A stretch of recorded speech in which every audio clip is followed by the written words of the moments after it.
láti wá o. Láti wá o káyán rẹ̀ kẹrù lẹ́ o. Ọ̀rọ̀ àkọ́kọ́ balẹ̀ tó. Ẹgbẹ́ akẹ́bẹ̀rẹ̀ láti wá o káyán rẹ̀ kẹrù lẹ́ o. Ọmọ nọmba Nedo Ukwu Akpolokpolo Ewai II, Oba of Benin, performing during the 2025 Ododua Festival. Ododua Festival is unique as it was organized in honor of Ioba Omoni Hwoyeme, Ioba Ewai II, as part of activities for her burial rites. The rich traditions and cultural heritage of the Benin Kingdom was showcased when His Royal Majesty Ewai II engaged the floor to perform during Uge Ododua in the palace ground in Benin City. In the dance performance, the Ogbelaka royal drummers supplied the needed impetus and rhythm for the dance.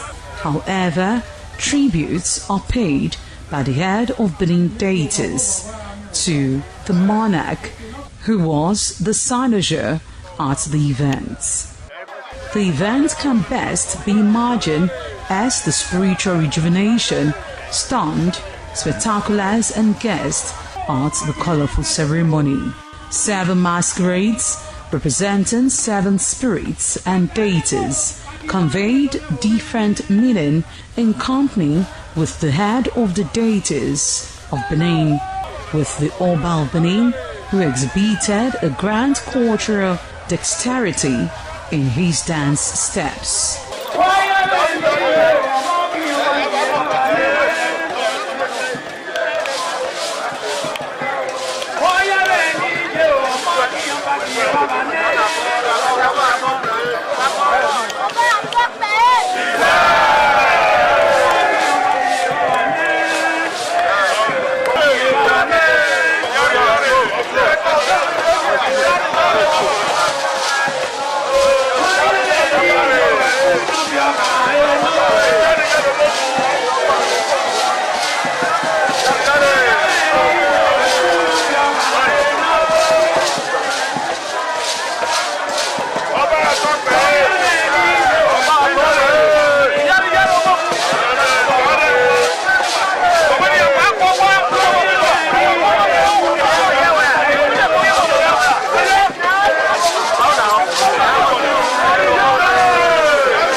This is Aqua Game, a popular game in Africa played by our ancestors to entertain themselves after each day of farming.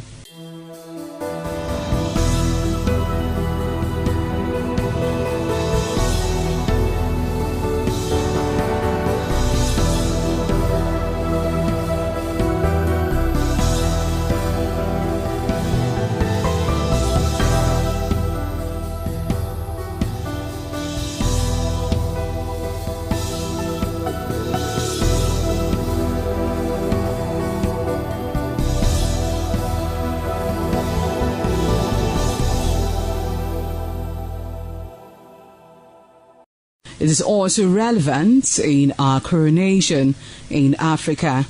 It is a sport and indeed very interesting, as every seed had a role in the game.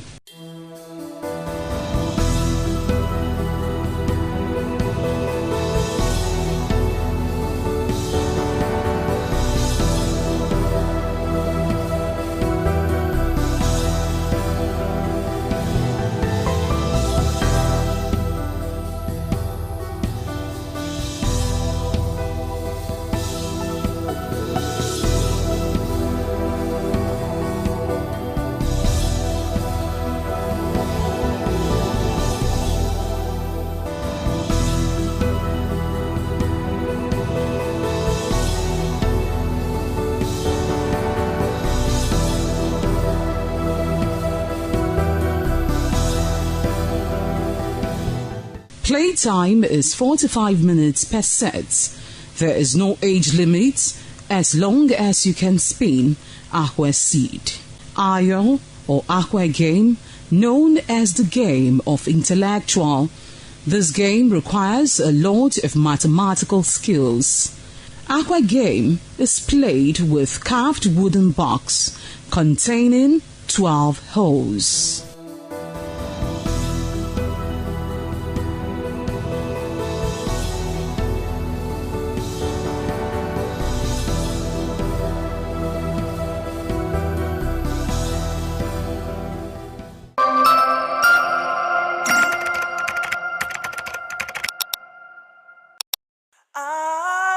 ITV, certainly the best.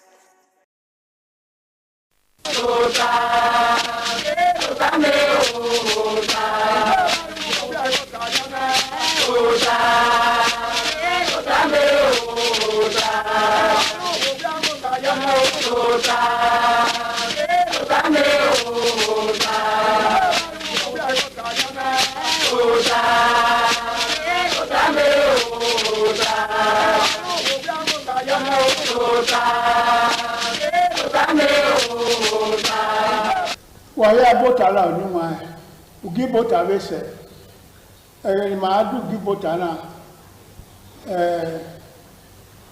du la no kwa ya de mode ma adu ge ugi bota de na ni wa okay ka bo aka ma ya fe sisense kate ave okage iredu no mono ba je na tie ona tie ya fe ya na gba begwa eni ya fe ma gwa kan ni wa no gun e ni no gun e gwa ye na ore wa wo tan re pastor kabaru na mu Iwe do no women wa be ne kai wa be idayo wa bi tota ofo igbosa agbago yaro oba atokpe ise ore wa re ti ma re Victor Gisugbe Dona uzomo wa wesedu wana gbe okoto ya dan he erin matare urana kugbakere osolo gbonu ri ho nu wa ya hene wa be anu na lele oba atokpe ise me o sa bo se je no ye no ri do ba yo ka re do ya fe ina be ha ka gbo ni ye worldwide me be to wa ya fe o sa ba no je man ma ya fe ise oba atokpe ise anyway re ma gbo ka wọ́n wá wọ́n kà á lè lè rẹ̀ ẹ̀dọ́ ọ̀pẹ́ ìmàkẹ́yìn ló kàn ẹ̀ ṣùgbọ́n láyé tó ta òkìkí náà mọ̀nàbọ́lá jìnnà tí ẹ̀yà fẹ́ kéná yáyù láwẹ̀ náà kéná má yáyù láwẹ̀ aláti àwẹjọwé ní agbá òde ní agbèrè ní orí yé ẹ námẹkìnà dọlẹ yẹsẹ ẹmẹ náà ní wọn ọkẹrẹ ìrìnà kẹkẹ náà kàyùwà ọ námi ẹwẹ ẹsọrọ lọọlù wàwẹ dáàbí wú ọrẹ rò dáàbí gbé ọnùwà kan yí kẹkẹrẹ adé kẹrẹ òtọ náà rè kíyẹn inú òtọ náà kíyẹn inú ya níyẹn mà ẹwò wọ inú ya níyẹn mà ọjọwé ẹwòlójọwé yé inú ya níyẹn mà ọkà ẹwòlókà òyé inú ya níyẹn mà ẹlógì ẹwòlógì yé ẹnà ya fẹ ẹni wọn ẹ mà ó na gbàkà wọ pọ ìwà ní àrùdáwẹ ọba mà ọkàlẹ wúwèyè lọkàlẹ ní ọba mà wẹ ọjọwé ọlẹwẹ làdìyà ọlẹkùn mẹjọ làdìyà ọmọ akẹ́kẹ́ ló fi èké gbọ́dọ̀ wé ọmọ akẹ́kẹ́ ló fi èké gbẹ́wò ló wò pa ìwà náà èmi ni ọmọ adé yọ ni wọn sẹ́yà òtẹ́dọ̀ máa ń kìnnà láì ọ̀rẹ́ ẹ̀rí náà rẹ̀ èdán rẹ̀ wò láti ẹ̀ má kẹ̀rọ̀rẹ́ akẹ́sọ́ adé kẹ̀rọ̀rẹ́ wẹ́ká adé kẹ̀rọ̀rẹ́ rọgbà adé máa ń kìnnà tẹ́ máa láì ọ̀rọ̀ ọgbà ya kàn sẹ èkó anábùkú anáàrí Ghana ẹ̀wọ̀n àti ẹ̀gá anáàrí Sierra Leone ọ̀rọ̀ ọgbà ọ̀ọ́yẹn ni yàfẹ́ wà ní ẹ̀dẹ̀dọ̀ Dahomey ọ̀nàdè ọ̀nàwẹ̀yẹ ìwọ̀n lè Dahomey ìsí Dahomey òbí sanra àánú ìyàwó nọwé kan kó ìyókò orí ẹ̀dùn pa ẹ̀yìn àádọ́ ìrànlá àti ìwádìí Dahomey ìsí Dahomey ọ̀nàdò wẹ́ ìrè ìyẹ̀wò ahóni àti ẹ̀ di republic alákòóyọ níwọ̀n wáyà sí ní yàfẹ́ ẹ̀ẹ́nàwẹ̀ òwú akẹ́yìn manọ́nà ọkẹ́kẹ́ ní wá manúwà ọ̀kàrí ìrìnà tí wà bá òtò wà rà ní ìgbúwapá ọ̀rẹ́ ìwà kí ẹsẹ̀ inú náà ẹ̀ṣà ní ẹgbà ìwà ẹ̀ṣà ní ìgbúwà ọ̀rùkú lè máa hàn sábà ní ìgbòkó láìwọ́n náà lẹ́yìn ni máa ń lòótọ́ ní bó wáyé ìyẹn náà lòótọ́ ní kótà yìí ìyẹn arúgbó kó bọ̀ àrídè ní àkùnrin máa yẹn gbélégbélé rẹ̀ ní àkùnrin máa yẹn kẹwọn rẹ̀ ní àkùnrin máa yẹn mádàgbáyò rẹ̀ ní àkùnrin máa yẹn ní yàfẹ́ rẹ̀ ìyẹn àṣẹ ikọ̀ àrílẹ̀ rẹ̀ wò ní máa ń yá rẹ̀ èyí náà yàfẹ́ aláwọ̀ náà gbà òde wẹ̀ òye ẹ̀ náà tẹ́lẹ̀ pastor. Dọ́mọ̀ sá. Ilé ìdùnnú ọgbọ́n wà bẹ́ẹ̀ náà ká wà dáhùn ẹ̀ ní ní máa ìnáná bí náà yà gùn àkàn mẹ́ẹ̀ ìwìnà ọ̀rẹ́ ọ̀kàgẹ́lẹ̀. Nínú dáwẹ̀ dèmí zẹ́ nọ̀kàgẹ́lẹ̀ náà rẹ̀ ẹ̀rọ nàrà mìíràn ìgẹ́lẹ̀ bẹ̀ni wọn bẹ̀ dín ọ̀rà ìtótà yọ̀gbẹ́ dín àkìnnà dó ìkọ́gẹ́ náà wọn ìgẹ́lẹ̀ náà àágé ní ayáwẹ̀ òwú ìmọ̀ àmìràrọ̀ àágé ní abòdẹ̀ náà yíyókò ọ̀rẹ́ ẹ̀rọ ní nùn dáná mi ẹwẹ́ dé èmi náà ìgá súnú èmi wá èdè ọmọ abẹ́rímà ìyẹ́sẹ̀ ti rí yọ ha ìyẹ́sẹ̀ ti rí jẹ kẹnuwúye náà ìrọ̀ kẹ́nàmá mi ẹwẹ́ ìrẹ̀lẹ̀ ládẹ̀ ọ̀bọ náà èmi wá èdè ọmọ abẹ́ládẹ̀ ọ̀bọ náà pa láwà yóò bọ́ wa ruwa ọ̀yà dé tó ta ọ̀rọ̀ ara mi ẹwẹ́ ìrẹ̀lẹ̀ ní ẹ̀ẹ́wò ya fẹ́ lò sọpín yà mẹ́ ọ̀ka lòtù nàti ọ̀ka ìrẹ̀lẹ̀ sọpín ọ̀ka ìrẹ̀lẹ̀ ní ọ̀gbù èdìọ̀má abẹ́niwọn ìdú ìkó náyà ẹ̀rì náà tábà yẹ ké kpàyàgbọ́ ìrẹ̀lẹ̀ dùkó wẹ́ èmẹ́ náà ládìàbẹ̀ ìkéniwọn ẹ̀ ló dẹ̀ náà pé o gèní sọpín àrà zèmá n'oge akẹ́ asefeni n'ọ̀rẹ́ abódẹ̀ ọ̀píánà o èrìkè ìdájọ́ níyàwó ìtọ́chì náà o n'ọ̀rẹ́ aka abódẹ̀ wà á bí èmi lẹ́yìn sùn náà ìsúnú náà nìyà kẹ̀kẹ́ nẹ̀mẹ́ òdòmọ́ọ̀mù yà sùn rẹ̀ asefẹ́ nìbún ẹ̀mọ́ òdòmọ́ọ̀mù náà nìyà nìbún náà yí miẹ́wẹ́ yá dùn yà mú nàkẹ́ kidnapping ìka ayélujára n'ọ̀rẹ́ asefẹ́ ni wà vìgẹ́lẹ̀ làwọ̀ abẹ́ òwẹ́ abà vìgẹ́ abẹ́ òwẹ́ abà làwọ̀ aite miere eyo do mo mu ni kiase ke wa ya se ke oba agwali amune ye ile se na ni amua ìmúná kàdé lè bá ṣe fẹ́ níbú ẹ̀yẹ́ nìgbè èdè ọmọ ẹwọ́ ni ọjọ́ òwe ẹwọ́ ni ọ̀tùpògèrè ẹwọ́ ni ọ̀tùpògèrè ẹwọ́ ni n'ala owó èmérí máa mọ̀ n'ọba náà dókó àpọ̀lọpọ̀lọ̀ ló ń da etí wà wẹ̀ náà pàdé rúwe náà ra oyotọ̀ náà hìẹ́ abodè náà yà hẹ́ ní awẹ́ ní màdé yìí yẹ ní mú ní kókè mú maria èmú náà mú saka rẹ̀ maria náà pàdé náà hẹ́ uhu náà rẹ̀ hẹ́ bò ọ̀wẹ́ amiẹwẹ òun náà amiẹwẹ iyọta ọ̀rànlẹ̀ òwúrẹ̀ òwúrò ẹ̀dùn àtọ́pẹ́ yìí. Èyí wa wà ẹ̀ nọ́tà ọmọnà bá ti awọ kàyè lè yá fẹ́ ẹ̀zẹ́rẹ́lì káàtà sí alágun yàgò ẹ̀rìn látàmì ẹ̀yà lè dádọ̀ ẹ̀kọ́ ìkẹ̀lẹ̀ òwúlá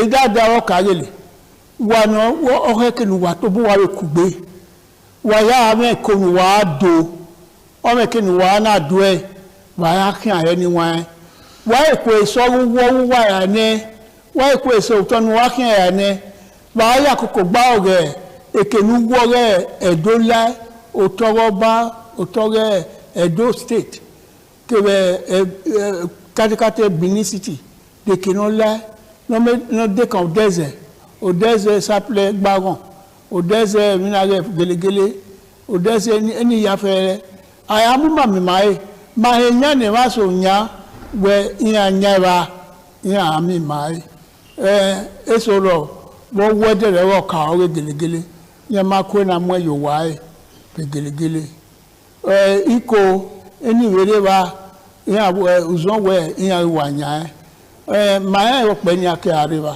pọ̀tẹ́ sọpá ẹ̀yàn nyàtọ̀ ọ̀tẹ́ rẹ̀ ibisu gbẹ́sọ̀.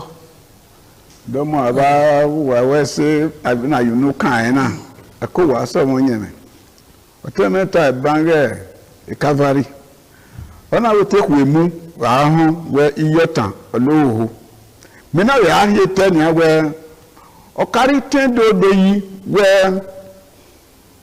ẹ̀pìn ẹ̀mú ẹ̀wé ìdúrówòlè nẹgbẹ̀rẹ̀ yé náà ní iyọ̀tàn náà dùn á lóòhó ẹ̀pìn náà dùn á mú ẹ̀wé ìdúrówòlè wọ́n sì gbé ìbéèrè àná òfin yé náà àtìlẹ́yìn wà náà amati eni kwaro no a ra o ha mu me no owe ho ga ko yi na wo ba ana mi we eyi gele na gele pa gbewo be ni ma ya si won dede gbe wa pa gbewo wa ga yi e yan na pa gbewo be o ga lowo atemi we ogodo mu obu no wa do gbe na gbiri na atemi we do vewa otedo huda ọ̀wẹ́dọ̀ yúmà sọpọ́n ẹ̀wọ̀n pa ẹ̀yìn àta mọ́mí rí ìmọ̀lágẹ̀lẹ̀ kùkù gbé huda wẹ́ akúkù gbé ọ̀rá agbówẹ́ na manase ti bù ẹ́ akúkù gbé ọ̀rá agbúzẹ̀ nẹ́gẹ́ náà fún náà ahùkwá mọ́mí orin ọ̀pá ọ̀mọ́ máa bòwó òwò ìṣòro tọ́ àmì owó ní ìsẹ́yìn mọ̀wá òwò náà ayé ọ̀tọ̀ o máa lè kí wáyé ọ̀rúwẹ́pọ̀ wa fún ìdọ́ ni yóò ní tùtì abẹ́ ìka ilé lè ná bá zẹ́ ọba máa ń wà ọba yẹrù mùsùn wà ìbò ọgbà àdọ̀lẹ̀rò àárín wà bá ọ̀rọ̀ àmà máa ń yẹ fún wa láti ẹ̀ gbẹ̀rẹ̀dógún ẹ̀dọ̀lẹ́rò yìí ọ̀rẹ́ wẹ ùsùn ọ̀pá nọ́bà mẹ́rù ẹ̀yìn èyí nìkan ó ní kẹ́nu kàfù wẹ̀ ẹ̀kọ́ èmi ìwé yọ náà ta gẹ́lẹ́gẹ́lẹ́ àbí kíkì ní wá ilẹ̀ ga ọ̀ẹ́dọ̀ náà wùgà mìíràn ọ̀họ́ kàkẹ́ ìrìnlẹ̀tẹ̀ mu ni ọ̀hán mágbọ́n yìí yó ìmú hùn dáná rẹ̀ gbà mẹ́rin yẹ pòpá ara mu mẹ́ ọlọ́gọ́ tèmi ẹ̀ mílíọ̀nù náírà fẹ̀ gbẹ́làdíà kẹwàá pa nìyà dẹ́yà náà mi ẹ̀ wẹ́ ọdún pa ta èmi sùnù wẹ́ nìyà o ìrẹ̀lẹ̀ yíyan fẹ́ làdìyà yíyan lágẹ̀lẹ̀ lẹ̀ mímú dáwọ́ yíyẹ lọ́ọ́ ha ọ̀hún yàn ẹ̀rọ ìwẹ̀ náà bíọ́ náà yòówù rà wọ́n tọ̀ wọ́n èké ní ọ̀tọ̀ wẹ̀ la wọ́n èké ní gbò ewé rà yọ ọlọ́tún ẹ ọ̀rẹ́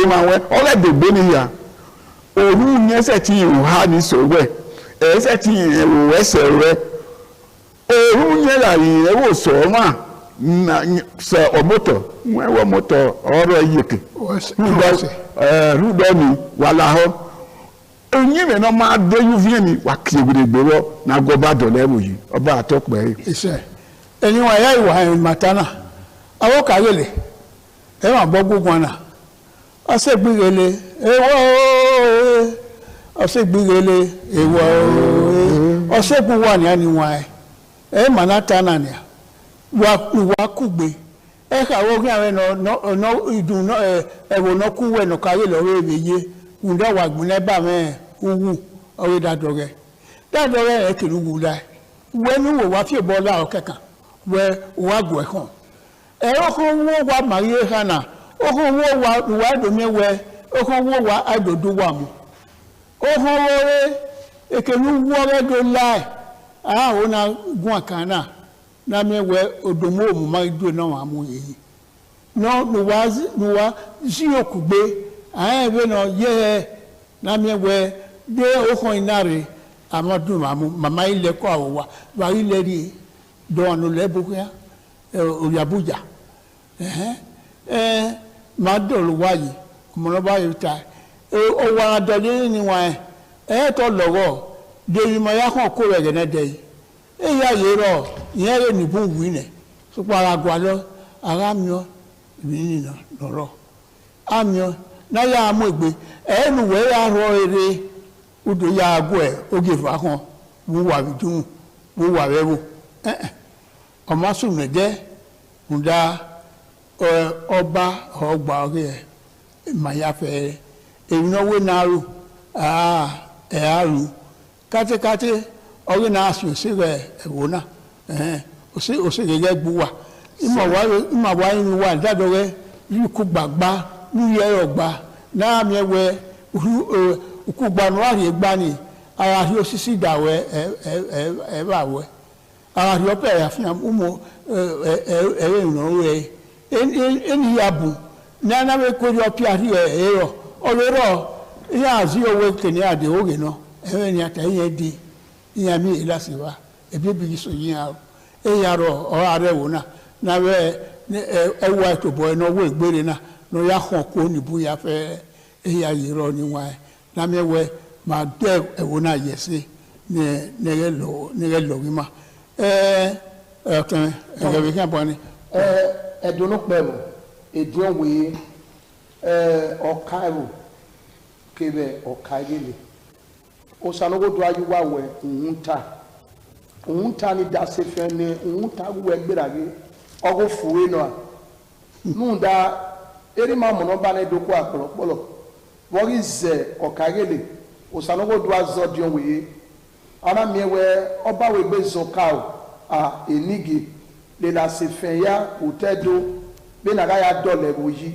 ɛyɛ nɔ ɛyɛ bɛ na ya fue o tɔna do bi wɛ bi ma la a bɛ kɛ fue ye a kìí ne ya a ri o yɛ kpo bɛ na mana bɛ o bɛ o ligi bɛ zɔ ɛyi ma si o tɛ o nga ɛgɛ ye de na ya miɛ wɛ ɔgari sɛbɛ emɔ nɔri de wa do a wele gbɛ gui kawe ba isi ayo to fe ma eke no ma ke ni afi unji ya ga fi uyo ebe soro no kaye leje ebe ya kage leje ne dio weye anu kada pila la ru pisen na do lu poji so para fi enu to ebe soro ro owe nu we ka be otene ka e ba we ekwe no be pe adu amu egbe wo yo ka do egele unda na ye igele ka ni ki abode emeki emenwa emegbeyo alera asi ane bi ya do yo babo eni ni mu na no ka ge na be gele ki ni na la wo eri ma ti wa o oba be bo ti wa o obe ke wa emi ze mo sabo bana zuwa yira be me na sa wa ka we irano ko te are ye gburo lawa ara enye janere yo aladi ababa iwe na rije na ari mi ma no hoge no wa bode ebe ne de da dudun ahe ode da de wa hoge so de da de e wa hoge ni meje ugbokun gi e wi gi ni ugbokun dani one ẹ̀rẹ̀ sọ́wọ́ arọ ọ̀rùpọ̀kú gbéyàgbé gbìyàn òṣìṣẹ́ alára ya dúnyà ní ìfànà ìbí ẹ̀rẹ̀ yà á bí ẹ ìmùnà ní àmúnà rẹ̀ gbé ìmáyà kí àbá sọ yàrá yà yàn ẹ̀rọ bí ẹ̀rọ làdí ẹ̀rọ yàrá kan nà wà ní gbé nínú gbóni wà tó gbé ká ìmọ̀nà ọgbà akọ dé ògbọ́sọ́wọ́ ayé kefu gèogé ìyá wà á rí àwọn òun ayé abòsí mọ̀bọ́ anado mi ewe ina so ni ide na mu mi ya ya ni mwe so agiga ime so won o sa ba ge na agiga ri na ba mo position na were na ro anado mi ewe onado yo to ya so ro be mo na ko de le dugbo da na ko de ade ko ye wi ma de na so ye ipa da kota ya ri oba fi ya ira ko oba fi de e matosako ni amu ugbeso egofin ise ọgọ́gẹ̀dẹ̀ àrùn ẹ̀ ní agbé lóṣìṣì ní ayọ́sísì gbé o egofin ise ọgọ́gẹ̀dẹ̀ ní ayọ́sísì gbé ọba àrùn ẹ̀ motorcycle amọ̀gbà àwọ̀ nánà ẹ̀rẹ̀ náà ìgbà wà ní ẹgbẹ́ èmọ́ ìbò akọ́dé òdúgbò alábàámú ní apọ̀pọ̀ láàrẹ̀ ògbẹ́mú gbẹ́ ògbọ̀gẹ̀dẹ̀ láàrẹ̀ ògbẹ́mú gbìyàn wọ́n àmì ìyànú fánà ìyàn láàkíyàkíyà òdẹ́ ọba yọ́sísì fìyà àwọn ọba mọ̀ ẹ̀mọ̀ ẹ̀ amọ̀rẹ́gbẹ́ ọjọ́ wèé gbèsè àbẹ̀sọ̀ àbúrò gbèsè àbẹ̀sọ̀ àdìpọ̀rẹ́ inú náà ẹgbẹ́ lè rí yìí ẹ̀wọ̀n náà lè má ra ó ló tọ̀ èyí dáṣẹ́ ti sùn wá èyí yàmì àárín yẹn tèmi mú ẹ̀rẹ̀ náà yóò tọ̀ náà láwọ̀ náà sí mi náà tó wa ẹ̀mọ̀ rútu ẹ̀ ewé máa dé náà ẹ̀tọ́ ẹ̀nọ́pàá rútu ẹ̀ máríà dé gbàdúrà ayé sí gbèlégbé náà wàbí akúgbe lóòdẹ́wò màmá dání mà ẹ̀rọ bẹ́ẹ̀ náà mí mà wọn ní àmàdó apámísì kàwé ẹ̀yà bùrẹ̀dọ́dẹ ara rẹ̀ rà yìí ẹtìlúwa ya gbèlégbé náà wà mẹ́rẹ̀ẹ́lẹ́ náà gbàdí agbèrè àwọn ọ̀dà yìí hàn gbàdí máa mú òkú ọ̀dà yìí hàn ẹ̀ẹ́mì máa dọ́ àwọn ìgbégbégbé máa kọ́ múra ọ̀hún ọmọ mú ìmẹ̀ náà níyàwó ẹ̀ lẹ́ẹ̀nì ẹ̀mọ́ tù yà là ọ̀tẹ́ do ní màá gbégbé máa kọ́ kí á tó àgbè wíwá dòdò kí yà bá níyàwó ẹ̀ wàyà gàn yàrá síbá yàrá mi ọ̀wà náà lẹ́rẹ̀ tọ́ yà yà tẹ̀bí àyè sí fi ẹgbẹ́ wa òmùmàmá yìí kọ́ ni màá gbá rẹ̀ yọ ẹ̀gẹ́ ni òbí yẹn lọ́dọ̀ kó hùn osaba la nego pe o ni apo iṣẹ́ ni wọn ya iwada e matana awo ka gele e o ojo we awo ka awe ni gba ore mo wa e mo wa gugun na oda ino se mo natana ro ma pe na no mo lo ba tu wa ya fe ona tu wa yi ko na guwa gun we gere le wo je wa he do no se ma wa we wi so e no we ri enu wa no we unu wa we gemi no here no we ya me we e mata yen ta yen gi wa hun ne na we akugbe aro nu wa e ma na we gbe we ya wi bota na kugbe gele aro nu e nu wa o tan e ya bo ne ana abo kaile kekere igoba do level ya ye gun akan na awo kaile upo no kwa mu wa yi na o no ba bi ewu ugan no kwa yen ha ni huda adu ekoba na fi abo na yohan eriye ero ye ro ma na no samudiake o han egbe ogberun ramudia ni yoko to bun pi ramudia no rede to bun ran wa eru ba to kin asuwe we no mo sawe kin ari asuwe una gele mo egbe lórí àwọn ina awo kairele da bebo ai kunu wu da dorela demoralize mudawe wa mujayo we amasimi anya o ya fi boyo re uwe no ya baku adowe nebute we shift ground ona sikobona kere no paro sikobona kere we wo ma de se ba we ya fi boye iba te kesu gebu gwo ogiva uwe patapata adofin eyeva ayin onu ero we egbu matenya o oni ede no gba o ma be bian aye pa oro aye nana fiawu oro aye nana to owe uto mere gbo wa kan gbo mi we uto mere ro ubuno we de na a ti oni no ma kan ma yo bẹ́ẹ̀ kọ́ bá wù ẹ́ náà ọwọ́ àwa wù ìyá wíwá wà kọ́ wíwé wa tọ́ ni wíwá yà fún ìdẹ́yọ ẹ gbá ọ̀wọ́ á ní máa gbọ́ wọn ọ̀ máa gbé wọn ní wọn náà mí ọ̀kẹ́rẹ́ ọba àtọ́pẹ́ yìí. ìṣe èyí wa awoka obogugwana mami ebe na otumapa agbere ọka orite maro ọka orite akenzo ye wa ye no pe ye owo kan kino oke no wa no ke aro ọka gele awe wa mi am bo lewe gbe ya se gbe odun we ima hol matala dia we o makeke nu wa gui oli yaru we puwa we no ka gele we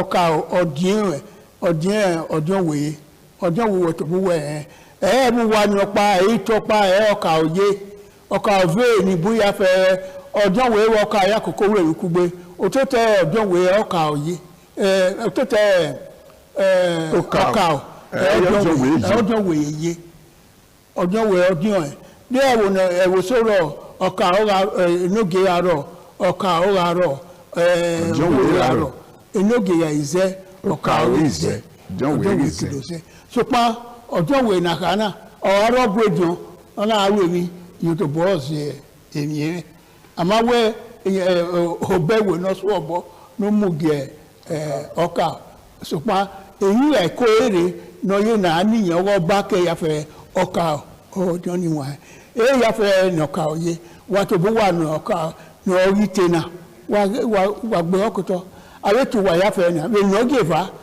we le we ye we na adi egbewo nda ma keke no wa ni te wa do luga we o de verio gbe ni matana na kugbe mi ke na aro nuwa ya kini wa maka bo pon me e ma ya fe ni da hima u gioge ibota e mata de na Mama am gibo ta di na yoto oba atope se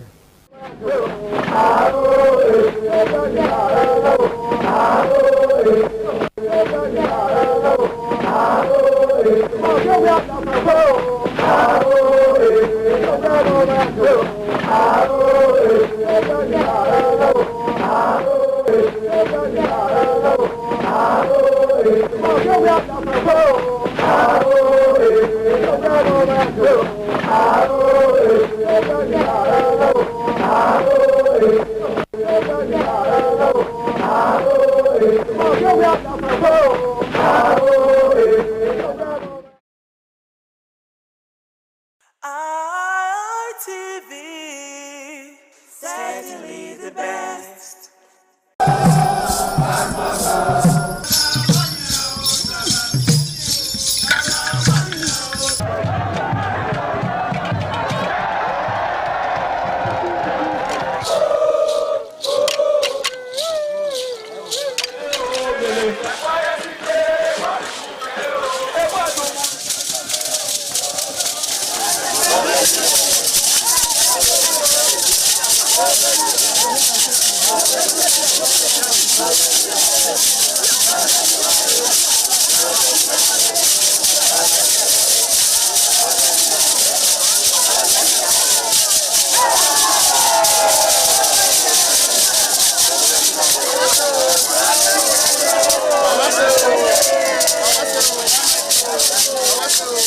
Top on the list of the initiates was the eldest son of the Esama of Benin and former governor of Edo State, Chief Lucky Nosakare Igbenedion. 11 of his siblings, namely Bright Ayamekwe Igbenedion, Honorable Charles Osenwike Igbenedion, Peter Osawari Igbenedion, Dr. Fred Osanwi Igbenedion, Barrister Mike Osarene Igbenedion, Efosa Douglas Igbenedion, Upuma Ernest Igbenedion, Osawe Igbenedion, Edosa Igbenedion, Dr. Daniel Omorige Igbenedion, Agbon Steve Igbenedion, as well as the Executive Director Operations, ITV and Radio, Chief Elder Ugbeide Nwonse.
It was a vital aspect of Okada community's cultural heritage, which emphasized the significance of age, responsibility, and community service. Over 50 notable sons of Okada were also initiated. According to tradition and customs, those initiated, dressed in white traditional attire, were made to undergo some rituals, while the Odionwe pronounces blessings on them and assisted them to take a seat with the elders.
ITV, certainly the best.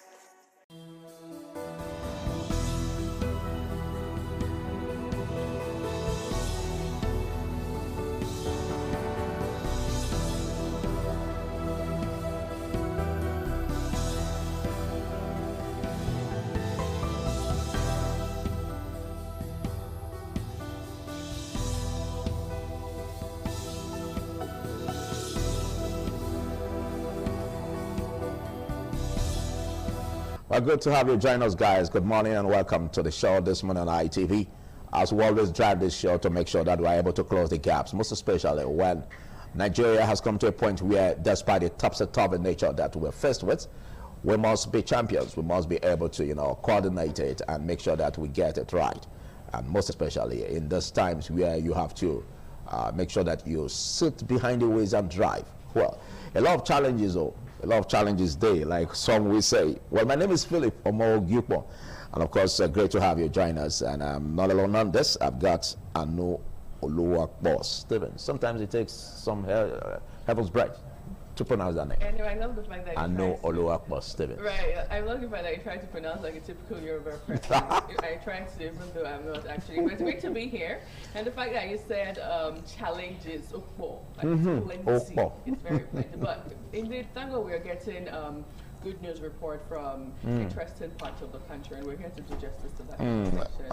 I think you are talking about the most recent that has to do with the release of the abducted Oyo pupils and teachers. Well, that's quite a great news anyways, but looking at what really a great news. well, great news, yeah, at least to have the victims released, in spite of the abduction, and of course stories that could be surrounding it. But again, this also brings a lot to our fast-tracking prosecution system in Nigeria, most especially as we get those who have been victims of this attack.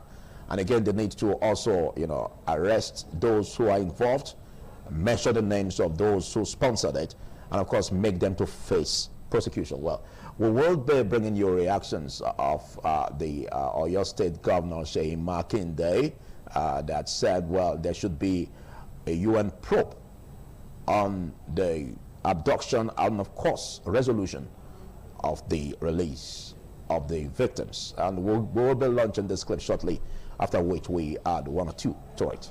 Watch.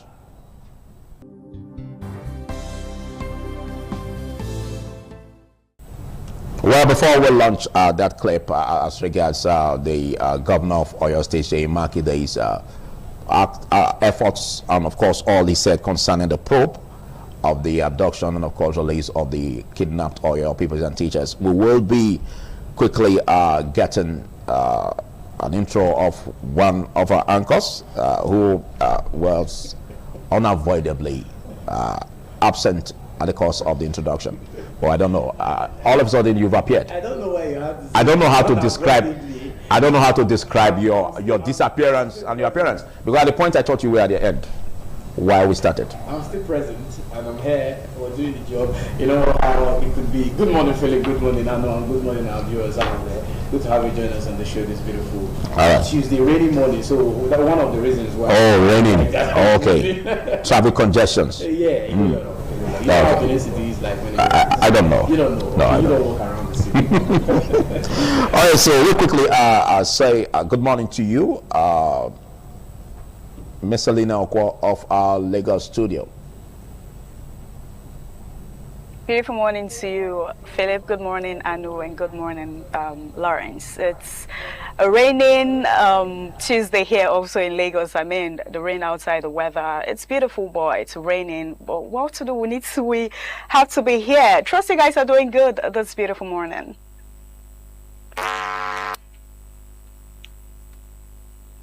I think we have to really look into this aspect of the rainfall, because it's the wet season, and most especially this could go a lot, you know, to hamper movement, and of course the need for us to clear our drains. And there's a call to action that don't drop that refuse in that drain, because if you do that, it becomes flooded, and then you are the one to suffer for it. Well, let's quickly launch this. It's been waiting for quite some time now. Let's launch statement credited to the Oyo State governor on the abduction and release of the kidnapped, Oyo pupils and teachers. And there's a lot we need to talk of in that. So let's launch it as we watch it. Circumstances surrounding this incident are sufficiently grave and unusual to warrant independent scrutiny beyond our domestic institutions.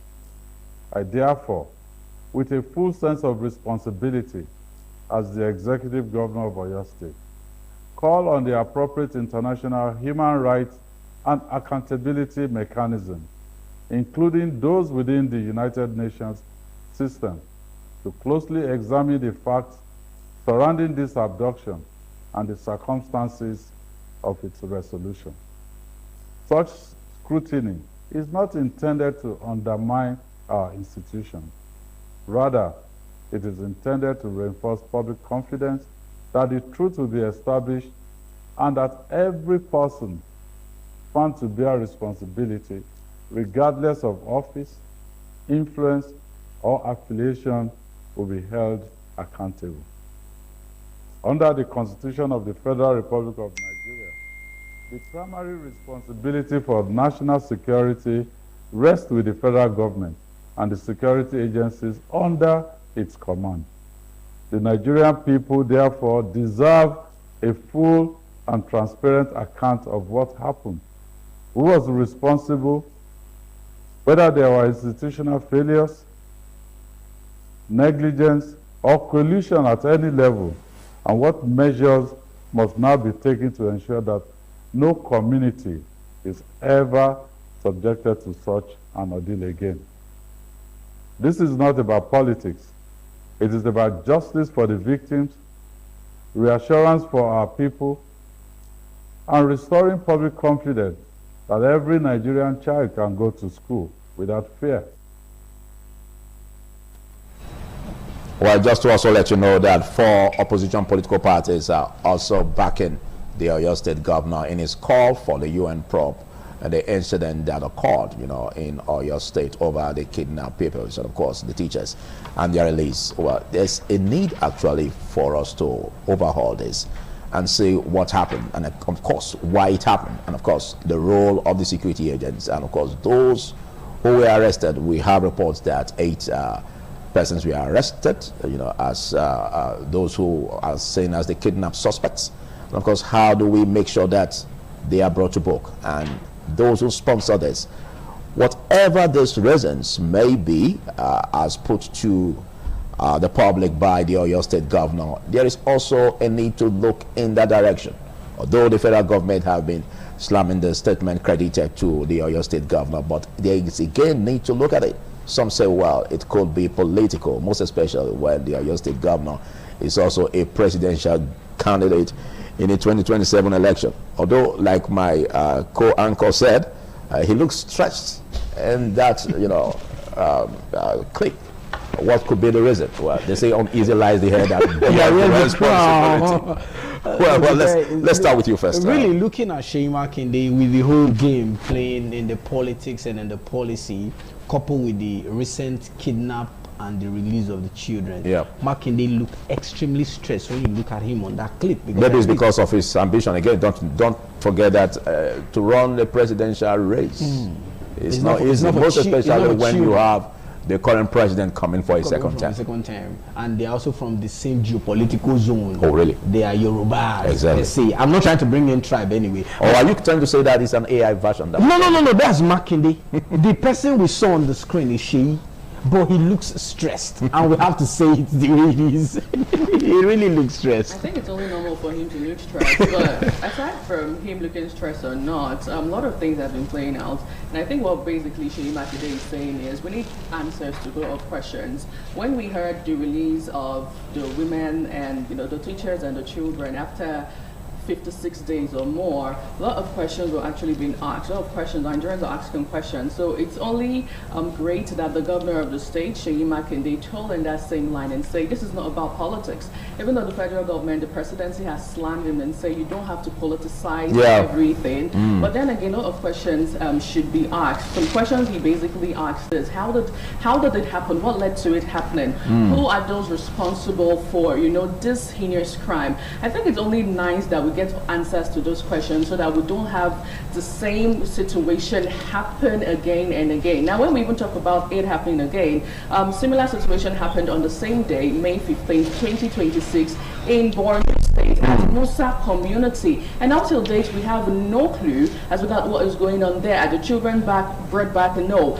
Yesterday, interestingly, the families of the victim have been reunited back. The abductees have been reunited back to the family, and they had a press conference yesterday. And the popular principal said a lot of things, and she narrated how initially the children were being given biscuits, perhaps to tame them a bit, and how they had to struggle, they had to trek, a situation where the security operatives had intel of where they were. They had to now move, and it was really, really stressful for them. She also notified the general public that 2 persons got killed along that line. And I also listened to security operative narrating their ordeal on how the operation actually happened and how they lost their men. 8 got arrested from the bad guys. A lot of the security operative officials got injured at the same time. So there's a lot of things to talk about, and it's only right that we get answers at this point. That's all we want, genuine answers, and also not to involve politics in this, because just to land on this note, same Friday when we had the cheering news that they have been released, Seyi Makinde had a meeting with Bauchi State Governor Bala Mohammed, where he said that it was 7 years down the line of him being governor, he has never had any report as regards insecurity in Oyo State. But the moment he actually notified or lay out his intention to become president of Nigeria around 4 p.m. On May 14th, the next day, 8 a.m. in the morning, he had the news that teachers have been abducted. But anyway, this is Nigeria at the end of the day. Well, some may ask, where was he when the Chibok girls were abducted? And of course, we didn't really carry out an investigation on what happened that period. And of course, there are other cases of insecurity, abduction, kidnapping. I think that needs to also be investigated. I think if you ask me, but do we have the right leadership? That's just the big question. In as much as what he said is right, not just being nice, but right, because we need to see what transpired and what led to the release. And of course, what happened in the process of the release. Because we and again, just like we are also apt on fast-tracking prosecution system, we have a system where prosecution seems to be slow. Slow. The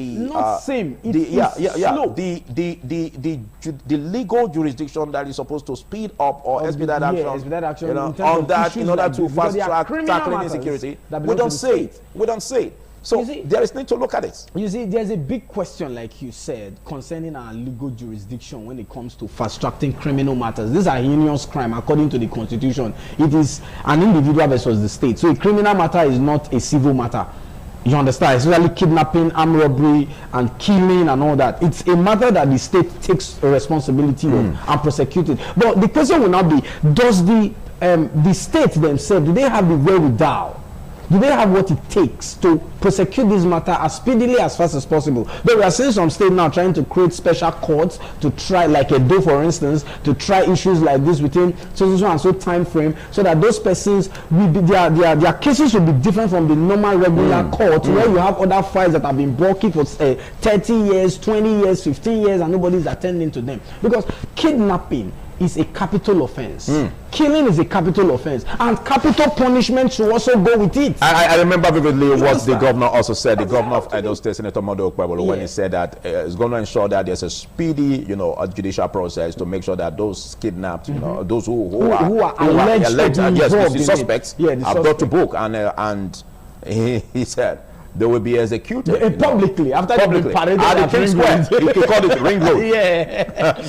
So again, but same way they did to the notorious Lawrence. I think there is need for us to see all of this coming up in order to serve as a deterrent to others. Those are already nurturing. But again, should it be at the glare of the public? Yes. Wouldn't that traumatize? No. Let me tell you. Wouldn't that traumatize? When they kidnap somebody at airport, if you talk about a judicial process where you just have it, all of a sudden judgment has been made. Will it not also go against the constitutional rights? No, it won't. Of the accused and suspects? It's a special court for that reason, to try that offense alone, so that we have I know we have to say a lot in that direction, but let's quickly get to you, Messalina. It's quite a mouthful of what we are saying today, so I want to get your bite. Yeah, Nigerians are asking a lot of questions, a lot of, even the opposition parties, Atiku and the rest, are asking a lot of questions. How were these persons released? I'm talking about the teachers and the pupils were ransom paid. A lot of questions have been asked, and we are still waiting for an answer, even though they said that, okay, we didn't pay ransom, the security personnel, went to the terrorists, the bandits' family, took them pictures and video and sent to them saying, oh, if you don't release this people, these adopted people, we're going to, kill your family, unalive your family and all of that. So that was what scared them, and, they released those children. And a lot of questions, like I said, are flying around, people saying, these children, they do not look like people that, have been in captivities for 56 days and all of that. Like Shea Makinde says, it said one thing he's, trying to do is to see how those children, parents of the children, has said that for now our children are not going back to school. I would support them at this moment. Schools are supposed to be safe spaces, but now children go to school and you don't even know if they're going to come back. They're scared. What would the government do? We're saying that those pupils and teachers were released. It's a good thing. We're happy about it. But what about the other ones that are still in captivities? What will happen tomorrow? What will happen next tomorrow? We do not know yet. The questions a lot of people are asking, Nigerians are asking, is how will the government cope insecurity in Nigeria? It has been a major problem, and we just need a lasting solution. So we're talking briefly on that, from Lagos, and we'll also be looking at the APC questions opposition after INEC extension, even though this morning we saw on the papers where Okay, even though this morning we saw on the papers where candidates in Sumol as INEC nomination window closed, but basically today we're going to be looking at the insecurity in the country, and also looking at the opposition questioning, APC questioning the opposition after INEC extension, saying that they are not prepared yet for 2027. That is why INEC keep postponing, you know, extending the nominations. So basically today we're going to be having two topics from Lagos, and we're going to be having a barrister that will help us talk more on it. Thank you, Messalina. But I think you still need to do justice to what you said. Although there are reactions over it about how they were released, and even while you were talking, I got some body language from Lawrence to suggest that, well, how come these guys or these PPO's teachers are still looking clean? We have reports of a teacher being killed in the process. We have reports of them being traumatized, but again, they're looking so clean and like they were never abducted. Really. I don't know. I want Messalina, because you mentioned the fact that, you know, they didn't appear like as others also reacted to it. I believe you are making a statement as it was reported. So can you please explain? What do you mean? How should they have looked? I mean, if you look at the pictures, I'm just saying according to the speculations, and if you look at the pictures, you see they look healthy for children that have been in captivities for 56 days. I don't know, but they look healthy, apart from the fact that, okay, for the guys, their hair were looking bushy, but they look really healthy. I mean, we're praying, thinking, okay, this, even though the principal says, oh, if they suspect, I mean, these bandits suspect that, oh, they are in this particular spot, they'll come after them, and, you know, they will take them from that spot, the bandits will take them from that spot to the other spot, that they were actually suffering. But if you look at that picture closely, these children look healthy. I mean, it's speculations everywhere. And if you look at the picture, Philip, you know what I'm talking about. So it's yes, and I know what you're talking about. I will just leave it for my guests to talk more on it. We don't need to experience it anyways. We don't need, it's not anything that we should experience. But again, I want you to just believe that, not at all. First of all, like what the Oyo State governor said, he first of all thanked the federal government and of course the security agents for the release of the abducted pupils and teachers. At least we should also give that credit to the administration. But again, we should look into what transpired and of course set a report. We want to see a report that is transparent enough to get this thing properly digested by the citizenry. And again, it should serve as a way to fast track the prosecution system. We want to see those 8 suspects, you know, facing prosecution. We want to also see, you know, confessions being made, even though not being made public. But again, we are the security agents. We have to look inwards and see how to get those sponsors, you know, that were involved in that act. Again, we want to see other areas where some are also held victims, kidnapped. We want to see the action of the federal government in that. In as much as we are looking at the 2027 election, politicians are always placing their very strong ambition on that. We should also place our priority on saving lives. I think that comes first, Arno. Oh, absolutely, definitely we should. But then again, at the end of the day, it's up to the federal government to, you know, move ahead to answer all of these questions, provide all of these questions. Because as regards whether ransom was being paid or not, we heard that there was no ransom that was paid, even though a lot of Nigerians find that hard to believe. But whether or not they were looking scrunchy or scanchy, as the case may be, or looking so beautifully kept. I even heard someone did say, I saw someone with a phone there. That's one of the teachers that were phoning. How come they're all smiling and all giggling and all of that? But perhaps maybe we should say that the kidnappers or the abductors in question actually took care of them. Yeah, they were nice. Pretty well, because I heard the famous principal that say that initially they were giving the children biscuits to take good care of them and all of that. But we don't want similar situation to happen again. Enough is enough. We are tired of having all of this reoccur every single time. And thumbs up to the federal government for this. Thumbs up to the security operatives for this. At least you're saying that. Yeah, but what we want is a situation where I could just send my child to school and be assured that my child comes back to me or my children come back to me without fear of whether or not they will be kidnapped, God forbid, nominal, or like generally, you know, kidnapped or not. Yeah, that's what we want. And we shouldn't even bring children to this. Don't play politics with children at the end of the day. Well, let's get to you, Lawrence. I think you have a different, a divergent view. I'm not a prophet of doom, but this will happen again before the end of the year. Yeah. It will happen again. Children will be kidnapped once school resumes. After our elections has not come now. After elections, exactly. It will happen again. The truth is, the government of the day, they are not ready. In quotes, I'm not saying it as a universal statement. The government is not ready to fix this situation, because it seems like everything in Nigeria is politics. The food we eat, the water we drink, the air we breathe, the school we go to, the hospital we go to, everything is politics. And reactionary. And on a norm, it ought not to be. Section 14 already spells out the primary responsibility. Primary, what's primary? Primary means basic, just like the primary school children. Physiological. You understand? Is to provide security for you. Any government that fails to provide security first before welfare, because it is the person that is alive that can talk about welfare. If they fail to provide that one for you first, it becomes a problem. You see the guys, the big guys, the politicians, they are not even caught in this web. How many politicians' children have you seen that has been kidnapped in Nigeria? Are you trying to? The children of the common but you mean, okay, go ahead. We have the former minister of power. Former minister. I mean, the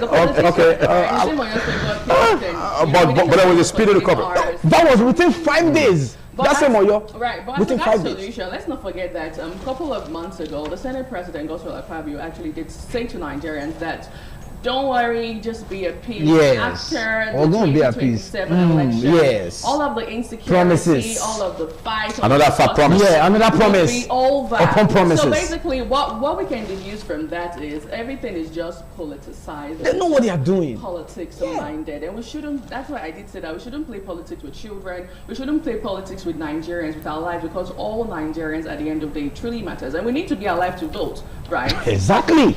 Well, sometimes you question the role of the National Assembly and, of course, the role of the Senate. The same National Assembly people have tagged Robert Stamp. Exactly. Mostly the role of the Senate President, because the statements he makes sometimes wants to make you feel, is it detached away from the system? He seems like he seems to be clueless from knowing what is happening. Well, he seemed to. We shall stand. I'm not standing on anybody's mandate. I'm standing on my mandate. Well, I think we'll be taking a break so that I don't become infested with the annoyance that Lawrence is having. No, it's not annoyance. We have to speak truth to Lawrence power. seems to be spewing that anger. We have to speak truth to power. Exactly. That's the truth. That's our job here. Exactly. We speak truth to power. And again, all of this goes to show how resilient are we, and of course the electorate. 2027 is just coming close. And again, we see all the gbas that's happening about the opposition. Well, is it that there's an attempt to return one presidential candidate unopposed? What should be the role of the electorate? Are you still going to go into the whole misery of, accepting, this aspect of money? Just 5,000 naira. Let's mention the money the wrong person in power. 5,000, 10,000. This is where there's a call to action for us to stay resolute and make sure that we do the needful. Let's put round pegs in round holes, and of course square pegs in square holes. We're going to be taking a short break, and then we'll quickly dive into the pages of the newspaper. Do stay.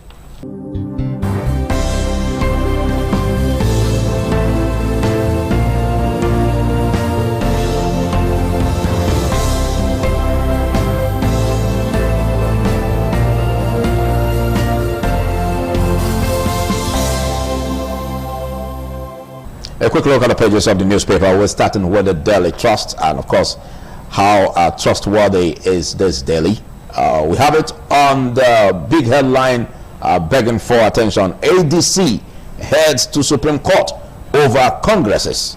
This again is another issue because this will also bring litigations, after the election, because this is just a landmine again set ahead. In case a precedent, yes, set ahead. And this says Buhari treated everyone equally. Is it possible to treat everyone equally? It's not possible. Or is it another political statement? But go on. All right, this says why abducted Oyo teachers were killed. Rescued principal has a lot to say in that. And federal government suspends WAEC NECO fee hike after increment. Suspending it.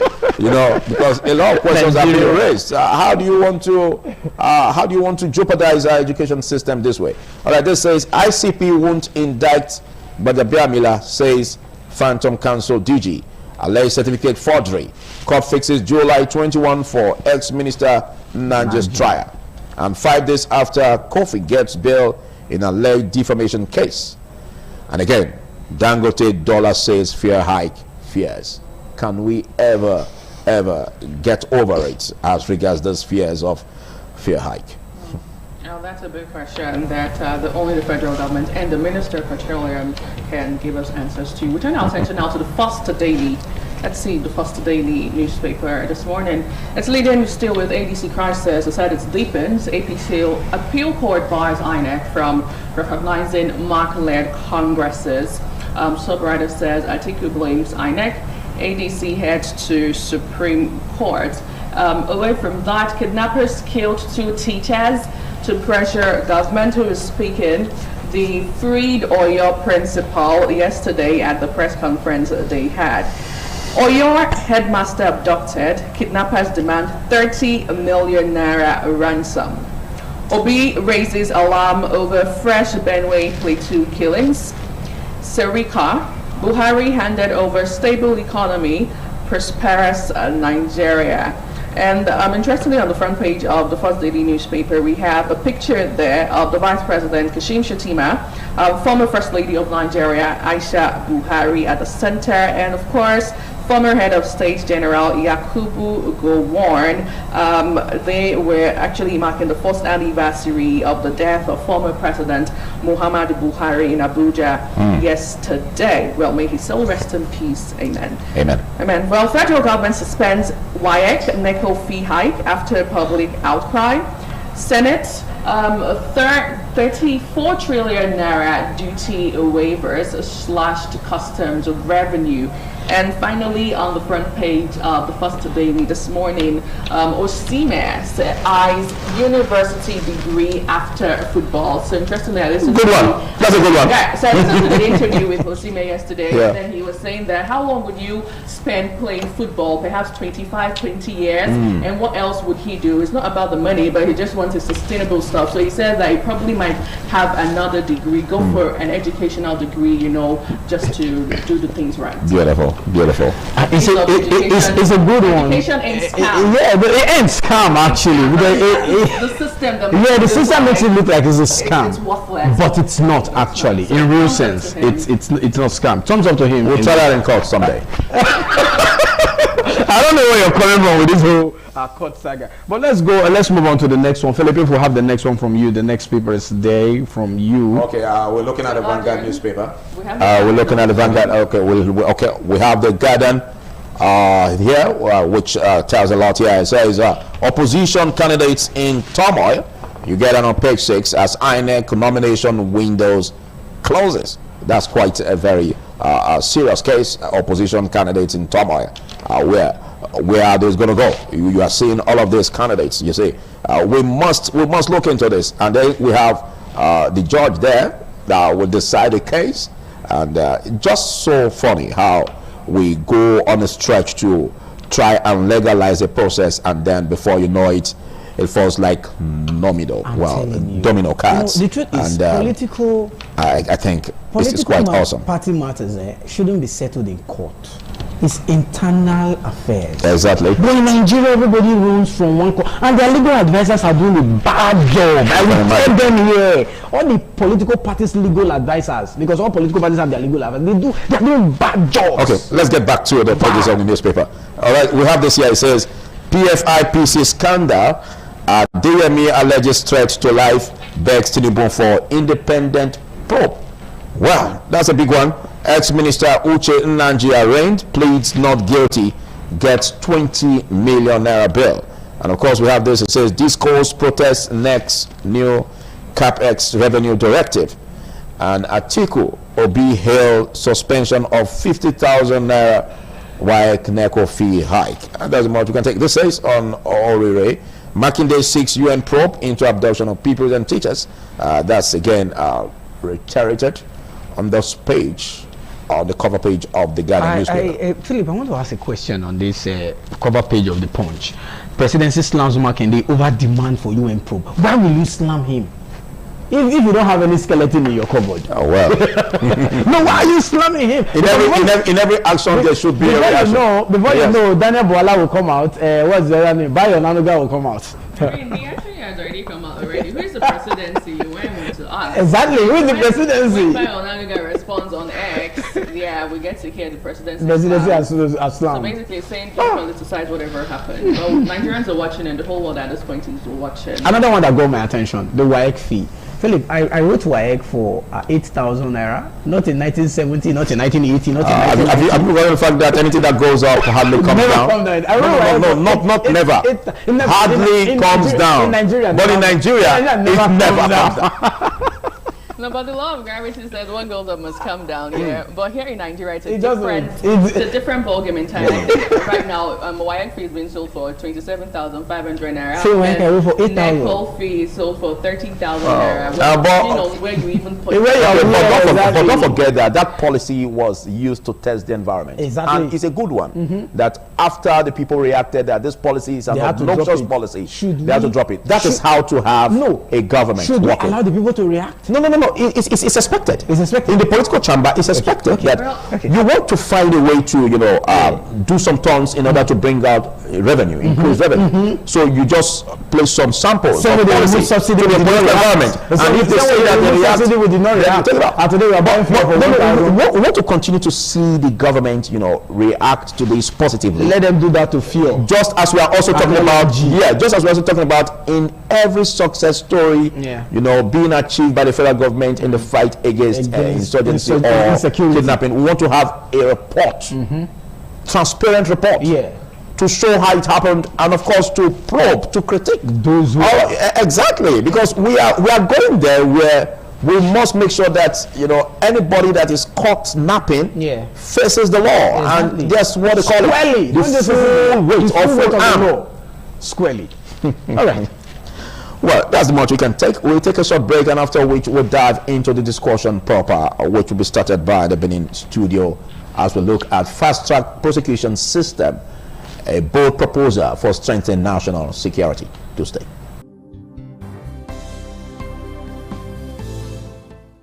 Great to have you join us as we look at a topic on fast-track prosecution system, a bold proposal for strengthening national security. And of course, joining us via Zoom from the United States, we have a social media influencer and a global affairs analyst, also a policy analyst who is a born Nigerian citizen and of course an American citizen. Join me as we make welcome Dr. Richard Iyasere. Good morning, Dr. Richard. Good morning, Philip. Great to have you join. We apologize for keeping you waiting for quite some time now. Well, that's the way it is. It is what it is. All right, Dr. Richard, I think it's quite another beautiful time out with you. We've had a couple of discussions on this forum where we look into issues surrounding how to make Nigeria better for it. And again, you really made me so inquisitive and so appetite friendly when I saw a post where you reacted to on this very topic, because you gave me, the reason to look into this when I saw your reaction to a daily on fast-track prosecution system, a bold step, to strengthen national security. Now, what are your concerns, most especially in the Nigerian story? What are your concerns about the judicial process in tackling insecurity? Are you seeing some slow process as regards the Nigerian, style of tackling insecurity using the judicial process? I feel like there's a lot of concerns here.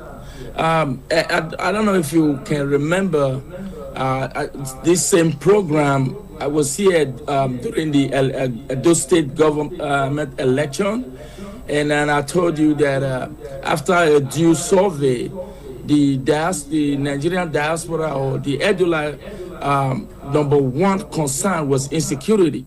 So that was the number one concern when they were choosing their own candidate.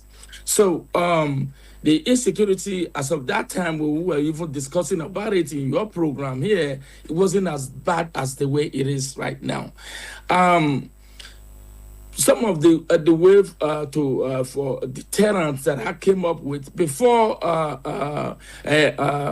Okpebholo came up with this, I have been talking about it since that election. I have been talking about this fast track system in different outlets. So the biggest concern here is like that the Nigerian judicial system is compromised. There is so much prolonged delay, a lot of backlog. There's no use of digital equipment. So there is a big concern. There's no lack of political independence in our judicial system. A very weak law enforcement.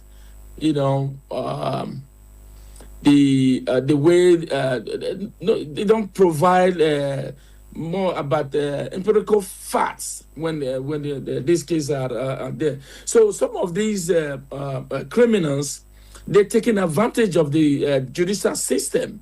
So they know that even if they are caught, so they are waiting for the system that the court is going to be a lot of adjournment before you know it. It's going to be like 2 or 3 years, and within that time, there's going to be some swaps. They swap somebody out of the prison, put somebody else, somebody being killed, and somebody escaped from the prison. So all these concern in our judicial system. That is why I started talking more about this fast track system. So because it also goes to there's still concern about access, like the people that are very poor, they can remain in the system there even if they are innocent for years, and their case is not being tried or nothing is being done. You know, so these are most of the concern that derive this campaign about this fast track system. Doc, let me throw you this question. If you can hear me, pretty sure you can. You are a Nigerian citizen before you moved abroad to the United States. Let's now juxtapose side by side. Let's try to weigh the scale between what you have over there and what we have here. If you are to draw a thin line in between both, would you say our system here is extremely, I don't want to use the word compromise because everybody knows somehow it is compromised. It's extremely compromised beyond what you guys have over there, because over there I don't think we have cases where you know, a Supreme Court will decide, a High Court will say no, or a state High Court or a federal High Court, you know, issues like that within still the legal framework of the court, which ought to be upholding the sanctity of the society. So let's draw a thin line between what you guys have over there, what their system is like over there, and what we have here. Would you say there's a big gap in between? Absolutely, absolutely. Yeah, there is a big gap. There is always this saying that they say, some people say that Nigeria is a cruise. So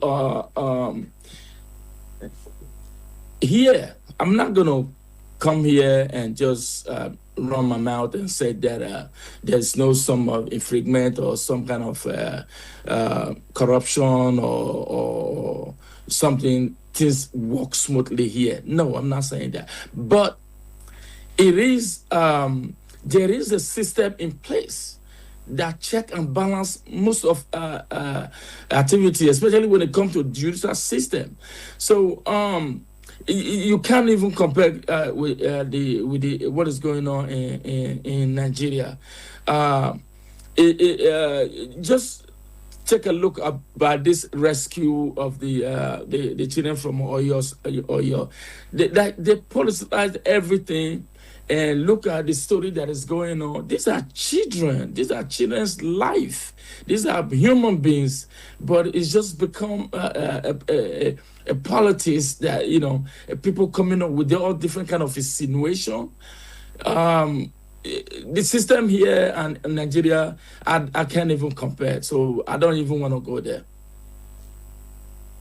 Thank you, Dr. Richard. Well, let's look at it holistically. I think let's first of all take our minds back to the subnational government, and of course, you may mention of the fact that yes, we also raised this issue, most especially, you know, as pertaining to Edo State, and just recently, the governor of Edo State, Senator Monday Okpebholo, is saying that he's going to crack down on this kidnapped suspects to make sure that they are brought to book, and that to make sure that it serves as a deterrent to others. We want to look at a system where all of this will be fast-tracked.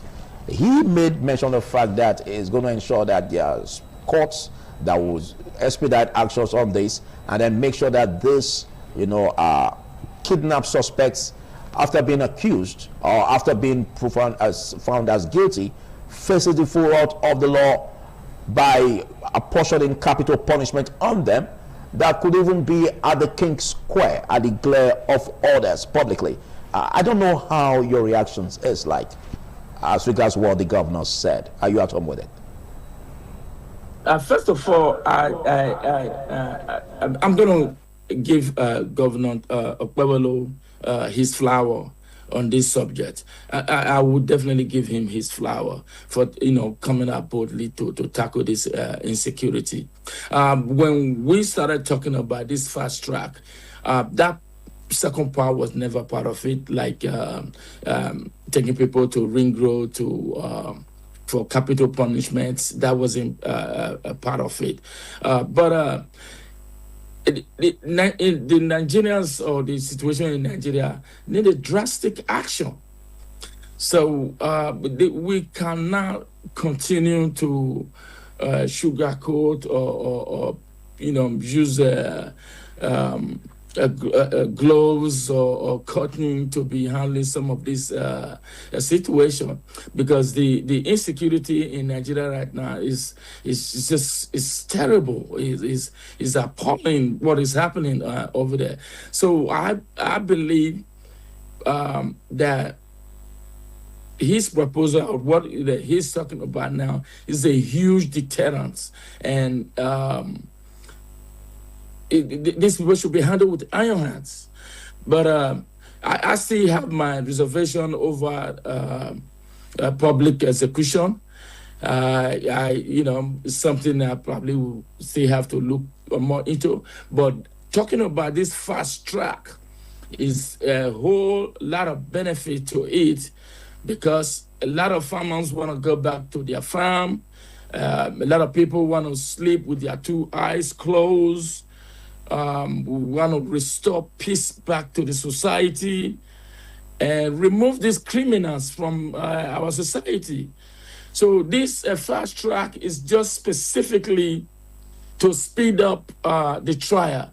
It's not like there's going to be a new building that's going to be new court or anything. So it's see the same courts, see the same facility, same judges, but we want to separate the land disputes and petty thieves from these criminals. So they can be tried within a very short time, still following all the due process, making sure or avoid violation of human rights, no infringement on the human rights. Why, you know, still presume innocent until proven guilty.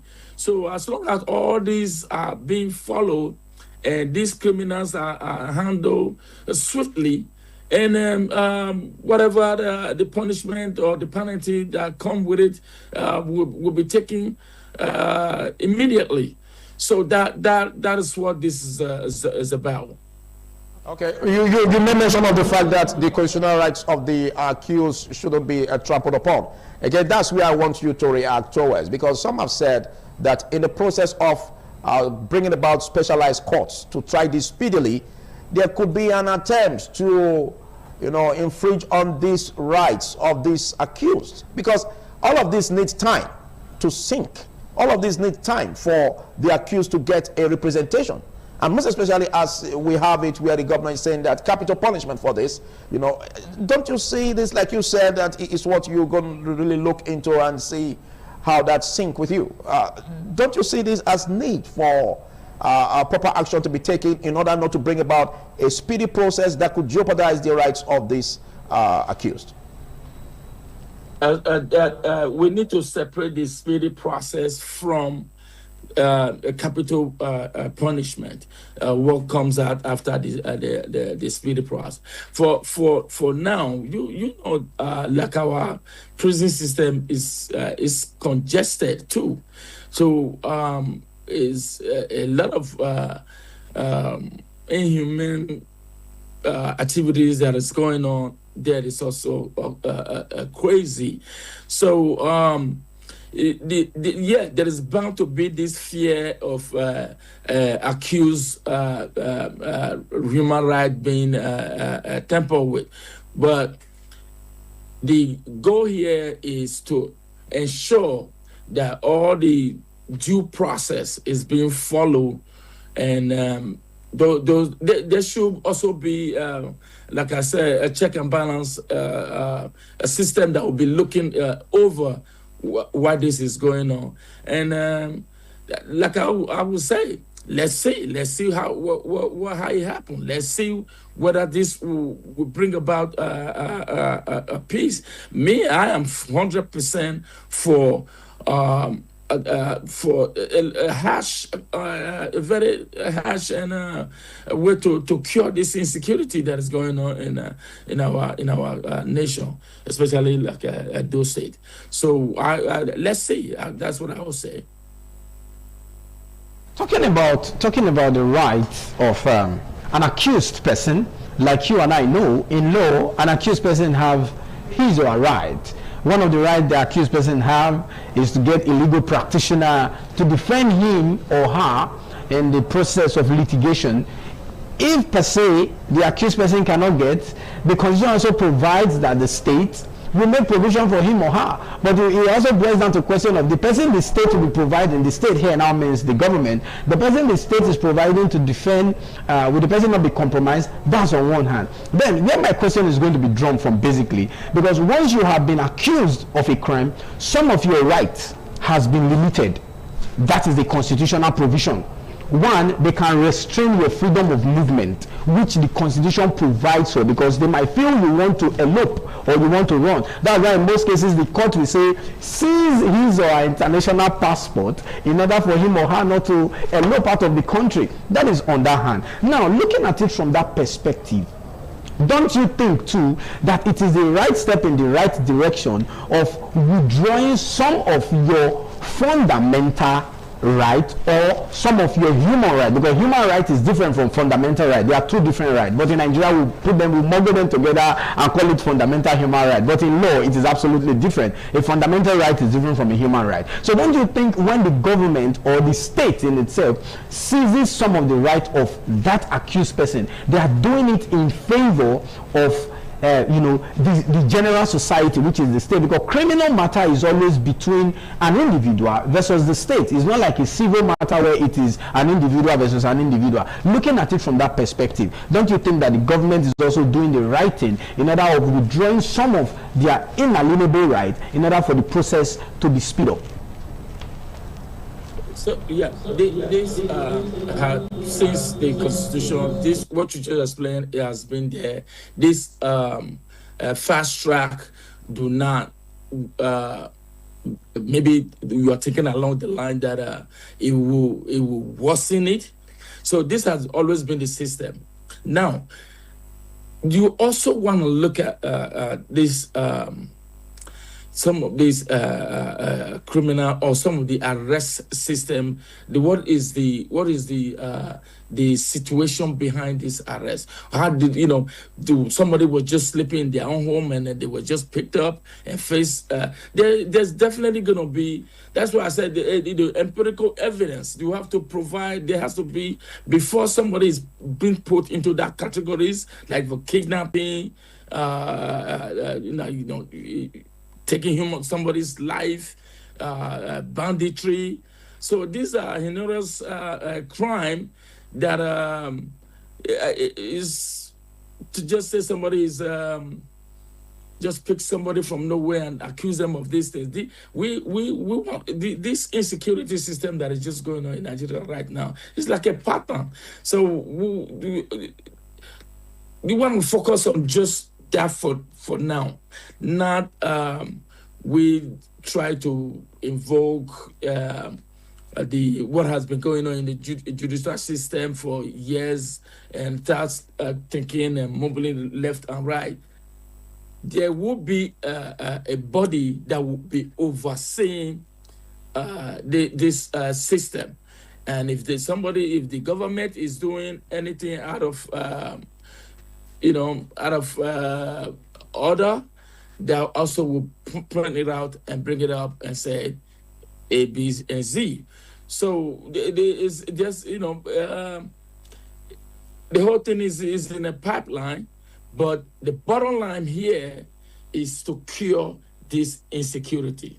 And I strongly believe this will be a big and huge deterrent to this insecurity that is going on in our state and nation. Yes, we will be taking a short break on this, after which we continue with you. Please do stay.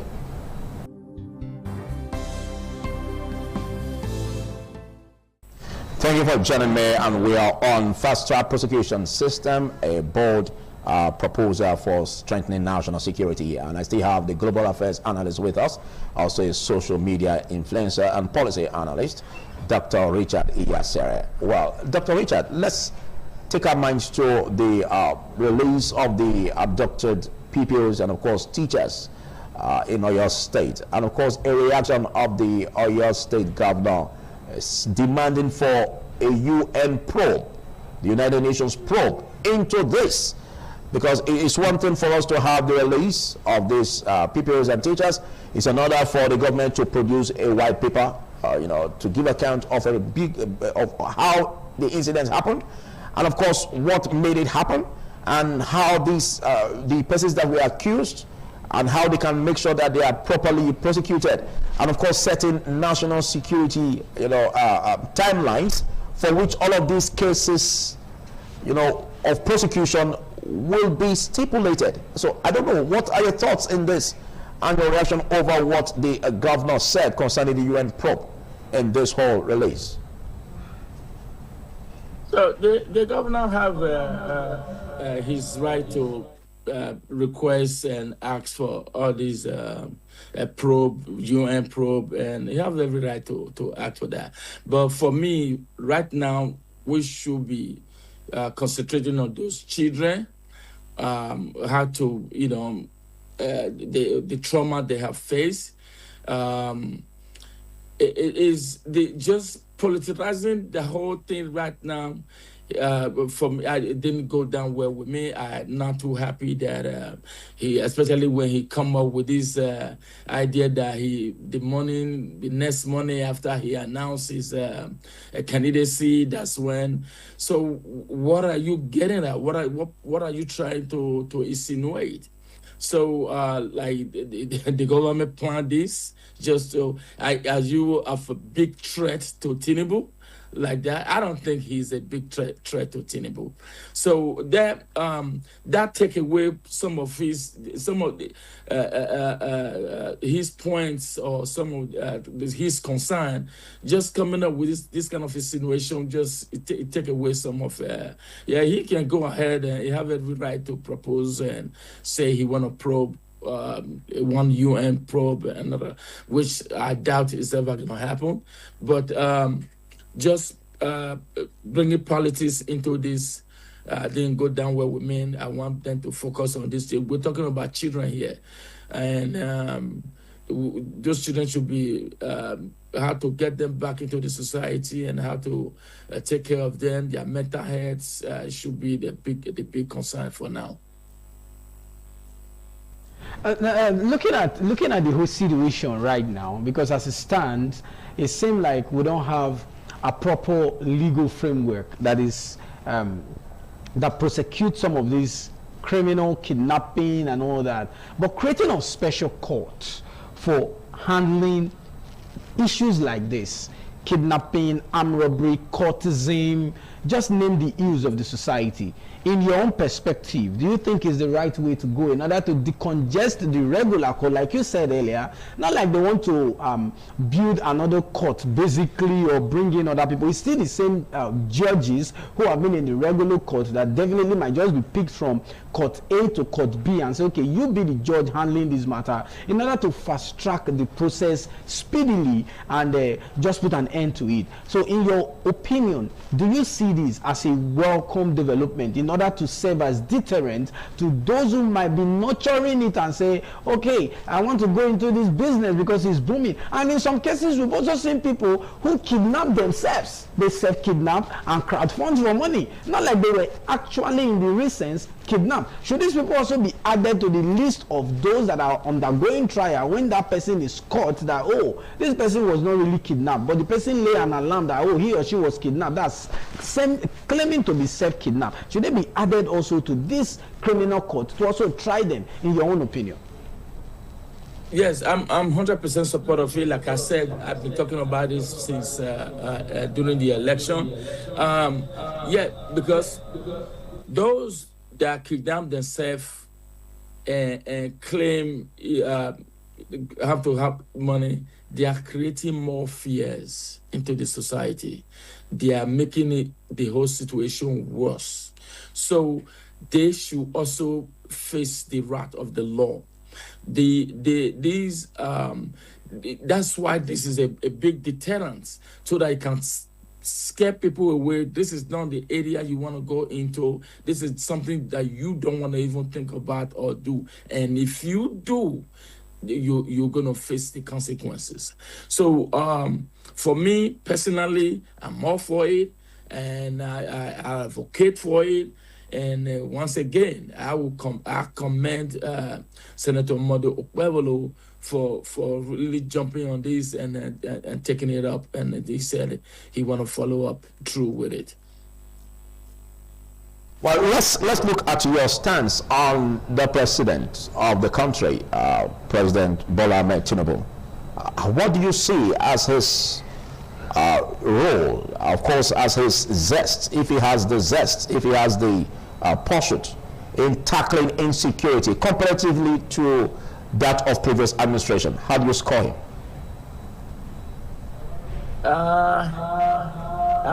To be honest, I don't have a score for him yet. I'm still, but this recent development is very positive. But before now, this country has been they went through a whole lot, and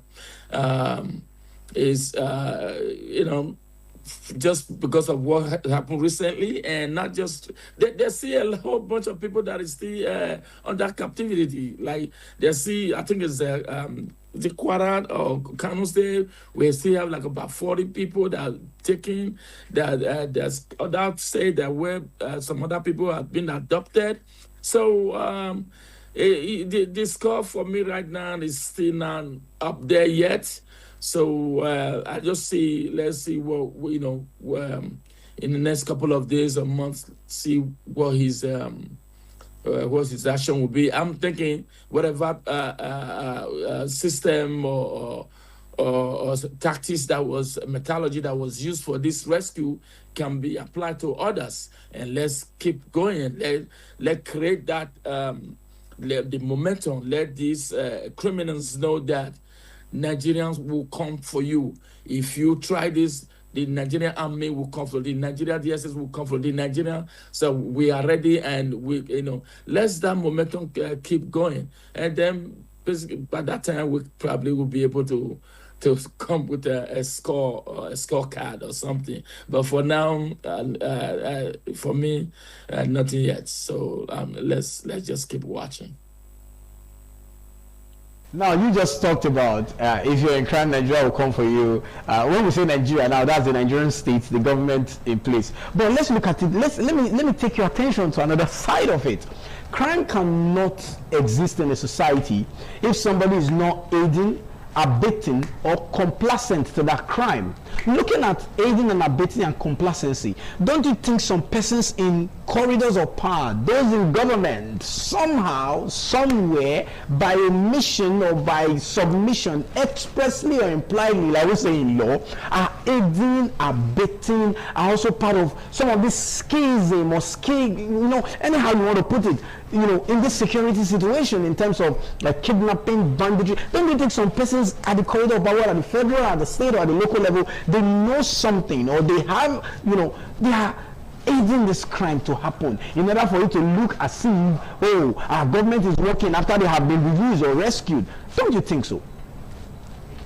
I absolutely think so. I absolutely think, because then again, you see the kind of people that we elect in that country.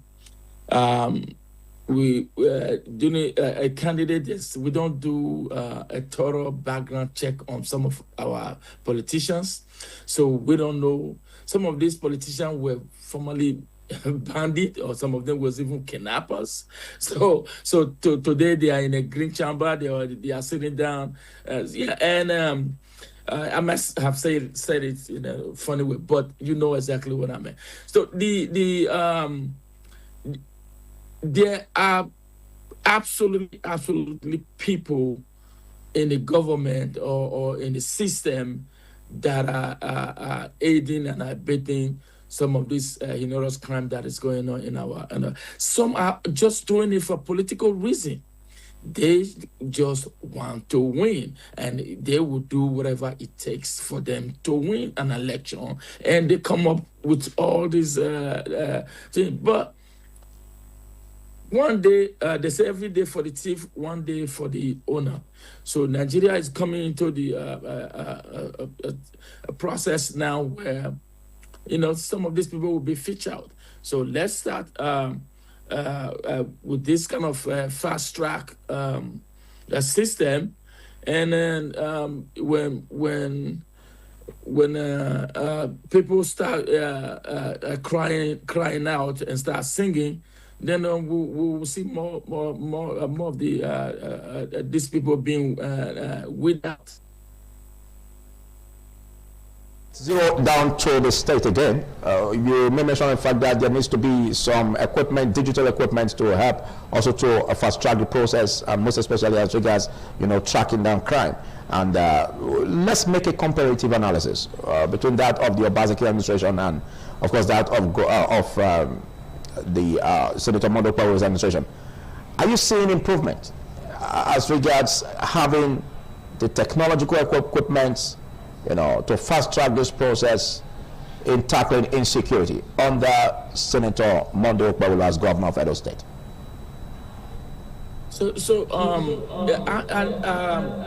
Just looking at the insecurity during Obaseki, and right now, you will see that it's worse right now than during Obaseki. I know that Obaseki had a situation room that time, and it has a lot of camera in almost every corner of Edo State, and it has a phone system you call like what we have here, 911, and they have a phone call that you can just call, and somebody will actually pick up the phone and ask you what is the emergency. In terms of digital way of handling this insecurity, Obaseki was really ahead of time, and he was on it, and having weekly, daily briefing with the security agencies. So I have to also give it to him. He was really on top of the game. We shouldn't also forget that Okpebolo is leading and safe from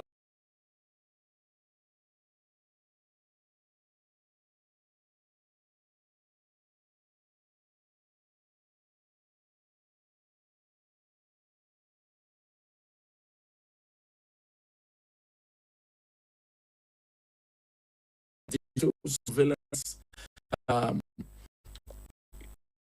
using a digital monitor. All of us have to contribute to it. He's there and he needs help, and whatever can contribute help that it should be bring to the table.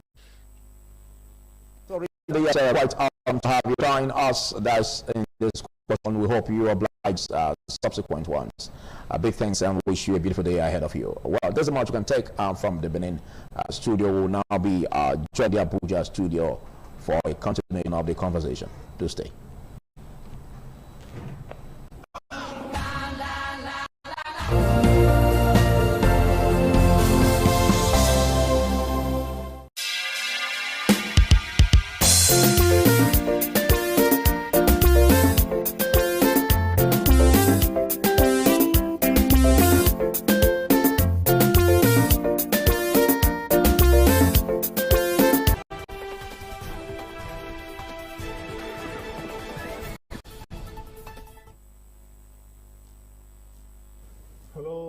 Welcome to the Abuja Network Center of your favorite station, Independent Television ITV. It is the continuation of your favorite breakfast show, TMI, and I'm Nemeka here to welcome you to Abuja. I've had we've listened to the discussions down there in Edo State where they're talking about what government should be doing in terms of safety of Nigerians, setting us special calls for prosecution of those who perpetrate this evil of and other related crimes. Over here in Abuja, we have the issue of safety of Nigerians again, on the table for discussion this morning, and it has to do with both mishaps, safety on Nigeria's waterways for and all those who make use of the waterways in Nigeria. And then we'll be joined this morning, by some experts in the field. Where I have with me in studio Femi Bejide. He's a former director operational at the Nigerian Hydrological Services Agency, NISA. He's here with me this morning. Thank you for joining us. Thank you for having me. Also joining us via Zoom, actually is Sunday Nyewe. He's a top employee of the Nigeria. The National Inland Waterways Authority is NIWA, operating from the Port Harcourt area office. Actually, he is the Safety Implementation Enforcement Officer at NIWA. So this morning we'll be taking a look at waterways safety.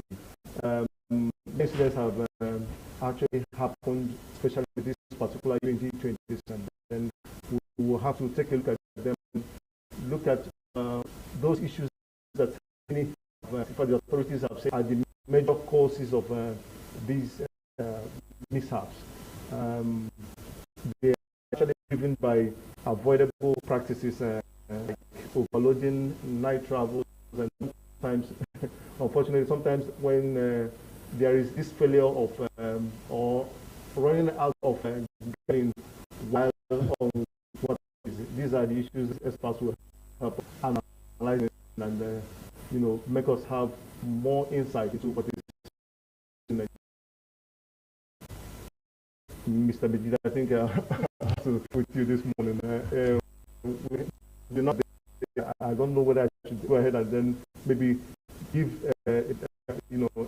some incidents that have happened actually in Nigeria within this year. But I think I stay and let's decision what we should do terms of lives on waterways. You know, we have large of Nigerians take of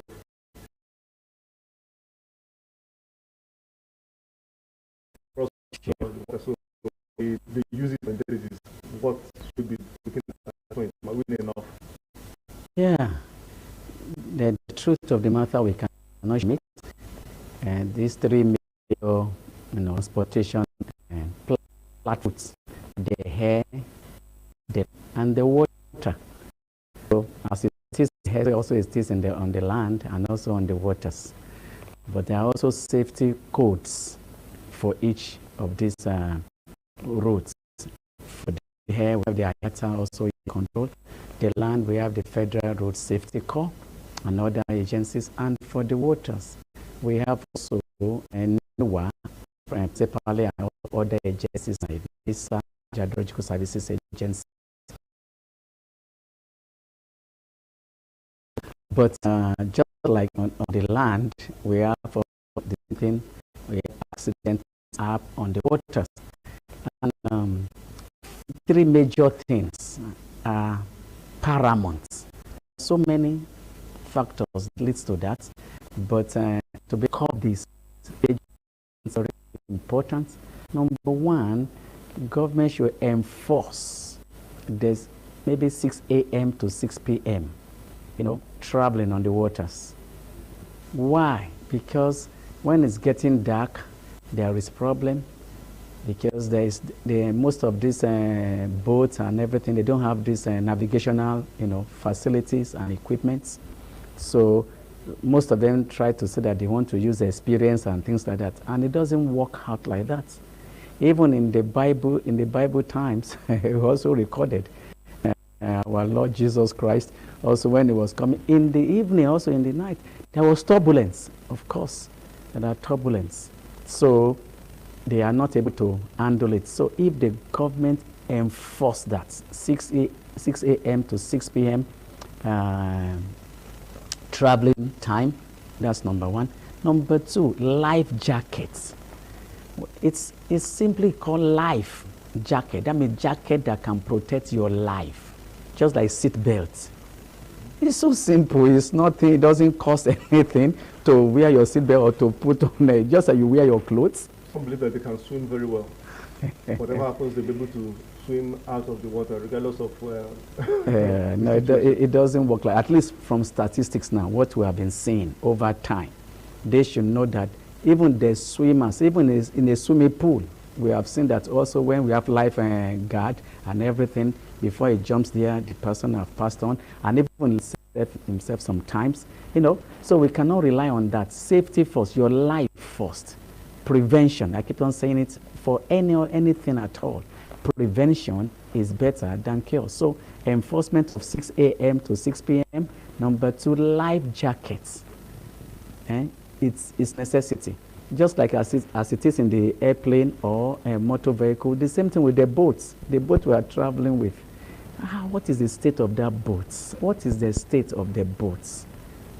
Then overloading and things, so many things. Where the job of the regulatory bodies come in. Okay. But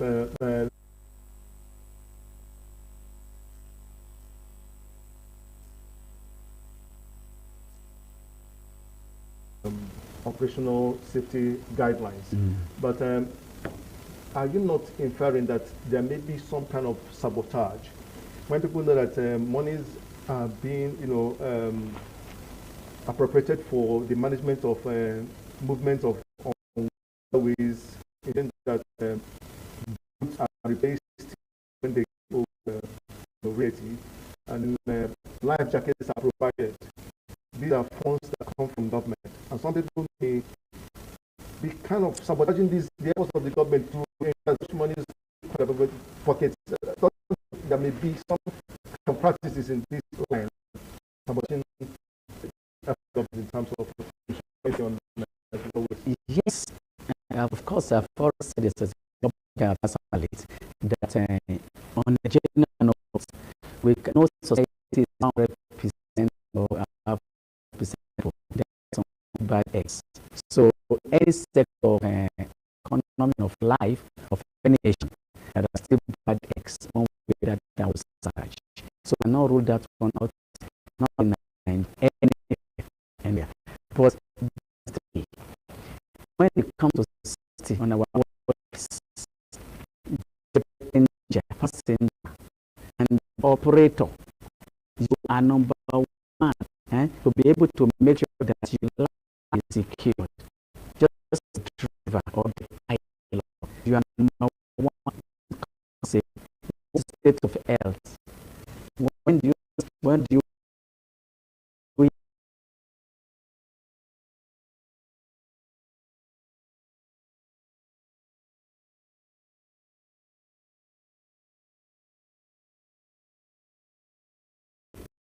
I've been able to deliver a report where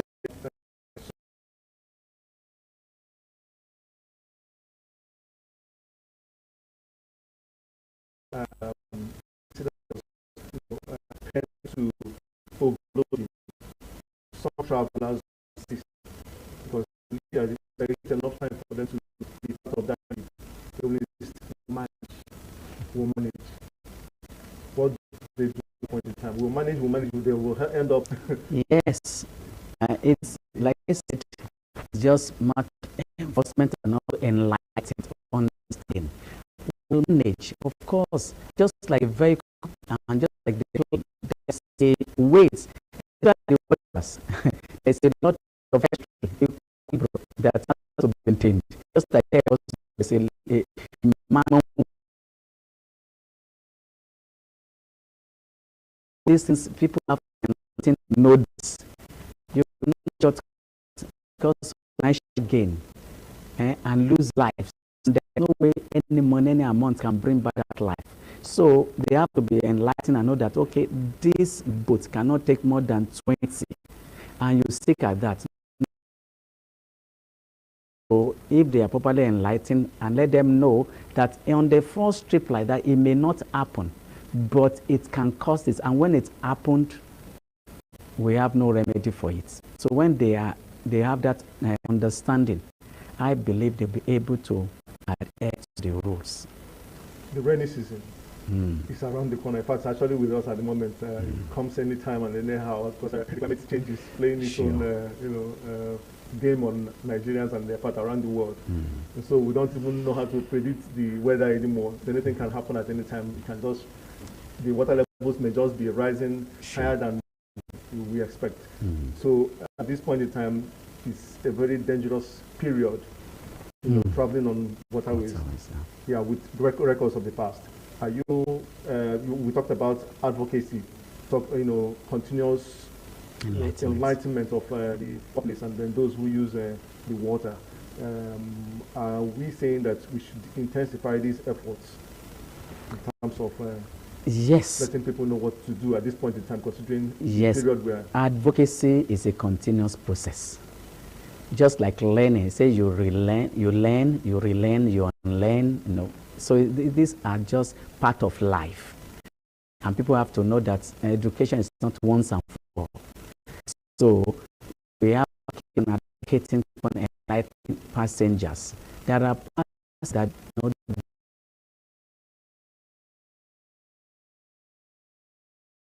people from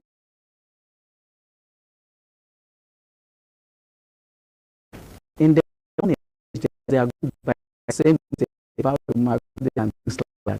Daily is like you go from your house to and come to office and come back.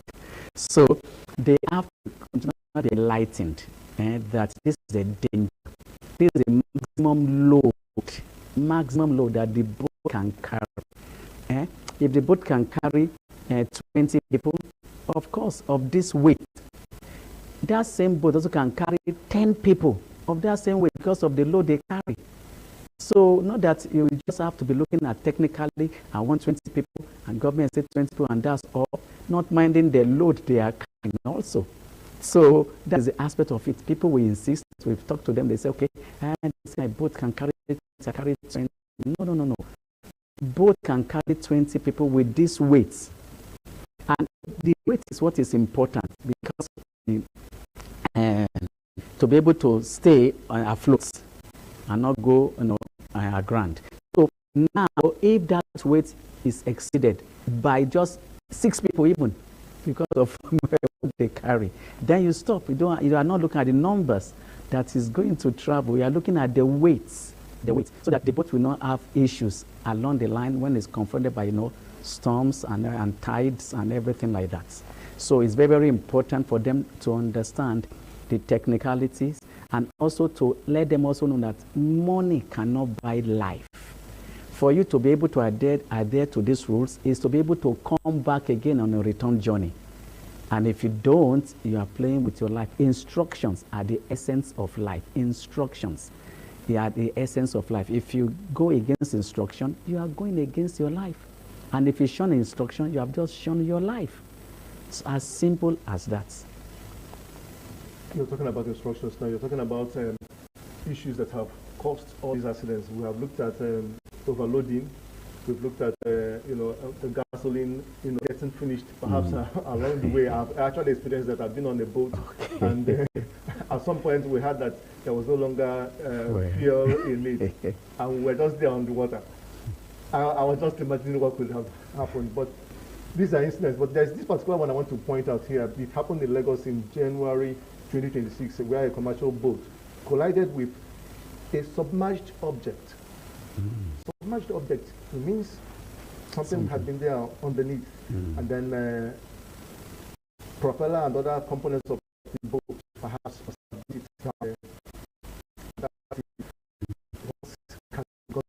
asset or do have of insurance.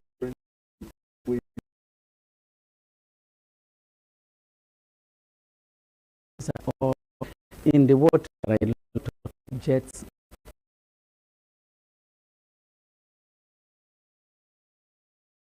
A lot of also we have there. A lot also in water.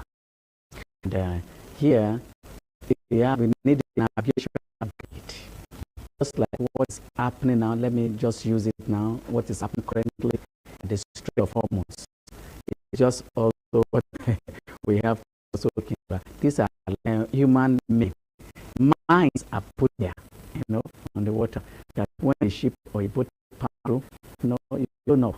They lay instead on the ground, they lay in the waters.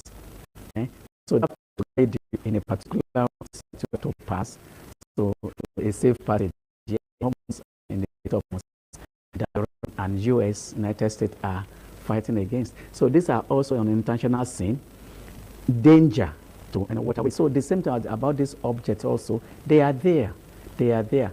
A few years back, an hippopotamus also, big hippopotamus, of course, in Lokoja. And even there is an idol, they say from Cameroon, they are God, an idol, big like this, wash away from, all the way from Cameroon to Lokoja. And things, they found it there, and they have to come one carry. So a lot of things can happen. A lot of things, debris, the sedimentation, that particular place, maybe have been, sedimentation has occurred there. The water, the depth of water is not as much as it used to be. And you can run aground when you get to that kind of points.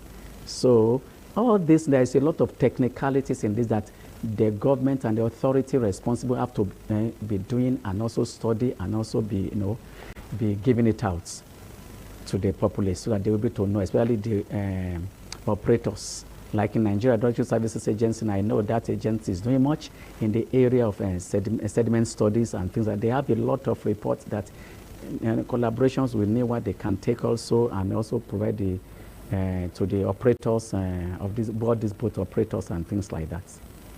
You mean the navigational equipment? Yes. Are they available in Nigeria? Yeah. Are they being put into use? Yes, we are getting there. I know that our state of economy is affecting a lot of things, but the federal government is doing their full part. It's just the how to be able to manage, use the little you have to be able to do much. And that's why the federal government is trying to focus on the major ones, like enforcement. And they say don't go by, just like federal road safety also. don't travel by night travels. There was a time they even banned it, but people still travel. So what do you want to do? You arrest them, you also prosecute them. Will you be prosecuting all the years? So people should know that their life, you want to go to market, you want to move on the water from one point to the other point. Safety is number one, to be able to get there first and to be able to return. And it's my primary responsibility, not the boat operator, not the government, my own. So you insist, just like looking at a vehicle, look at the tire, it's your responsibility, not just enter it and no, be mindful, ask questions. You have the right to say, no, I won't enter this one, I will enter another one, I'll wait for the other one. That is personal responsibility, it's taking, safety first. So the same as it is in the water, in the air, also in the on the waters. So passengers on the waters should take personal responsibility first. Insist. Life jackets, I've seen it and I've interviewed people and they say yes. They are not even, some people will say that they don't have life jackets. They don't. Maybe sometimes they are about 25 there, and you say only maybe 6 or 7 or 8 have life jackets on. The rest, others are not capable of affording it, because the boat drivers who have those equipment, it's not for sale. It's not for sale. If we ask questions about it's not for sale. How it's being used. Boat operators must have life jackets. And when they are, the passengers are getting to the boat, you are being, given that, and it's your responsibility to wear it. Don't hang it, don't wear it. Whether it's turbulent or not, whether it seems as if, as you are going on, sailing on, weather changes. Rain can start for excessive rain, torrential rain, tide, and anything can happen. These are all possibilities. So you prepare for all this. And some journeys actually take up to 4 hours.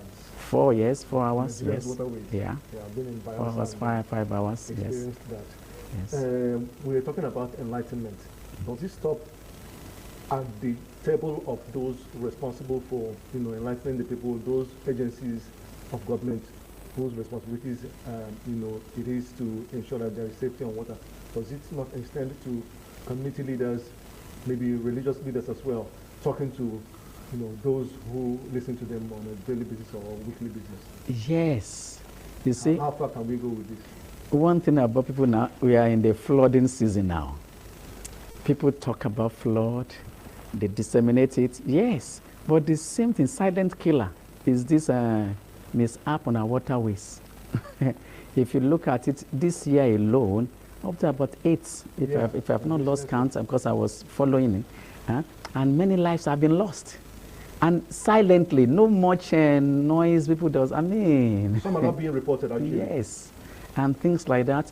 So that's why I said that you take ownership of your life. It's your life. You take ownership of it, and you have a responsibility to keep your life first, not handing it over to another person. You take your necessary steps, necessary precaution on the waters. And it's as simple as 1, don't navigate, don't travel by waters in the night. So simple. Number 2, insist on, it's your right, insist that you are given a life jacket and you wear it. Number 3, ask questions. Ask questions. Ask questions about the state of the boat. Look at it. Even in your presence, they start the boat is not starting, the engine is not starting. It's supposed to have moved. 10 minutes, 20 minutes, they are still trying to, then you may know that, what of if this occur? They say, okay, go and call this mechanic. Who mechanic will you call? And when you have started sailing, which mechanic will you call? Yeah, and most of these boat operators, that's what I have seen and I'm trying to advocate now. Let there be, just like on the road, we have a driver and a bus conductor.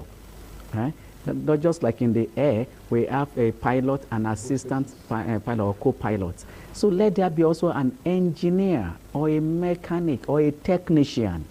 Also, it's a must also in case, because some of this mishap also is engine failure and things like that.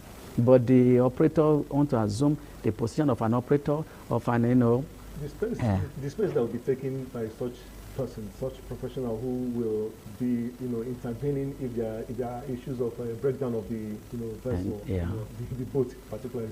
The space is a space where a passenger should sit. A passenger will sit, and then the problem is that we are more concerned about the gains or the profit that's going to be made rather than safety. I think that's an issue that should also be raised. Yes, I understand that. If you calculate, okay, on this trip, one passenger is paying 17,000, for example, and if a technician stayed there, I will lose 17,000. Okay, but those that have had mishap, they will have wished that they lose that 17,000 instead of losing those lives and also properties and also their boats. So there is no amount that can be too much for safety.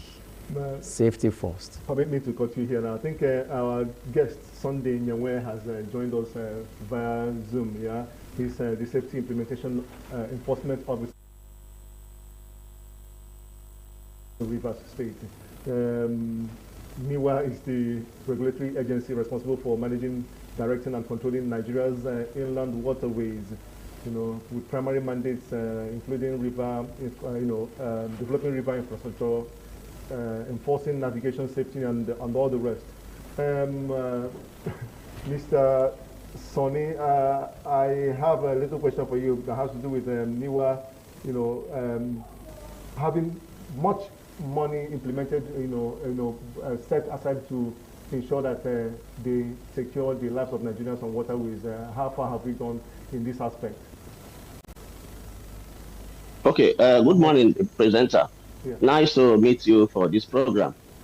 Yes, just like what you rightly said, that NIWA is the agency responsible for the control and regulation and management of all the activities within the inland waterway system of Nigeria.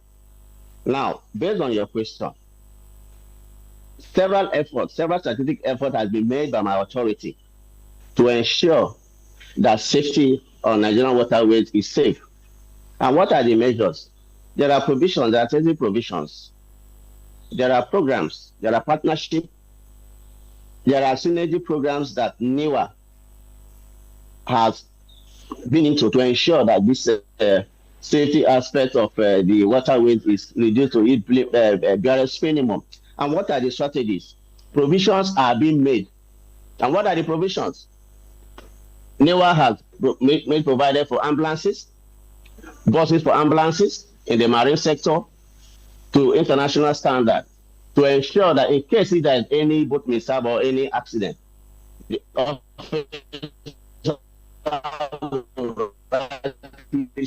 into action to ensure and the activity of the boat mishap and all that is being managed very, very well. Now, secondly, if you're talking about, I rightly mentioned in partnership programs, synergy programs. NIWA is in partnership, is a synergy program with NEMA. NEMA is agency responsible for flooding and all that. And then we are also in partnership with the Rivers State government. Already there is a joint committee that NIWA is part of, managing that committee with several agencies, including the Navy for accident, search and rescue in Rivers State. So these are the measures that so far NIWA has done to ensure that these things are done appropriately. I don't know if you understand what I'm saying, sir. Hello? We have actually, we can hear you, but we've run out of time already, and then we hope we can engage you in no distant time to come and tell us more of what NIWA has been doing and what they intend to do to ensure that Nigerians, stay safe on waterways. We've heard from Mr. Bejide in the studio. We've heard from their professionals in this field, and then we know that the situation out there is not that smooth, and we want Nigerians to stay safe, adhere to those safety protocols, and then ensure that you stay safe as you get to whatever is in Nigeria. We've been speaking with Mr. Femi Bejide, who is a former director of operational hydrology at the Nigerian Hydrological Services Agency, and then Sunday Nyangwe, who joined us from Port Harcourt. And unfortunately, we didn't have enough time to take him now. So the TMI continues. We'll be handing you over to the Lagos Network Center for this continuation of this program. Thank you so much for being with us.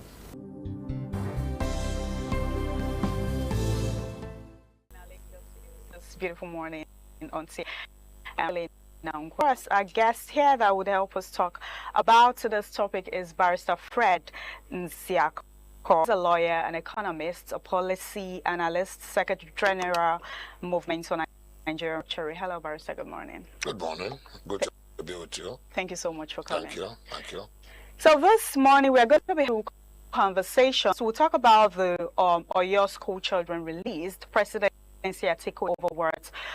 Oyo children rescue. The second topic we'll be talking about is the questions of opposition after INEC extension. So firstly, we would be looking at the security agency successfully rescued PPUs and teachers who was adopted from a school in Oyo State. The rescue government officials and the President public praised the operation and evidence that security agencies are making progress against kidnappers. Former President Atiku questioned the way the rescue was being presented.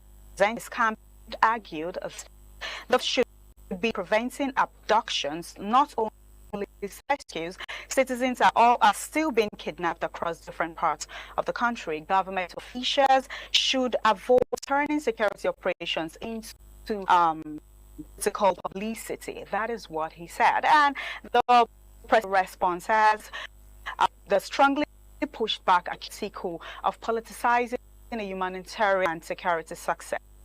To acknowledge the of security personnel using the incident to score political points at 2027 election. And we've been a couple of reports from persons coming out today to say, oh, those children, God, they were released. Even the parents of the children are saying at this point that we're not sure our children were back to school yet. I mean, I would not fault the parents. I mean, because everybody is scared. School used to be safe spaces. Barrister. To be safe spaces, but at this point, because of the insecurity issue, I'm not going to blame the parents of this, even though the governor of your state came out to say that, oh, we are looking for a way that the children, the parents have said that our children going back to school for now, the traumas and all of the face. Let's get to take on this your pupils teachers rescue. I mean, we've been flying on social media, on the internet, on news and all of that. Let's get to hear your take. First instance, one can we thank God that the children are back to home, whether rescued or released. But the good thing is that they are back home, and that is number one. Number two, we thank God that there were not more casualties than the one that we already recorded, which was the beheading and the death of Mr. Michael Oyadoku. And it is heartwarming that no other person lost his or her life, despite the huge challenges that they faced in the hands of kidnappers. But it is extremely worrisome that they had to stay 56 days before they were released or they were rescued. And what one should begin to look at is, why would it need to happen? There's government working there that such will not happen again. But the same day he was given that promise, was kidnapped on your state. Exactly. And today they are making a demand of $10 million. So what it means that promise will happen again as flat foot, and it is not. It doesn't have force that one expected. And again, would that be the last? That is the question. Would there be no more kidnapping of school children? Meanwhile, those who are kidnapping KB are still in the hands of the kidnappers. Those who are kidnapped in Zamfara, up north, are still in the hands of kidnappers. And Taliban had continued to call out the government and said, why you celebrate the release of the Orire or your state children and their teachers? Don't forget that there are still those who are still in captivity in the north. think somehow it is nice to give thanks to God for the release of ones. It's also nice to give kudos to the security agencies for their efforts in their release. But it is very important that we ensure that no more kidnapping of school children takes place in Nigeria. It's even most important because especially children, young school children are allowed to be kidnapped. I use the word advisedly. Are allowed. Goes fact that it's a success story for the kidnappers because haram means that education is a haram. The basic commencement of Boko Haram is that they are against education. So if schools are so frightened that they will now see school environment as unsafe, it means that those who don't want them to be educated are succeeding. Those who want more people to be out of school in Nigeria are succeeding. If the effort made this generation to help our young is failing.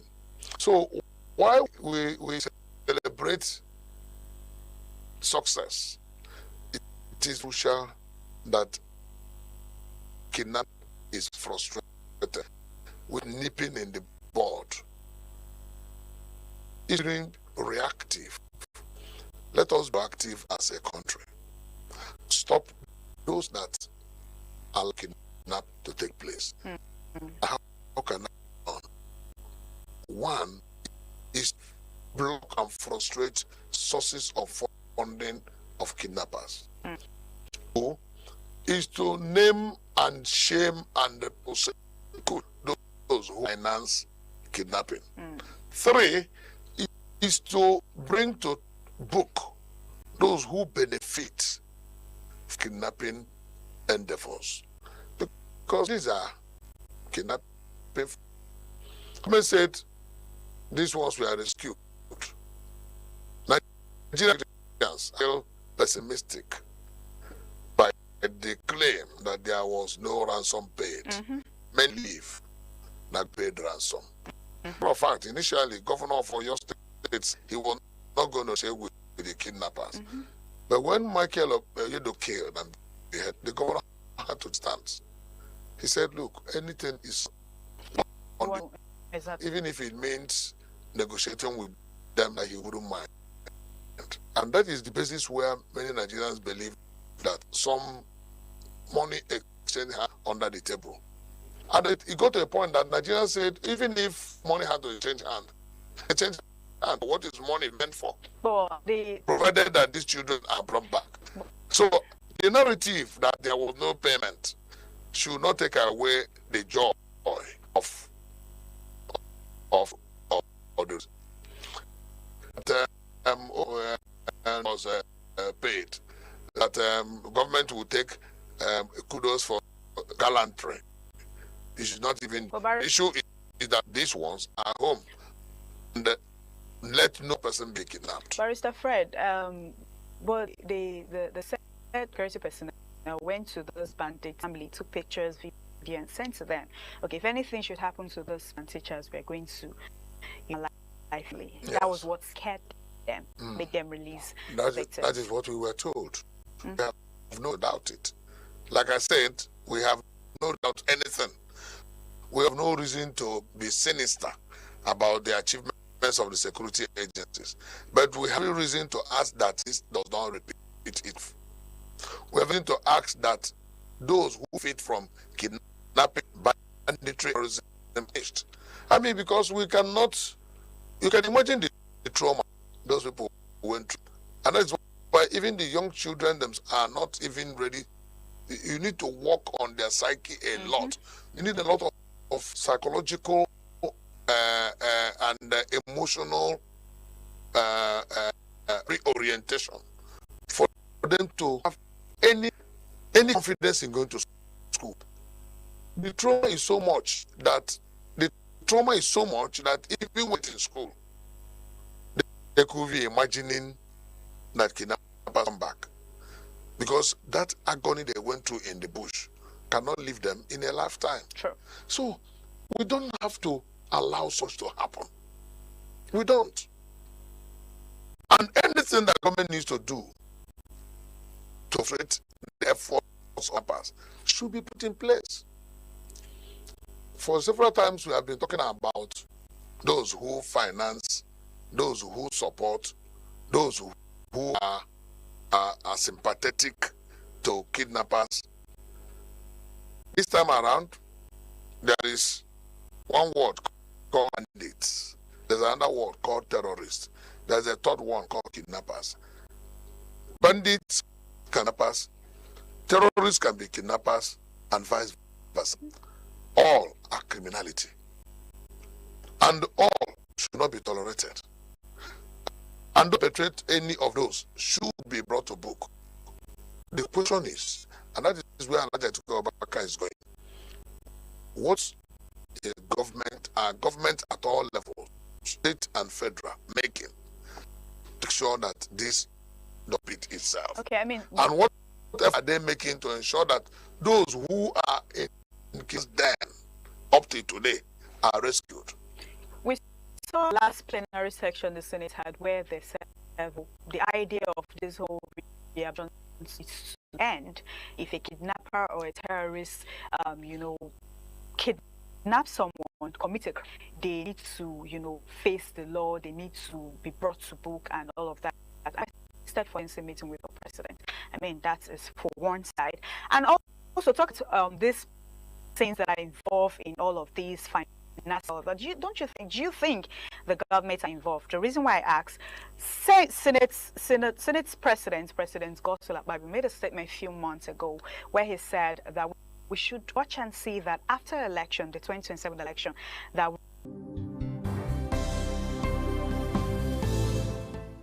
even the criminals themselves have said, look, that the government knew what they were asking them for, and that they should not pretend that they don't know their demands.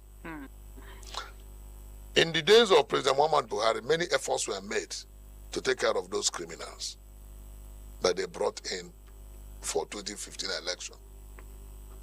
The Ruga settlement scheme was aimed at settling them. That one failed. The cattle colony was aimed at taking care of them. That one failed. The grazing route, government tried to reinvent it and refresh it. That one failed. And then when the people now felt that the government was not giving them what they bargained and what they admitted to give them and what they promised before they brought them in, then they went into kidnapping and the rest of them. All manner of criminality, just to force government. To the extent that it was on record that President Muhammad Buhari's government paid them off with 500 billion naira. Yet, they could not be assuaged. From CBN, paid them. So the whole problem now started changing shape. Life is dynamic, and everything about life is dynamic. Something does not stand somewhere permanently. It keeps shifting. So the issues about these people that came, that were brought in from all around West Africa and other parts of Africa towards 2015 election, they started going into splinters. Some will be, it was the same government of Muhammad Buhari that nicknamed them from terrorists to bandits. Because terrorism is an international crime, but banditry is local. With terrorism, with that name terrorist, other parts of the world will be interested. Because an injury to one country under terrorism is an injury to humanity. So any part of the country, any even advanced country will be interested, and they don't even need to respect Nigeria's sovereignty to attack terrorists anywhere in the world. That is the whole essence of that. And then being a sympathizer to these people that they brought, they nicknamed them bandits. And with that nickname, the rest of the world lost interest in Nigeria. But yet they are seeing the signs, they are seeing the effect, they are seeing the problems. But because Nigeria as a country has said these are bandits, and that is why, as high-ranking official as your Minister of Defense, or Minister of State for Defense, said that these are our brothers. People that the former government of Buhari said they are criminals from outside Nigeria, that they are not Nigerian Fulani militia, that they are from outside. The same people that the current government is saying they are our brothers. Let me say a government official. Let me not say, because it's not a policy of government.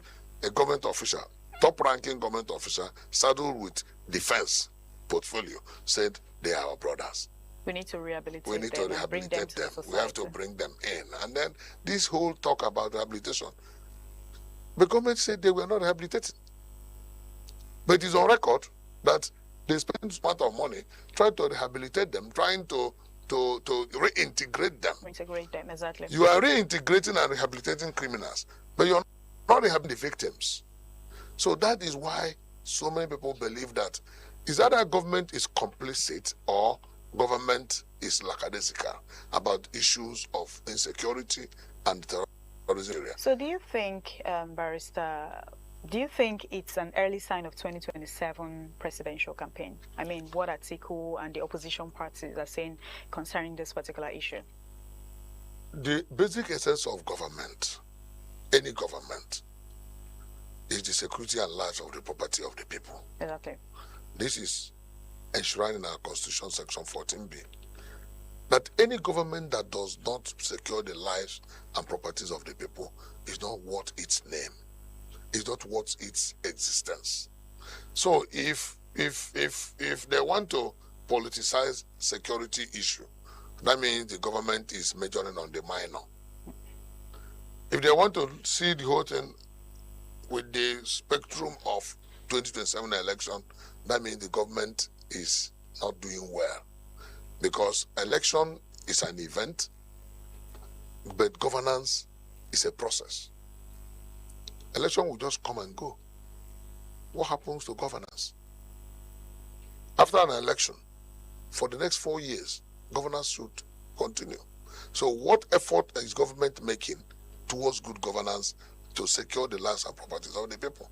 So I think that anybody who wants to politicize the issue of security in Nigeria is not being sensitive to the problems and the challenges faced by the country and faced by the citizens, especially those who have at one time or the other been victims of insecurity. I asked a question earlier when I said because of the statement the Senate President made, a lot of persons, speculations, people are thinking that the government, you know, they are involved in all this insecurity issue in the country. Don't you think if the government wants to end the insecurity today, they decide that, or we are ending insecurity today, they can end it?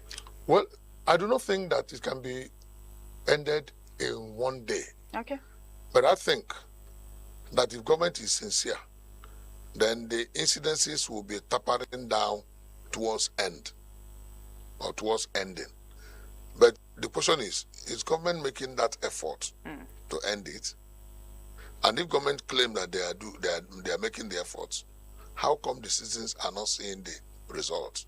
And how come instead of the problem tapering down, it is even increasing in momentum, is increasing in occurrences, and is increasing in problems for the people. As we speak, so many communities in the north are still in the hands, are still under the hands of terrorists. So many people cannot go to sleep in the north. All the people in IDP camps in the north have not gone back home. So if instead of the number of IDP camps closing up, instead the number is increasing, does it now mean that the government is doing well? So it simply means that the government is not doing well. So we begin to just mouth it, but we are not seeing physical action. It used to be secluded to the northeast. It festered to northwest. It came down to north central. And today it has gone down to southeast and southwest. So what it simply means is that it is now expanding in geographical horizon. So if something is expanding, instead of shrinking, it tells you that those who are involved in insecurity are winning over and against the efforts being made by government at all. I mean, what? And then the challenge where soldiers on the front line will continue to lament that they are not being given the adequate morale, the adequate authority, and the adequate requisite action to attack. And that was one lady, now Minister of Defense, former Chief of Defense Staff, when he now openly made a pronouncement asking and encouraging the soldiers that anytime you see a terrorist, fire. Exactly. That if you don't fire, then we'll consider you an accomplice. There was a reason why he made such statement. Because the issue that happened where an instruction was given to soldiers to leave a particular environment, and the very moment they left, 2 hours later than that, kidnappers came and packed school children. Up to today, they are still in kidnappers' den. And nobody has been questioned, nobody has been sanctioned, and nobody has been queried. Nigerians kept asking, who gave this order? Till today, we don't know who gave the order. But I believe my government knows who gave the order. Yeah, because if you know the amount of information available to government, you will marvel. Government is bigger than any human being. Because not only does the government have the authority and the capacity to hire the best hands in the country, it has the capacity to hire the best hands around the world. And it has the authority and capacity to collaborate and coordinate with other countries of the world to achieve anything that the government intends to achieve. So the government has adequate information, but how the information is left to them. Okay, so let's talk about where the governor of your state's Governor Seyi Makinde, he seeks UN probe into adoption of pupils and teachers. Let's talk about that. And with all in the news where the president described the governor's hand as unnecessary and politically motivated, arguing that the security agency has already provided explanations about the rescue operations. Let's talk about that. Seyi Makinde said on record that he declared to run for presidency by 4 p.m. The next day, he declared to run for p.m. on 14. Next day, on May 15, there was a coordinated kidnapping of children under his authority in Orire local government. 3 schools were attacked. Nursery school, primary school, secondary school. And they took along with them almost 50 people. All efforts made to bring them out proved abortive until after 56 days. Yes. It tells you something. Well, by that statement made by Governor Seyi Makinde, it tells you that he does not have confidence in the honesty or sincerity of the federal government under the APC. And possibly that is why he called for an independent investigation to be coordinated by United Nations. He does not take hook, line, and sinker whatever explanation given to him by the security agencies that are operating under the federal government that he seeks to replace. It's a very simple and straightforward analogy. He asked UN to get involved in this investigation as an express indication of lack of confidence in the federal authorities. Oh. Even in his heart of hearts, I do not that Seyi Makinde believes that those people were rescued. Whoever that coordinated the efforts, whether money exchanged hands or not, because of the need to be emotionally intelligent about the issue, nobody wants to probe what transpired. We all want to remain with the euphoria of their freedom, so that at least the challenges will be a lot more manageable. All right, so the challenge will be a lot more manageable. But I can tell you that the governor is worried for his state. So what should the people be expecting moving on from now and the government? Moving on from now, the people should If they see, they should say something. Say something. Okay. That's the least the citizen can do. Hmm. If you see something, please something. say something and say it loud, so that the government can now take it off from there. But I completely and sincerely condemn politicization of security or insecurity in Nigeria. Okay, let's quickly move to the topic 2, APC questions opposition after INEC extension. And also on the papers this morning, we saw that opposition candidates in turmoil as INEC nomination window closes. So the Independent National Electoral Commission recently extended the deadline after before this this headline we saw on the papers for submission of nominations forms and other electoral documentations for the upcoming electoral activities. Following the extension, the APC officials, they've argued that the opposition needed more time because it would not be fully organized, because now they are saying that the oppositions are not organized. The oppositions, they are accusing, we're talking about the ruling party, the APC, they're accusing the opposition party of not ready, not fully organized. That is why the INEC, a deadline for the submission of the nominations form. So let's hear your take. Recently, the question we need to be talking extension, that the opposition is not ready for 2027, because I mean that is what the opposition parties, the ruling parties, APC, they are saying currently. INEC as an electoral management body that is saddled with the responsibility of conducting an election based on the provisions of the Constitution and the Electoral Act, and by its internal bylaws and regulations. When they set deadlines, they usually make room for plus or minus, because we are dealing with situations that is not compartmentalized. If they feel that certain milestones cannot be achieved within certain timeline, they have the authority to adjust it. Okay. Based on their capacity as the electoral management body, and based on the fact that they must ensure that the concept of inclusivity is respected.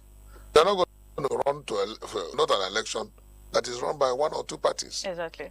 In a multi-party democracy that we operate, at least as we speak, there are about how many registered political parties that are going for election?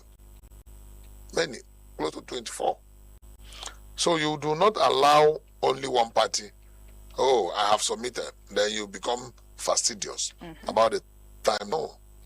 When you look at it, there are, because for any reason why the other parties are unable to meet any particular deadline, INEC has a responsibility to look into their complaints and then consider whatever reason that affects efforts.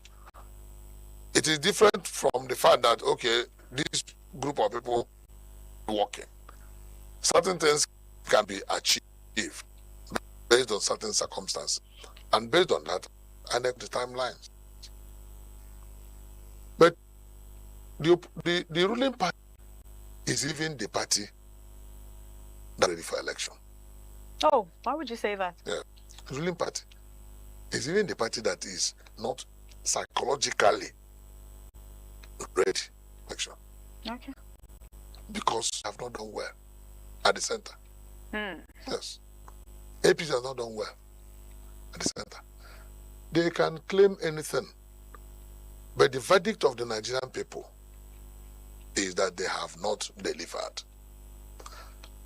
And the verdict of the Nigerian people is that they should be allowed to decide who leads the country and who leads the states at all levels.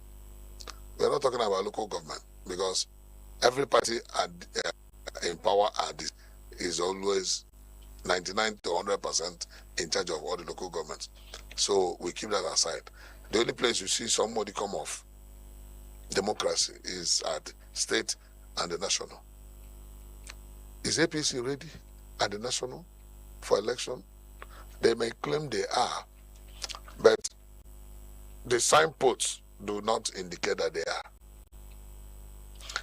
Either they are afraid, they don't know what to tell the people. Having been in power since 2015, Nigeria can now have enough time to assess their performance. And if their performance is not good enough, are they ready to allow Nigerians to decide which party that comes in to direct affairs from 2027? That is why many Nigerians believe that they are not ready. Don't you think the APC are using this extension to shape public perception? The perception of the public remains what it is. Because nobody would tell. They said in local parlance that you can only tell the blind person that there is no oil in the soup. You cannot tell the blind person that there's no salt. Exactly. Because the taste of the pudding is in the eating.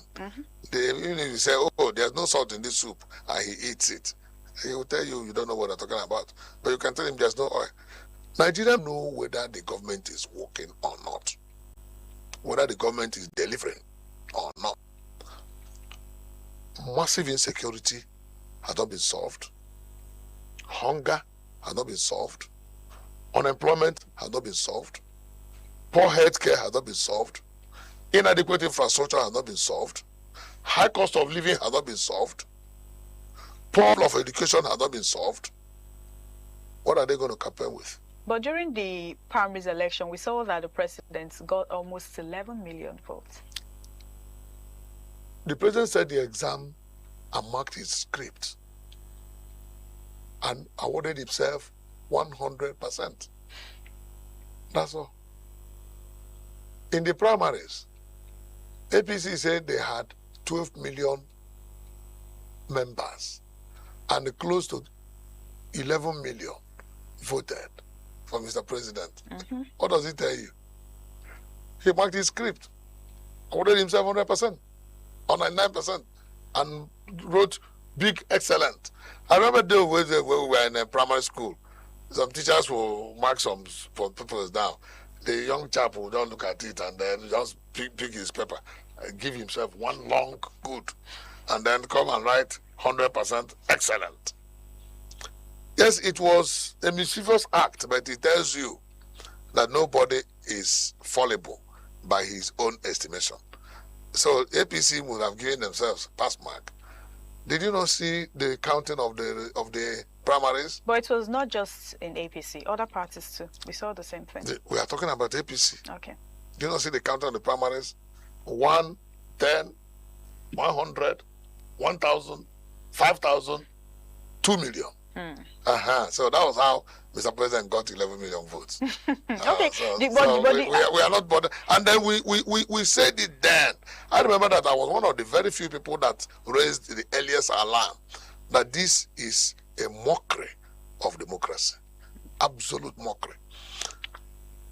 And I made a proposition that direct primaries should be expunged because of the insincerity of the political class.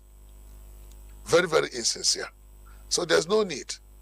You can't conduct basic primary election in your party. You say it ought to be done by consensus. Consensus failed because strong people were wielding their strength and then did not look at issues that the requirements of the consensus. They are now left with with only direct primaries. They shut out indirect primaries that have been in practice since 1999. I'm sure that by the next amendment of the Electoral Act, they will come back to indirect primaries. We're actually out of time. Do you think the APC stand a chance for 2027 election? As a Nigerian, do you think they stand a chance? I mean, looking at the primaries. We're not talking about the primaries. Looking at the realities in the system. Looking at the delivery of good governance. Okay. If I ask you, return that question to you, do you think they stand a chance? If election is done free, fair, and credible, they don't stand a chance. All right, thank you so much, Barrister Fred. Thank you, Nigerians. Thank you, all our viewers, for joining our Lagos Network studio this beautiful morning on CMI. I am Marcelina Unko. We'll be handing over to our Benin Network studio for the continuation on CMI. Just stay with us.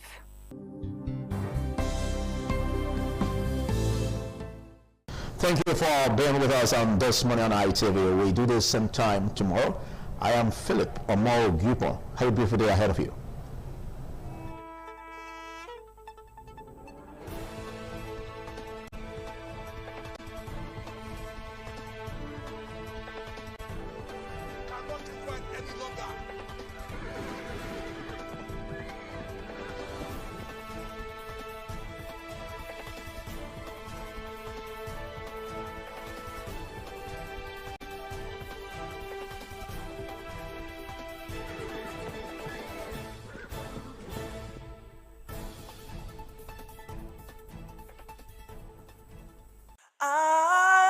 ITV, certainly the best.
Ugieni Madonna, Imazedion, Orero, Obesni Agbe, Manazo, or Ugieni Madonna. You will have to serve the community for 30 years before you come to this stage.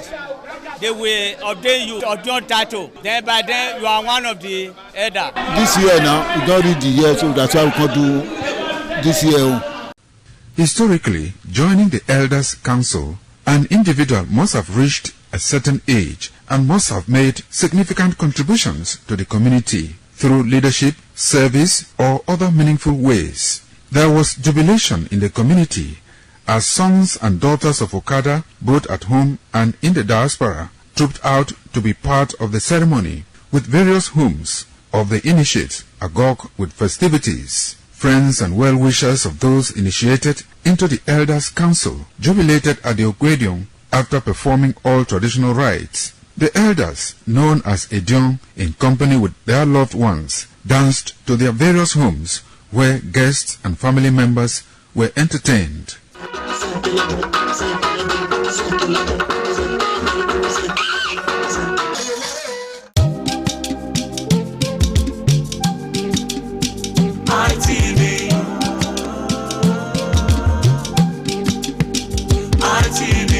ITV, certainly the best.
This is Anegbete community situated in Isako Central Local Government Area of Edo State. It is an agrarian community with united people that promotes unity and oneness for peaceful coexistence. The inhabitants of the community migrated from Benin, the cradle of black civilization, a kingdom where king is truly king. The ancestors of Anegbete saw that age was the main determinant of leadership in the rural setting, and the eldest man in the settlement was regarded as the leader who presided over meetings, and his authority is held in high esteem. To further strengthen this unique system of leadership, age group evolved in Anegbete.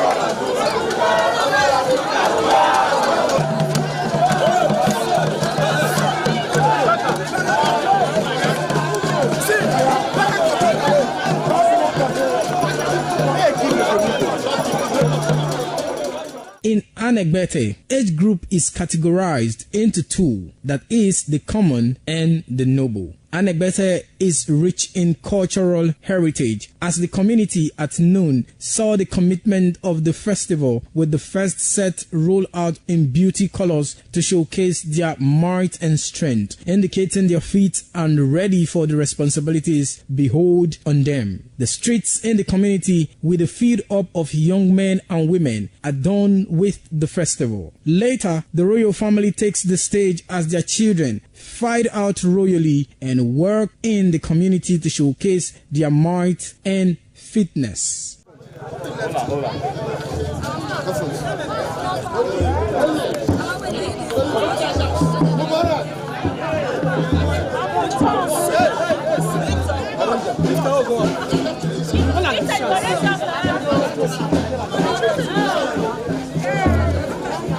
My leader.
some days, there comes the Ugemobo Festival, which the Oba celebrates outside the palace gate. A pavilion is built of red cloth where rites are performed to drive away all evil spirits still unsatisfied by the year's sacrifices. The Emobo Festival is to commemorate an event in Benin history which dates back to 1504 AD.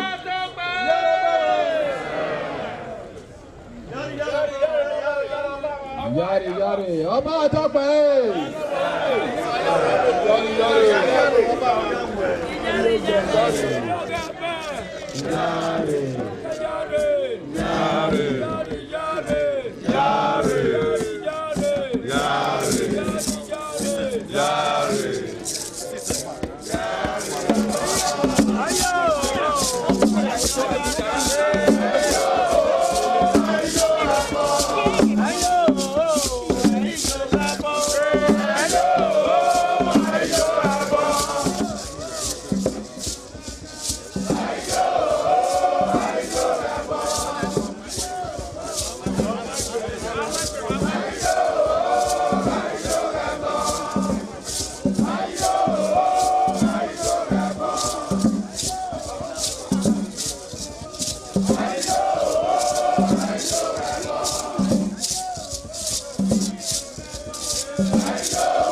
The Oba of Benin added a colorful mood to the year's celebration as he walks round the city center amidst cheers.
It's yet another time for us to talk about issues as they emerge in our country, Nigeria. And today we're going to be talking about the NDC's anti-defection oath that states that any candidate contesting on the platform must have to meet some requirements, mandating the candidate to sign the anti-defection oath, committing to vacate their seats if they defect from the party after winning the election. And the idea is party supremacy, and also to help curb politicians from defecting and dumping the party at will and at their convenience after winning and contesting on the platform, in order to search for other political parties that suits their ambition at will. It is a Viewpoint on ITV. I am Caroline Okonji. I'm one of those that have doffed my hat for Seriake Dickson since I heard the news. The truth is that he hasn't done anything too new. The law had always respected and expected that the political party's ticket belongs to the political party. It doesn't belong to an individual. You win election on the basis of a political contest. And that's why you find that in the ballot papers, there are no individual pictures. It is the logo of the political party. It's the political party that owns the ticket. Now, because our laws were not respected, especially since oftentimes it is the party in power that is most guilty of this kind of infractions, people took advantage of that to begin to behave as they like. And then the situation has gotten to a point where we needed someone of courage like Dickson, who has courageously taken the bulls by the horns. Because why would people come into a political party and then after party members have invested confidence in you, that you are going to raise the profile of their party and that you are going to help their party to become a sustainable party? Because if party wins an election, that party has the chances of winning again. And with continual winning, we are dealing with sustainability. Parties are supposed to be institutions. They are not just supposed to be platforms or, where you have the kind of waka pass attitude that you have in the media, in the movies. Party is an institution, and continuity is important. It is continuity that has helped America to establish their democracy to a point where you now have people who will tell you that they are born Democrats and the other ones will say they are born Republicans. It is only by sustainability that we begin to develop ideology. Ideology evolves from sustainability. What you continue to practice, if for instance a political party continues to practice free education, housing scheme and so on and so forth, that becomes part of its ideology. So we have had a free-for-all fight, everybody doing as he likes, until Dickson stepped in now. So I'm one of those who supports it. If you come to the question of the exemptions, if you look at the statistics of party defection, there are certain people that are very hard for them to leave their party and defect to other party because they have attained the position, like the president, the vice president, and so on and so forth, where they are now so big in that party that they just consider themselves leaders and elders that shouldn't be running up and down. The defection is mostly among young aspiring, politicians, and then some in the party who are building influence and they feel that they have enough influence to move some people away. And it just becomes, it is not on the basis of ideology, just because it's on the basis of either ego, or on the basis of the fact that you want things to go your way, just your way, and then the party thinks otherwise. So I think it's a very welcome development, and I support it wholeheartedly. It is not going to be a political setback in the long run. In fact, in the short and long term, it is a blessing to political parties. I mean, if Peter Obi, for instance, had done the same thing when he was in Labour Party, he would be contesting right now under Labour Party and not under NDC. Now, one of the pushback against Peter Obi is that within a period of about 5 years, he's been to about 3 or more parties. So if he had remained in Labour Party and built it up into an institution, he and his Obedient movement would not be itinerant politicians today. which APC refer to as nomadic politicians. That is not by any stretch of imagination a better option than if you remain in one place and you build it into an institution. So what Seriake is pushing is that you have to build political parties into institutions. They call it movement, and then maybe they probably interpret it literally that you have to keep moving. When you say it's a movement, you simply mean it's a particular organ that at that moment is driving an ideology. The moment you now achieve power, you establish that ideology and build it into a sustainable institution. So that's what Seriake is pushing, and that's what I think is the best thing that has happened to our political parties and political environment for a long time. I'm going to push and advise and insist that our party, the ADC, would have to come up with that kind, because I would ask ADC to push so that it will affect the other political parties to also, have that in their law. Because we don't want many people rushing into the ADC. We want those who were there, who struggled to win the elections, to also be the ones that would establish, because they believe in the ideology of the ADC. That's why they are there. Therefore, they should be able to be part of those who will drive ADC into becoming a really sustainable institution. And in any case, we started that, those strategically, by coming out with a manifesto that will guide all our candidates. We have one manifesto for the ADC, and it's national. It's a welcome development. That is a measure for internal discipline. The political parties in Nigeria should enforce that internal discipline to curtail the excesses of our politicians who tend to decamp from one political party to another when the parties do no longer favor their interests, most especially when they won election in that particular political party. There are explicit law and a very definitive court judgment to that effect that, taking cognizance of section 68 article G of the Nigeria Constitution, say that a political and a politician shall cease to be a member of House of Assembly when he defects from a political party that sponsors that election.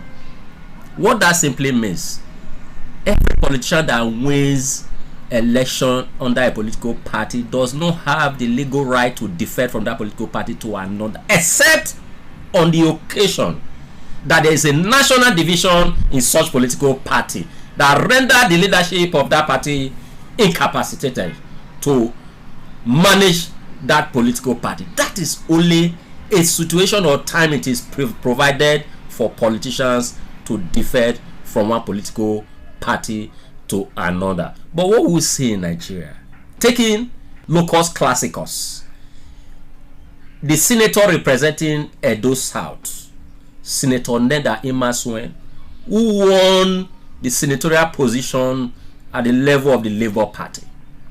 At the time, it could understood at the time that the Labour Party had a kind of a division in the party. He defected to APC, and in this instance, he could not secure the second tenure ticket. So, in my own opinion, every political party should enforce that internal discipline, and any politician, any party member who wins election under their platform and tend to decamp with that seat or that position, the party should do everything legally possible to ensure that that seat or that position is stripped of such persons. That is the provision of the law, except otherwise, like I stated earlier, that there is a division in that political party and the party can no longer manage the affairs of that political party. That is the only time defection is allowed, because the provisions of the Nigeria Electoral Act does not provide for an individual candidature. It is a political party that sponsors election. A member or a candidate contests through a political party. So I cannot win election in party A.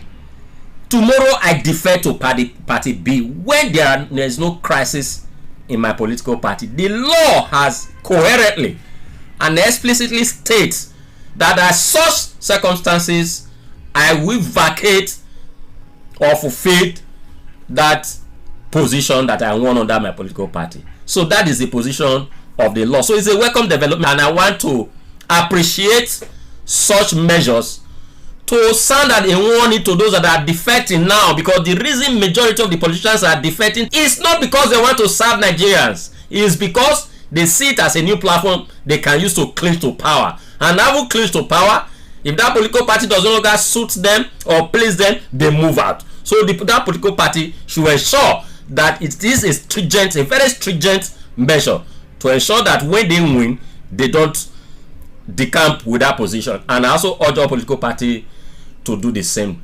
And in the provisions of our laws, there is no exemption to whether some political party or positions should be kind of alleviated or exempted from that disciplinary measures.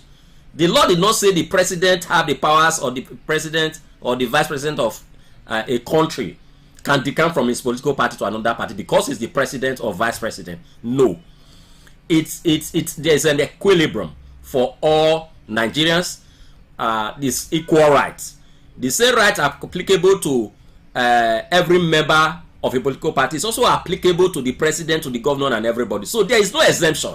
Perhaps the political party want to use it to place their presidential candidate, but the law did not exempt any individual or any position from that decamping or enforcing that law that affect defection. So if a political party comes up with measures to enforce discipline, they are turning around to also give an exemption.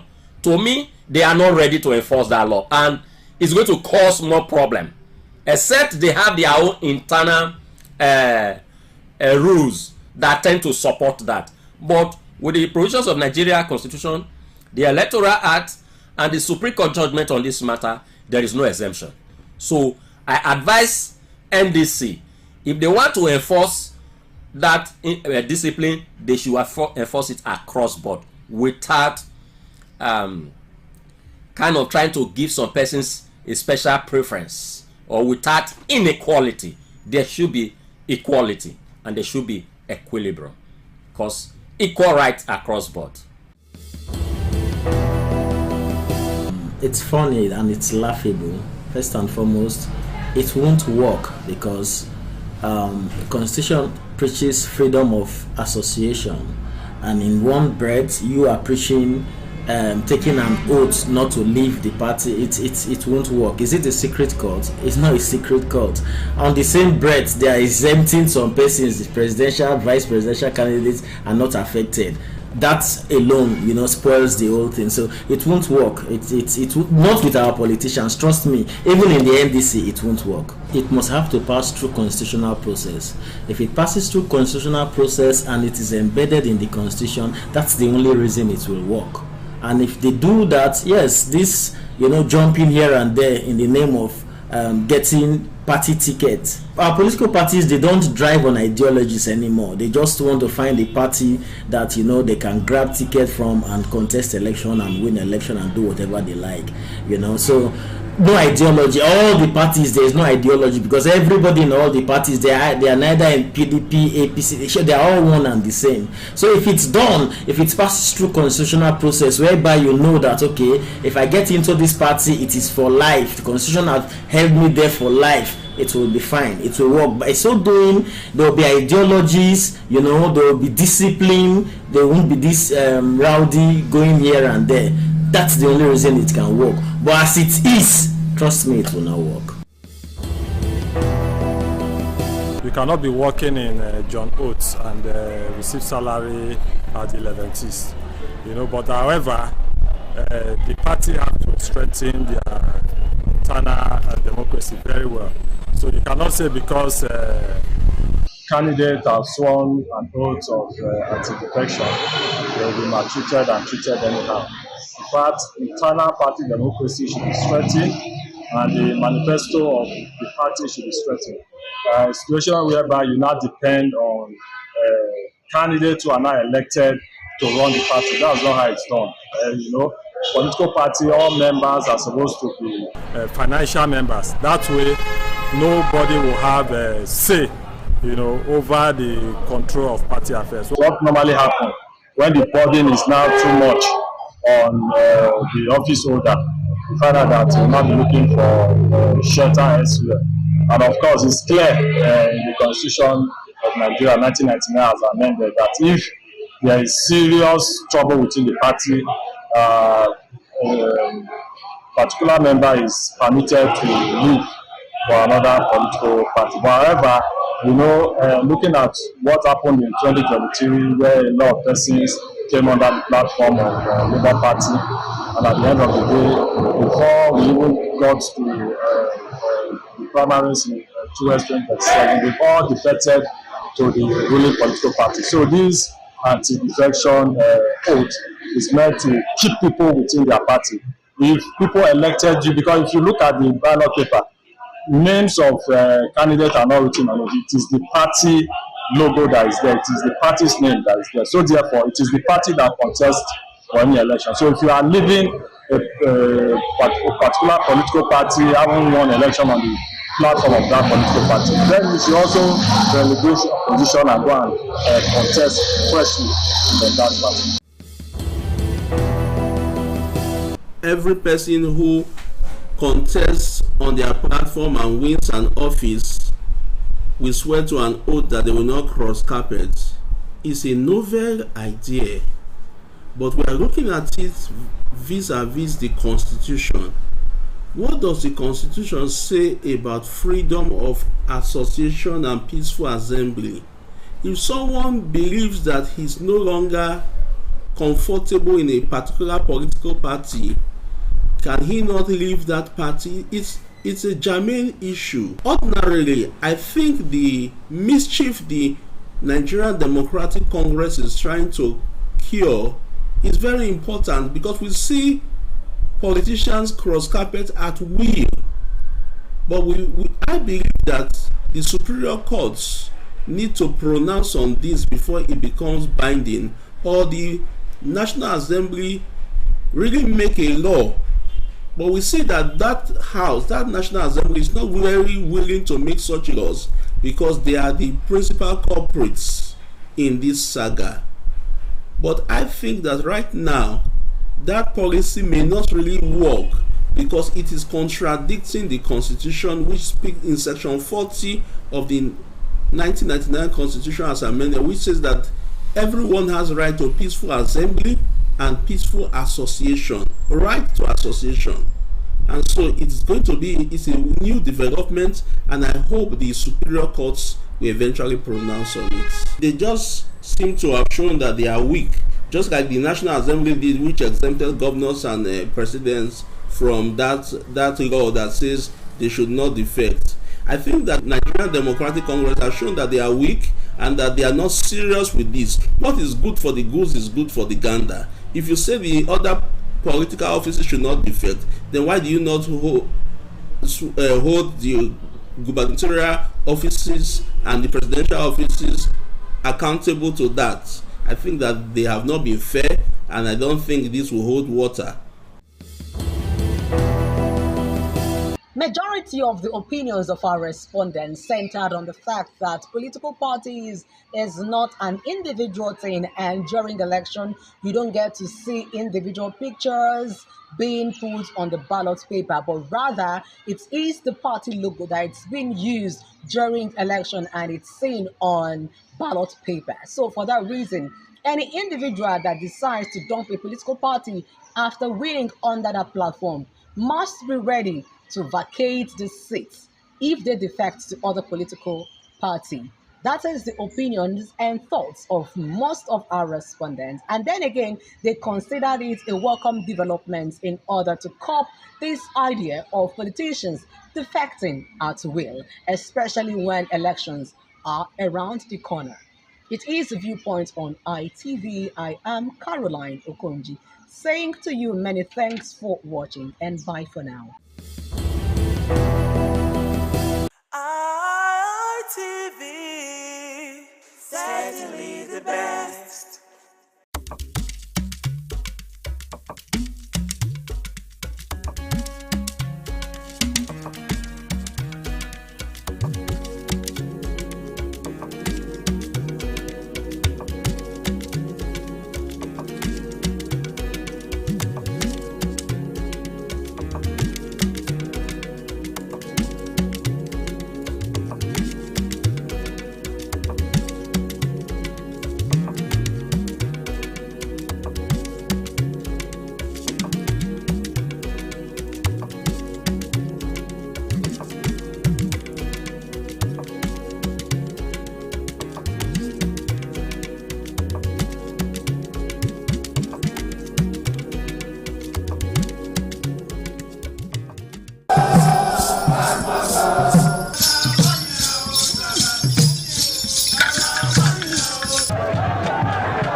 Ladies and gentlemen, what we are seeing on the stage is the Toro cultural princess event.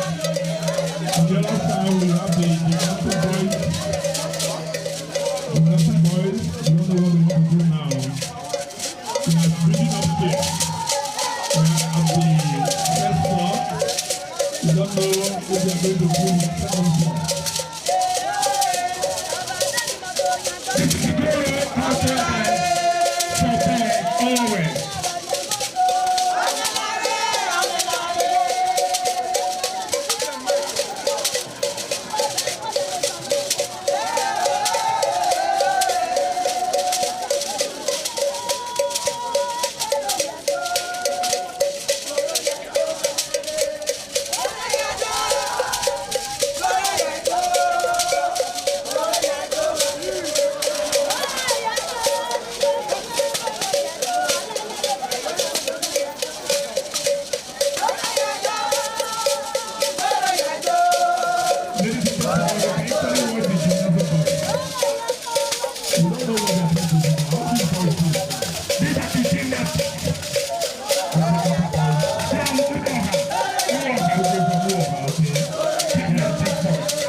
ITV, certainly the best.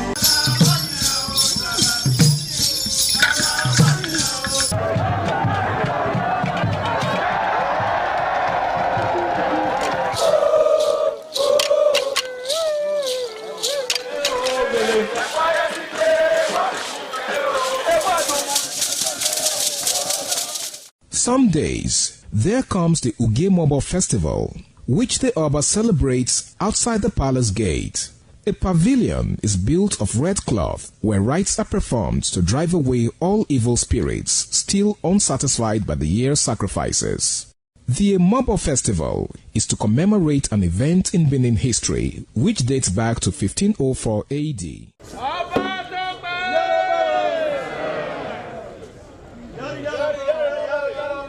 Yari yari, Ọba Tope.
The Oba of Benin added a colorful mood to the year's celebration as he walks round the city center amidst cheers.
ITV, certainly the best.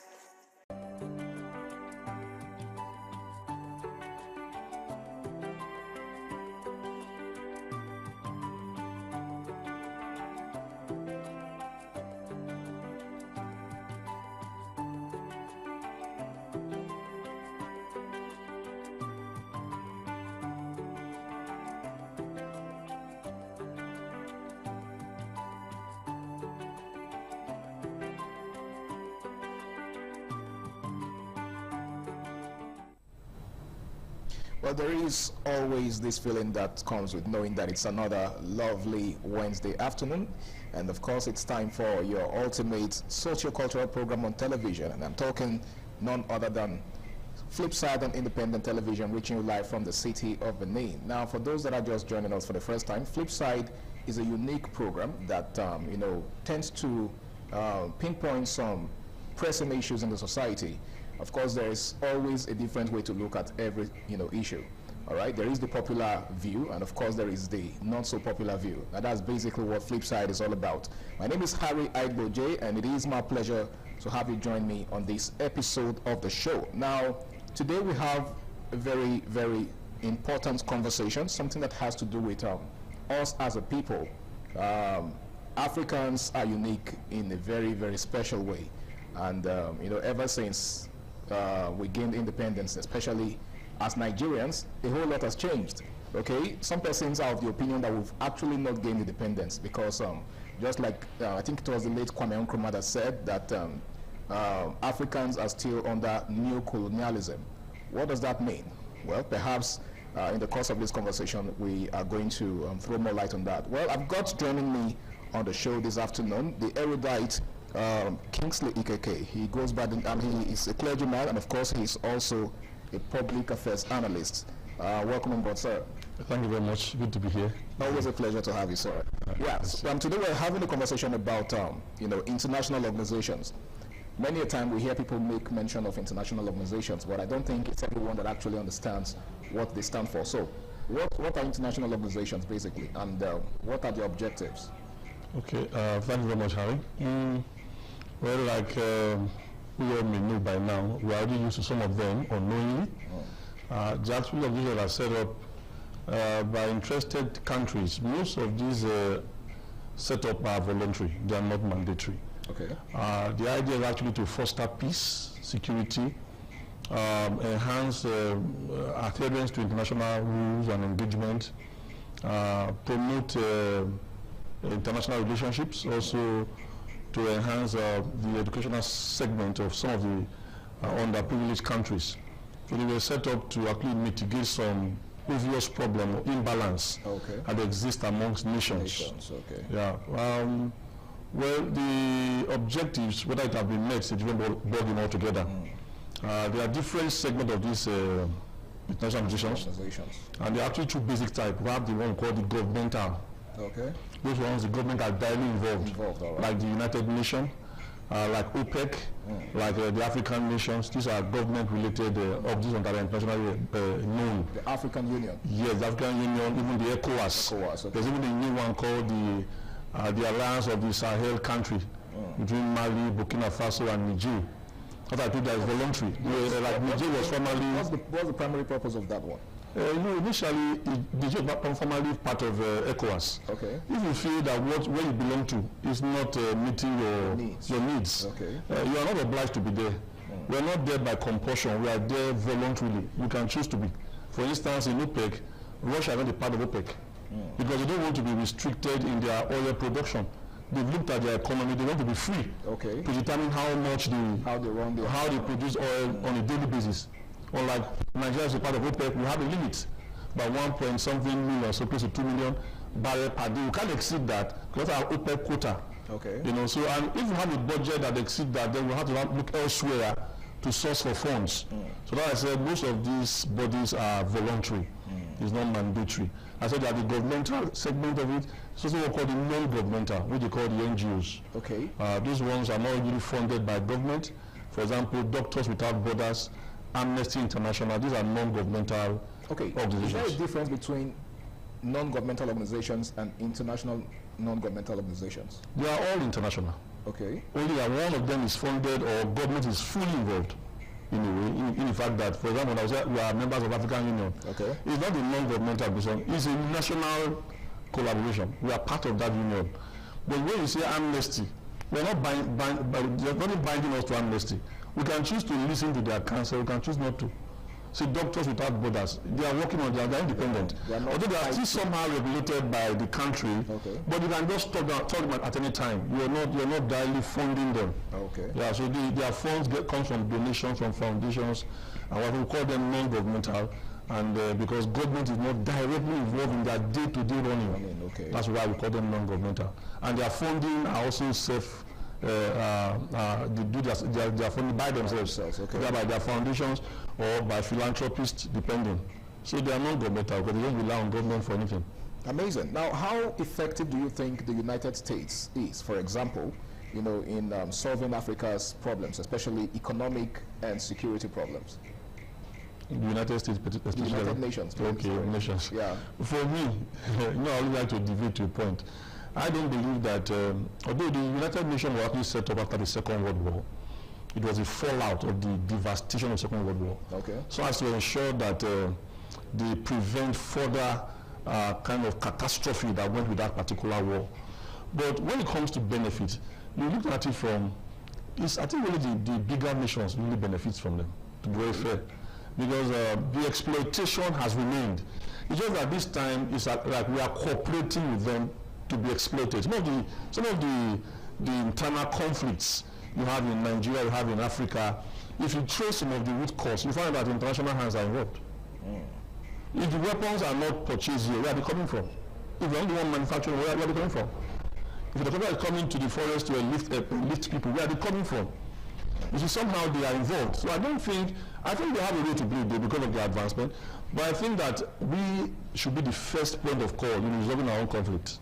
Okay. Yes, because it's only that wears the shoe in those where it pinches. Yeah. We should be the fulcrum of our issues, and we should understand our issues better than another person and know how to resolve our issues. Because most of these solutions that we think that are there for us, they're actually there for their own interest. No nation just does a selfless service for no reason. When the new president of America came up, Donald Trump, he was looking for what will benefit from Ukraine for him to continue pumping the billions that was pumped by his predecessor. Yeah. There was some area that had these rare metals. He wanted to harness it and have a stake there. Then he will now stand as a defense against the Russians. So when you look at the whole thing, it's pure politics. Economic policies they are operating. They are not there for your vested interest. I don't want to lose billions in a region where there are no stake. There's nothing for them to carry over at the end of the day. So it's a trade by barter. It's not a trade by barter. On this platform, it's done with consent. You are agreeing to their alliance, and their terms. You don't have the technology, you don't have the wherewithal. If you see America coming down to Nigeria, like trying to come and assist us, we're very weary. There's a good side, and there's. Could that be one of the sentiments that were expressed quite recently when Donald Trump showed interest in helping Nigeria fix its insecurity problems, and some persons were raising an eyebrow, saying that he must have some sort of ulterior motive. As I said earlier, they only have their vested interest. I did see here once on this platform that I keep saying that that's not the most best nation. In this northern part where we see these conflicts still prevailing, the level of minerals, recently it was published that in Kaduna alone, commercial deposits of lithium and some rare metals were discovered. But they are saying that it has been there, and persons have annexed those villages and they are using them. So the government also know that if they come in here, help us to give some bit of stability. So there has to be something. Yeah, there will be something that goes back to their country. Yeah. For example, most of those will be exported to their country at a very subsidized rates without tax. So you know what they're doing. They're not just coming here because they just love the black race, they just want to help us. No. They've also calculated what they stand to gain at the end of the conflict. So that's exactly what's happening. When you see them trying to mitigate in matters like this, there are always vested interest. It's why when they are doing these advanced and very highly economic countries, they are not just there as doing a philanthropic gesture. No. That's the wrong mission we have when we are inviting them, thinking they are there for us. No. Like we talked about the new colonial stuff. We have been liberated, let me say physically, but spiritually and mentally, we are still under bondage. It's just that they are not just here, but they are here. In fact, our action tells us that they are still here. That what they do, how they come to the country, do what they like and leave without us even knowing. So it's more of a psychological warfare. Exactly, and we are doing it with our own, allowing them to do so without saying that it's an invasion. It's an invasion to be precise. Before you get into any person's aerospace or whatever airspace, there must be permission. Some of these things are done without even the consent of the Nigerian government. Without even the Nigerian Airways, aviation, those in charge of the airspace, knowing what is happening. And you can't talk, you don't have what it takes. So they're not doing it for free. I can tell you that for free. They're doing it for a particular purpose. But by and large, we have found ourselves in the mess.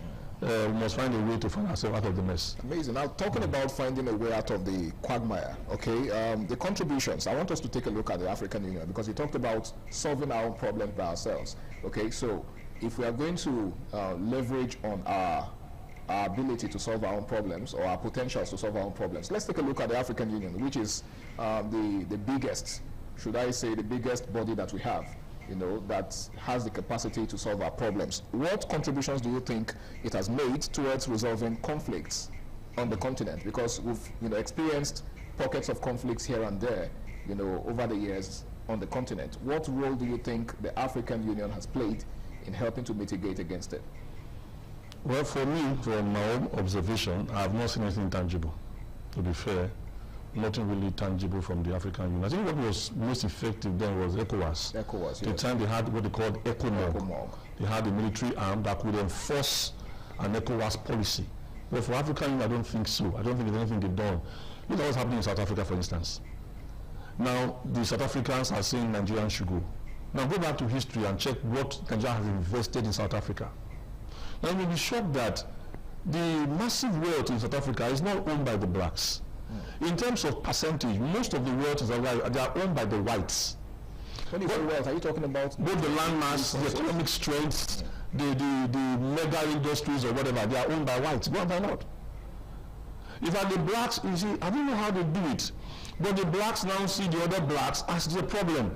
You know, one thing I've seen about one of these more advanced countries is that they found a way to make us fight each other at their own benefit. We think that we are resolving our issues, but it's to their own advantage.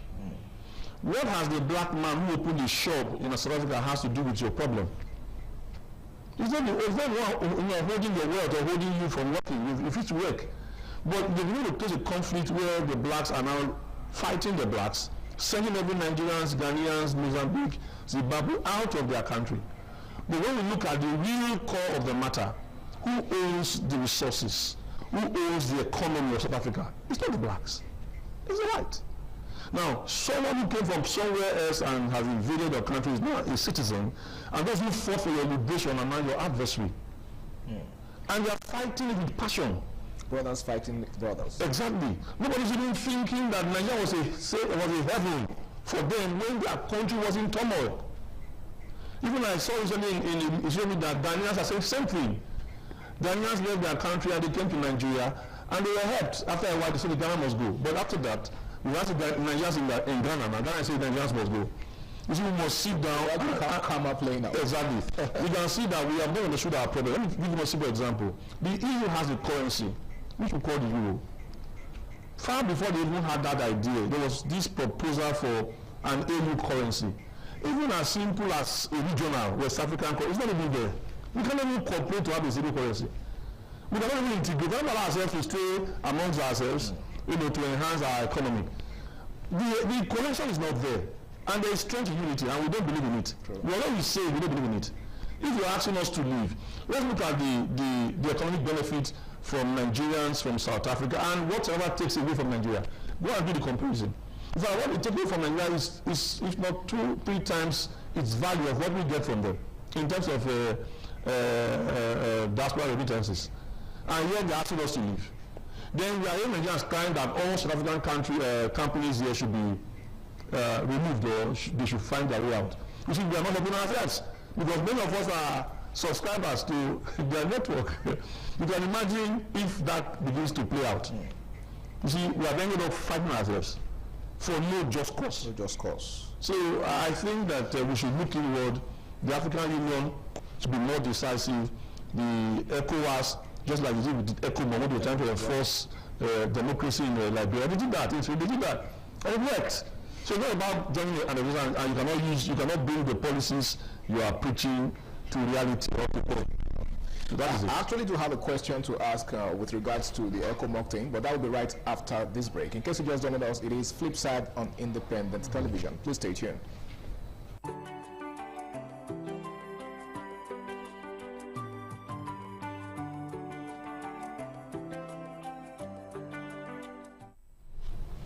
it's good to have you back. It's still Flipside on Independent Television. Now, I have joining me someone who happens to be an entrepreneur and, of course, a public affairs analyst.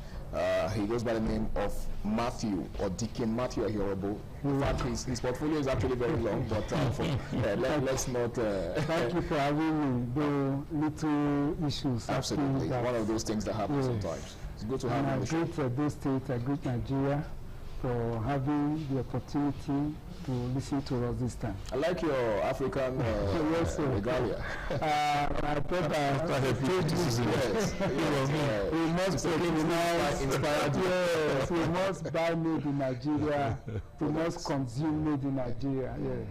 And that will help internalize our economy, you know, to block leakages and all that we've been experiencing. Because we cannot keep depending on other products from other countries, creating market for them while we suffer. And we are complaining of unemployment. You see, complaining of unemployment while you are the one causing it by your consumption appetite. You know. So okay, so we're actually not talking about economics, internal production or economics today.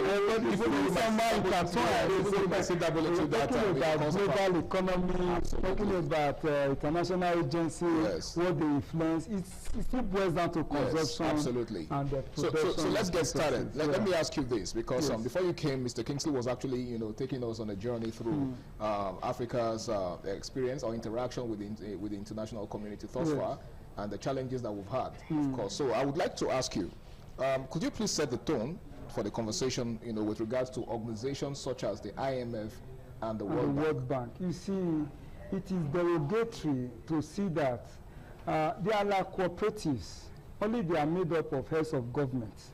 When we talk about IMF, I think there are about 191 member states, and the other one 189 member states. You know, different. I begin to ask the question, what is the significance of African authorities, African heads of state in this global body? But I was told that it's just infinitesimal compared to what the composition is, as it were.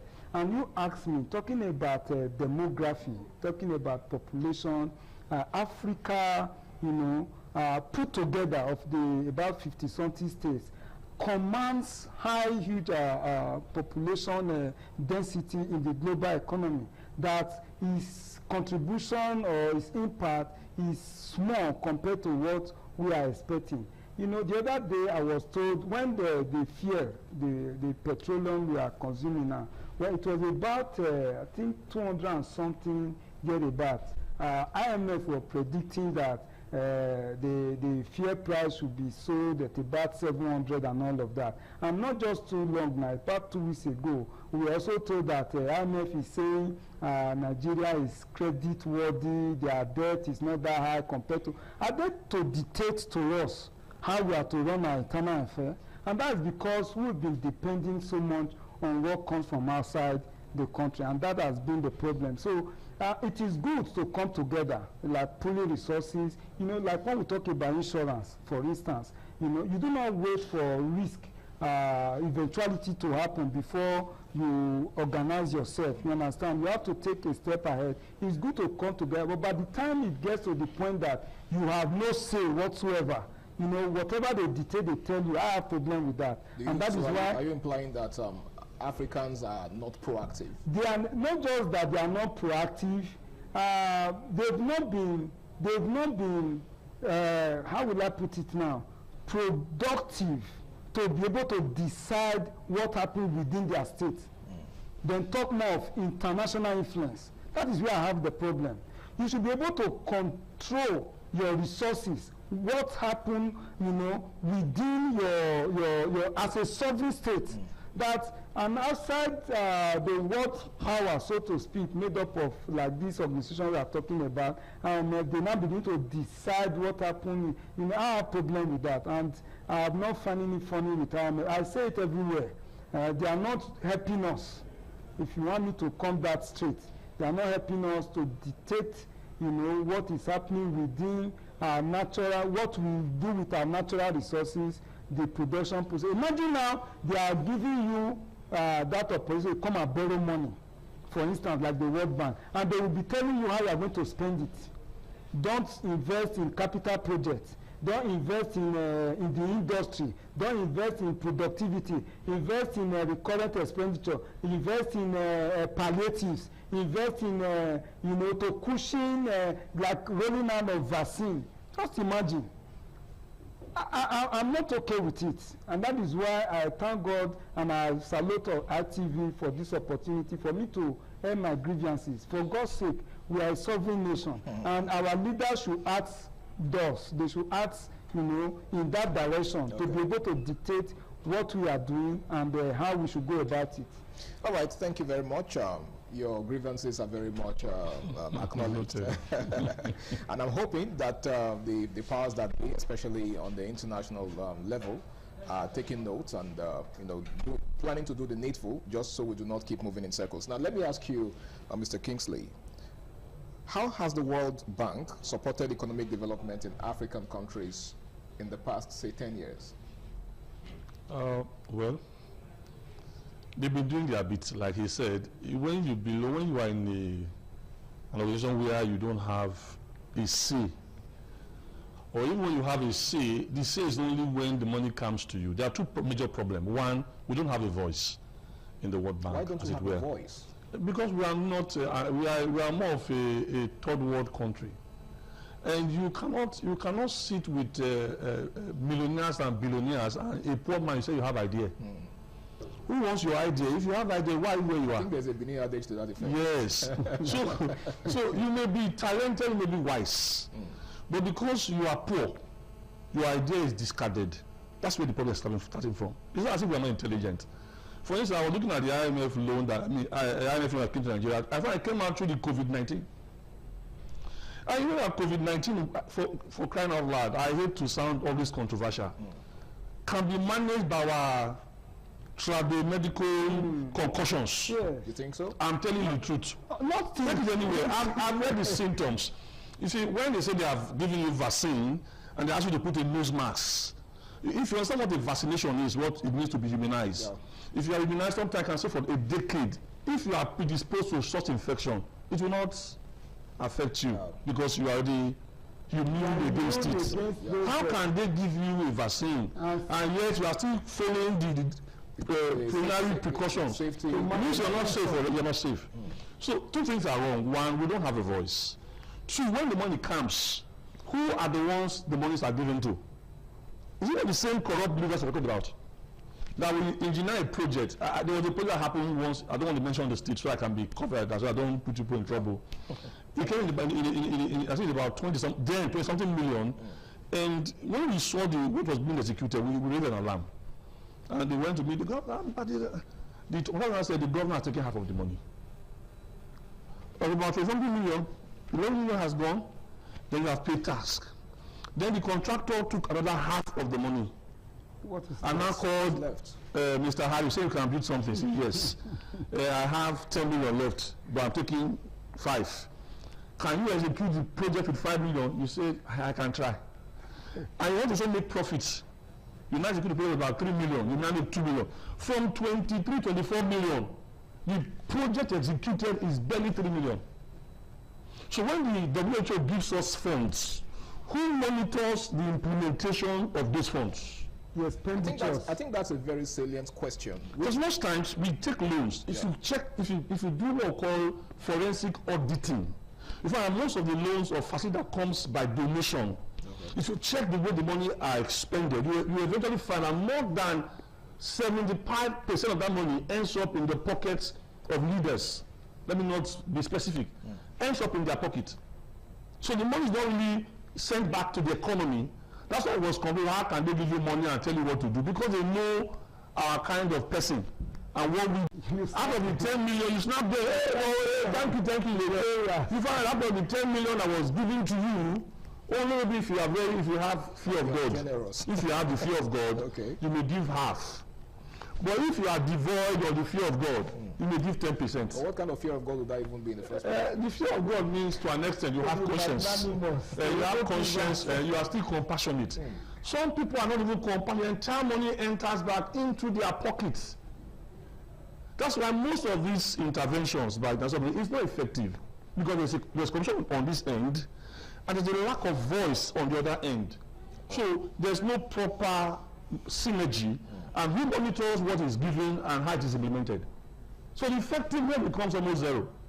Because if I get funding because of a particular reason, and the funding will not get to the target audience or the target beneficiaries, then what is the essence? All right. Now, the issue of monitoring is a very salient point that you've raised, and I would like us to revisit it right after this break, because we cannot keep moving in this direction. You know, we get funding from international organizations, but there's no accountability whatsoever. Now, that is the aspect I would like us to, focus on right after this break. Please stay tuned.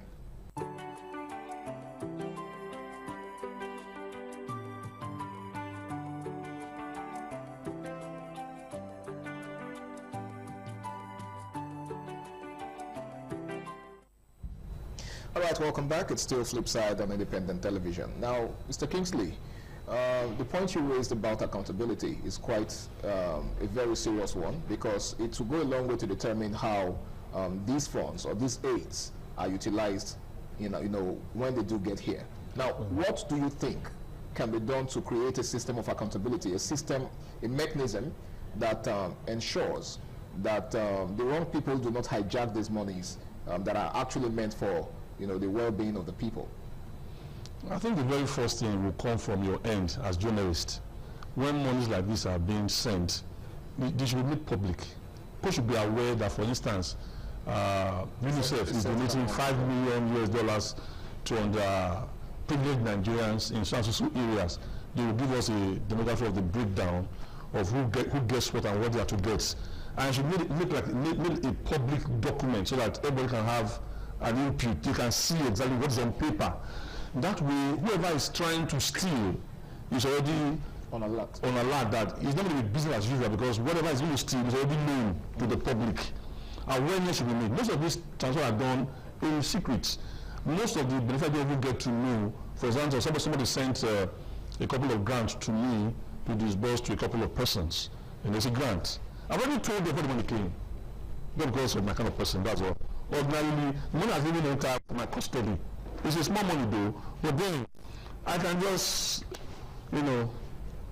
so for conference sake, I told them before now, it's small money, small pocket grant, fine. I knew the person is an NGO, send to, I have a few women that needs this help, send to them. Send me now, send it through because of the confidence. But what I'm trying to say, for those mega donations, mega transactions, the journalists should do their investigation properly and allow the public to be aware that this sort of amount is being sent to alleviate poverty. Some of these things are sent to mitigate this immigration influx of foreigners to their country. They're trying to make us to be really comfortable here, so that the drive to want to come over will decline. So as to also reduce the burden on them, on their facilities, their security and stuff like that. So let's just help them, so they will not have to run down here. But what they don't understand, when the monies are sent, they don't also give us the feeling of knowing that this amount of money has been disbursed for this and this purpose. So we don't know. That's first problem. Second problem is that they should get religious bodies involved in a way. May not be the major agents of disbursement, but they should be formally aware, and before the money even lands, to really educate their followership that this and this amount is coming for this and these purposes, and it should be part of the board that disburses such money. That way we can, if you don't have, like you say, a monitoring system, it will not work. Like I did tell you once, I said, we do programs with TEDFund. I always say that. There's a way they monitor us. For example, when I did my master's program, it was sponsored by TEDFund. When I was done, they didn't ask me when they gave me the money, but I have to do a retirement. I have to send my thesis, my certificate, everything I got by virtue of that sponsorship, which they can always validate from the school I submitted for that I was going to attend. They can validate my claim that this young man was given so and so amount of money. He went for the program. He has finished the program. Now, if they find out that the money was released and I didn't go for that program, I'm already in trouble. If I'm going to face either EFCC or ICPC, you get a picture. Yeah. There must be a check and balance a routine that already puts fear in your heart that if I steal this money, it may not be easy. Yeah. I may easily be caught. But we don't have those checks and balances. So you think all of this happens because it thrives in secrecy? That's one. Then the composition of what, like we do in regular exhibition. Now you have the head that signs, you have the treasurer or secretary that signs. You have people that can checkmate the other person. When you have absolute power, you're the one that signs everything.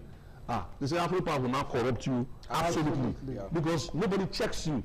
Like we were saying earlier at the back door, we have the 3 arms of government. I would say there's no longer 3 arms. We are now having 2 arms, to be fair to the judiciary. Let me still call them an arm. If I would say we have 3 arms, I will give it to you, the journalists, as the second arm of government. But when you say assemblies, whether at state or national level, they are an extended office of either the governor or the president. I don't call them rubber stamp. They've gone beyond rubber stamp. Rubber stamp still means you can have some bit of discussion before you stamp. You must stamp because you are an extended part. In fact, I'm your employer. You must stamp. And that's why we are advocating for independence when it comes to their financial dealings. Yeah. As long as the government is the one that funds the assembly, the day you refuse to stamp, that's the day funding will disappear from the assembly. And before you know, your roof is leaking. You go and hold your meeting somewhere else. And nothing will happen. Right, that was a rather hilarious one. Now, I'd like to ask you, Deacon Matthew, what challenges, because he has actually pointed out some, okay, but let's take a look at it on the spectrum. Yes. What challenges do you think limit the effectiveness of international organizations in Africa? The level of education is still on whose part now? On our part.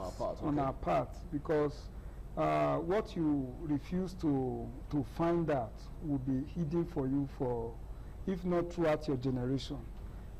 Bible says, study to show yourself approved as a workman that need not to be ashamed. It takes through, the other day we talked about research and development. There's huge finance, capital allotted to that. Don't look at it that in everything I must get quick win, quick gain. Do your time, you understand? Study hard, and before you will know those things that are easily available to you. Okay. If you know the composition of the crude oil that is under our foot, you understand that when you distill it, you have so many byproducts. You understand, even down to the bitumen that we now go and source for as a raw material in constructing our road. You will not have that mind to say, let me sell it, to the international market for them to refile. And imagine the other day now, is it not Dangote that was saying he's taking delivery of crude oil from another country? When in OPEC, we are one of the biggest country with huge resources in crude oil. Why will it have to be sold? You understand? Because this same international organization that I'm very, very upset about, we want to use it as collateral, to get you the fund, that is, you see, in so many instances, it is easy for you to borrow. But how is good? No nation on earth will say it does not borrow. You understand? It's good to borrow, but what do you spend it on?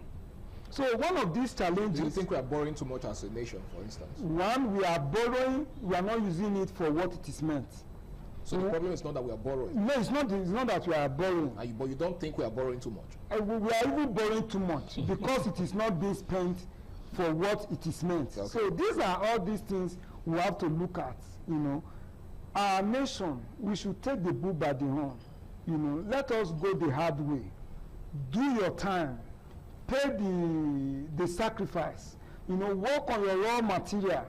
Let it be that it is the product you don't have the raw material of making, you will not make for exchange in the international market. Because if you keep consuming, you are worsening your balance of payment deficit, and that will lower your voice in the international community. You understand? You cannot be talking when you are a highly indebted nation, where other countries are talking, heads of states are talking. Like Mr. Kingsley said. You understand? You have no voice. You understand? Because of what I do, you understand, I'm able to stand shoulder to when it comes to deciding policy, even for this state and nation. But if I that if I have been so dependent on salary, looking up to somewhere, you know, I will not have this credibility. So what I'm saying to us here in Nigeria, even to Africa member states, let us look inwards, work on our raw materials, add values to them.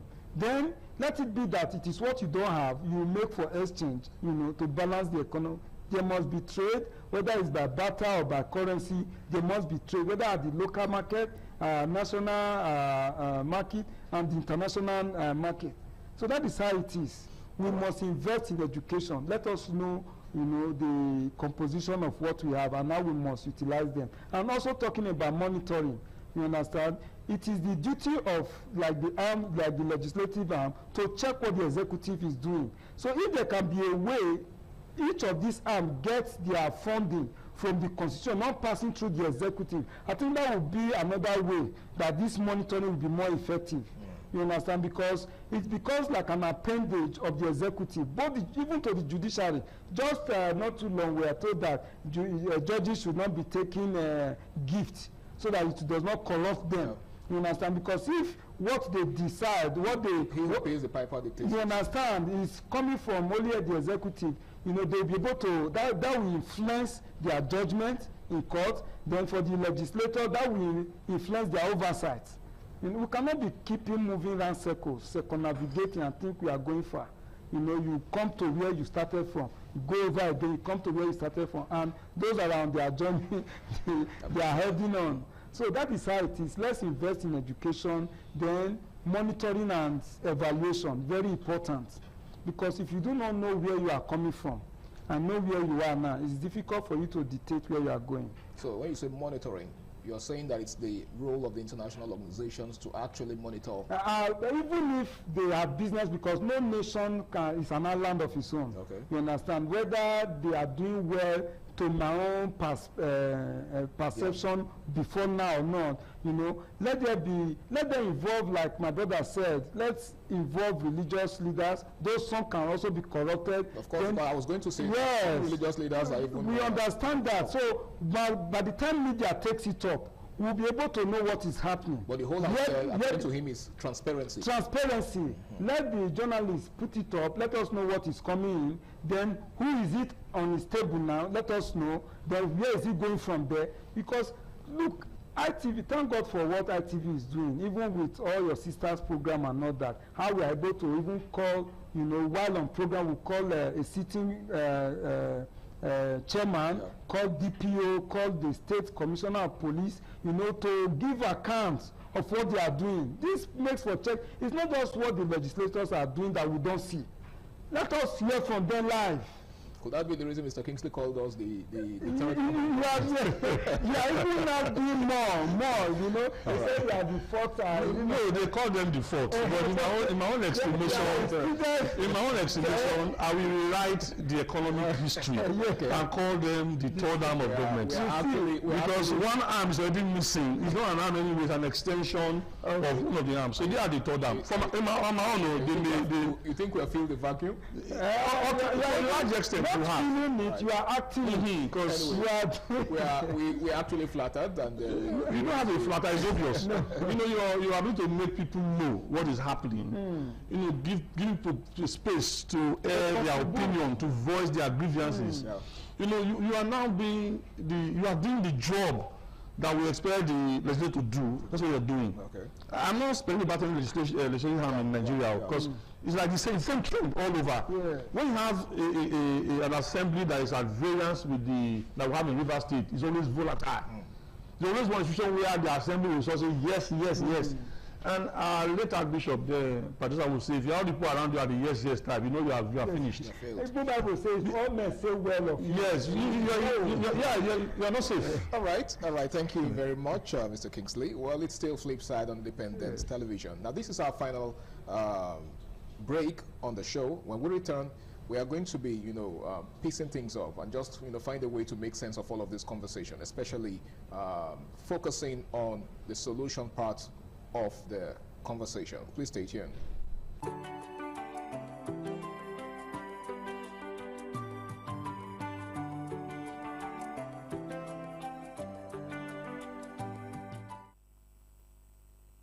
Welcome back. This is the final lap of Flipside for today, and I still have Mr. Kingsley Ikeke and of course Deacon Matthew Ehorobo right in the building with me. Now, finally, I would like us to begin to examine the way out of this problem, because so far it seems like we've been focusing on the problems and so let's begin to profess solutions in the best way that we can. Now, let me ask you this, Mr. Kingsley. What reforms do you think are needed to make international organizations more effective in Africa? The one first thing I said when I was talking was that we need your arm. In trying to get ready for this program, something struck me. I remember that when you say cleaner air or using a greenhouse emission, whatever, there used to be compensations. I forgot, but when I was trying to, when I got through, I felt there used to be, so I checked. There are funds. What I said, education is one of the key. Journalism is another key. That people should be aware. For instance, if Edo State, for instance, now decides to change all the transportation vehicle into electric cars or into solar vehicles, they can do a proposal, a calculation of the level of emission that comes out of these vehicles on a daily basis, and the benefit of bringing in vehicles that don't use fossil fuel. The fossil fuel are the one that comes from petroleum. And those vehicles that don't use fossil fuel, they tend to be more friendly to the environment, and they make the environment healthier. They also help to check climate or global warming, because most of these vehicles that we use, or machinery that we use, we do what we call carbon 2 oxide, which forms carbon 4 eventually. And that carbon 4 has a way of trapping heat. And when it traps it, you have what we call the heating of the atmosphere, what we call global warming. The other ones that deplete the ozone layer. The point I'm going to is this: if we are aware that there are funds, there are even concessionary loans.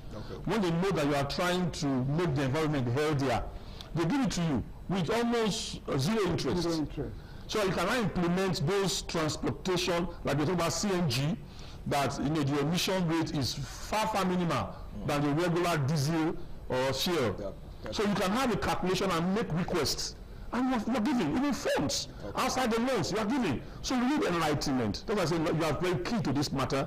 We need education. We should be enlightened. We are ahead. I think there's a university that is using solar cacao. Yes. Solar cacao, yes. So that does not use any. Does not pollute the environment. Yes. It makes the environment healthier for all of us to live in. If they are covering a very large population and they could calculate what they have removed by virtue of this new introduction, they are compensated. People should go and investigate. Most of these things are hidden. They are buried because the awareness is not there. People are not aware. Even when we are aware of most entertainment, Wizkid is coming, Davido is in town, Rema is in the stadium, everywhere is jam-packed. Those ones that brings benefit to life, we don't emphasize them, and we don't reward them accordingly, and that keeps us in the dark. And once we're in the dark, after a while, we begin to see. And what you see is not the real thing. What you are seeing is virtual. So we need education. We need you guys to step up your games. Investigative journalism, very, very important. The case in question, which they are still battling with the chief of staff and the one whatever, and that person's agency was captured in the budget. Somebody raised the eyebrow. This agency is in the budget. Now they are investigating. Only God knows the truth of the matter. But the point is that somebody looked into it when they were trying to deny the existence. They found that same body was captured in the national budget and money was assigned. So who was supposed to do an oversight? Who assigned people to the agency? So many questions get unanswered. Okay. You have something to conclude quickly. To add to that, I want our politicians to know that, I keep saying this over and over, your political party will come and go. What remains is your identity. First, you are a Nigerian or you are an African, and that is your identity in the global community. You understand? That is your DNA, your deoxyribonucleic acid. It works in you, and that is what you transfer to the next generation. 4 years will come and go, 8 years will come and go, but what you make out of it, the value of your economy, it remains. So they say he that lives in a glass house does not throw stone. If you want Nigeria to take her pride of place in the community of nations, know that it is beyond your political party. So let us stop patronizing those that help us carry ballot paper, ballot box during the election. Stop, look for technocrats, those that are professional in that field. You know, like you imagine a medical doctor who walk all his way through the school, you know, blocking lecturers and all that. That's when you see the number of deaths, you know, coming from surgeries and all of that. You know, but if you know your onion, you know what you are made. The last time we had in the immediate past doctors, president of all that, he's a Nigerian, even a Dayman. World Trade Organization is a Nigerian. That is the chairman there. Yeah. So we have brains here. Let us know to add value to our resources. We may be well read, know all the theory, but if you do not have product to offer and service to tag to your identity, you keep living a consumption life, and your imports, your balance of payment will keep displacing at the international community. So what is necessary is that it is beyond your political party. You understand? It is beyond your tenure. Patronize professionalism and be transparent in your dealing. You understand? It is, Bible says, having food and raiment, be content. It is not food or money or a car or a house our leaders are now still looking for. They have all of that. So let them be content with what they have. In a nutshell, they should strive to make impact. Make impact, positive impact, such that when you travel out, it will be respected that this is a Nigerian. Right. Your passport, will be given the honor it deserves. It's okay. Thank you very much. I'm taking Matthew Ahirabo, entrepreneur and, of course, public affairs analyst. Thank you so much for being on the show. It's nice being here. And, of course, the erudite Kingsley Ikeke. He's actually a clergyman, but it's actually amazing how much he knows about Nigeria and, of course, international affairs. Thanks so much for being on the show as well. Thank you very much. Well, it's been Flipside on independent television, and it's been a very interesting conversation. It's also an ongoing one because it never ends here. There's so much more to say. But I guess that is where our leaders come in. That is where the stakeholders come in. Okay? It's not just enough to talk here. All right? We expect that action is taken. And of course, the needful is done. It's been an amazing conversation indeed. My name is Harry Aigboje, and until I come your way again, same time, same station next week, do the right thing, stay out of trouble, and have yourself a beautiful day ahead. Bye for now.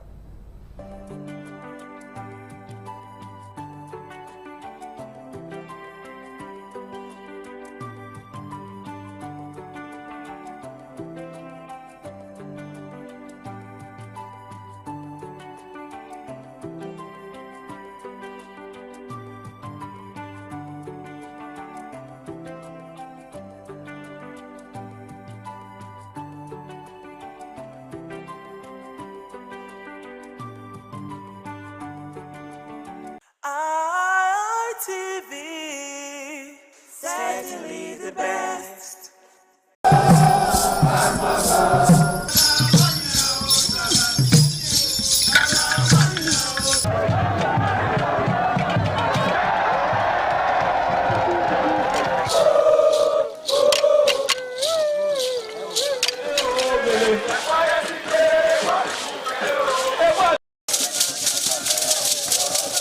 In the evening of the initiation day, all the newly initiated Edion danced to the residents of the Odion Way and also visited some homes of the various senior elders, where Chief Elder Ogbede Onwonse was very conspicuous, especially at the country home of Sir Chief Dr. Gabriel Osaro Igbenedion with his family on the night of the initiation.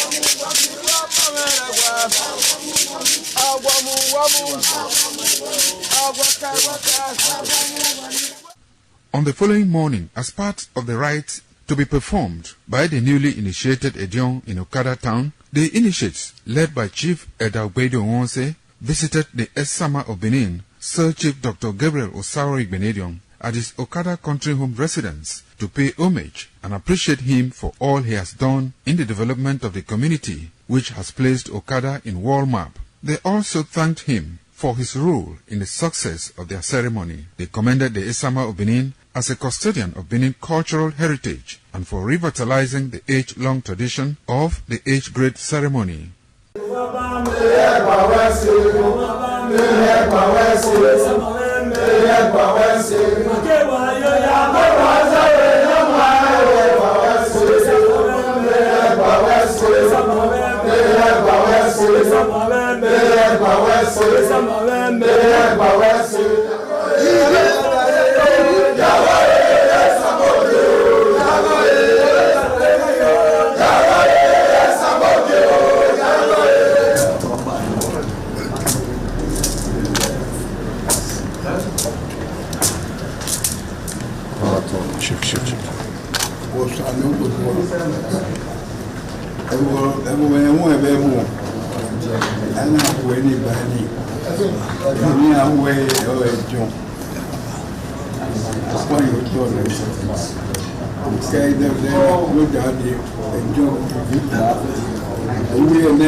Waya bota la nyuma ugi bota vese ni maadu ugi bota na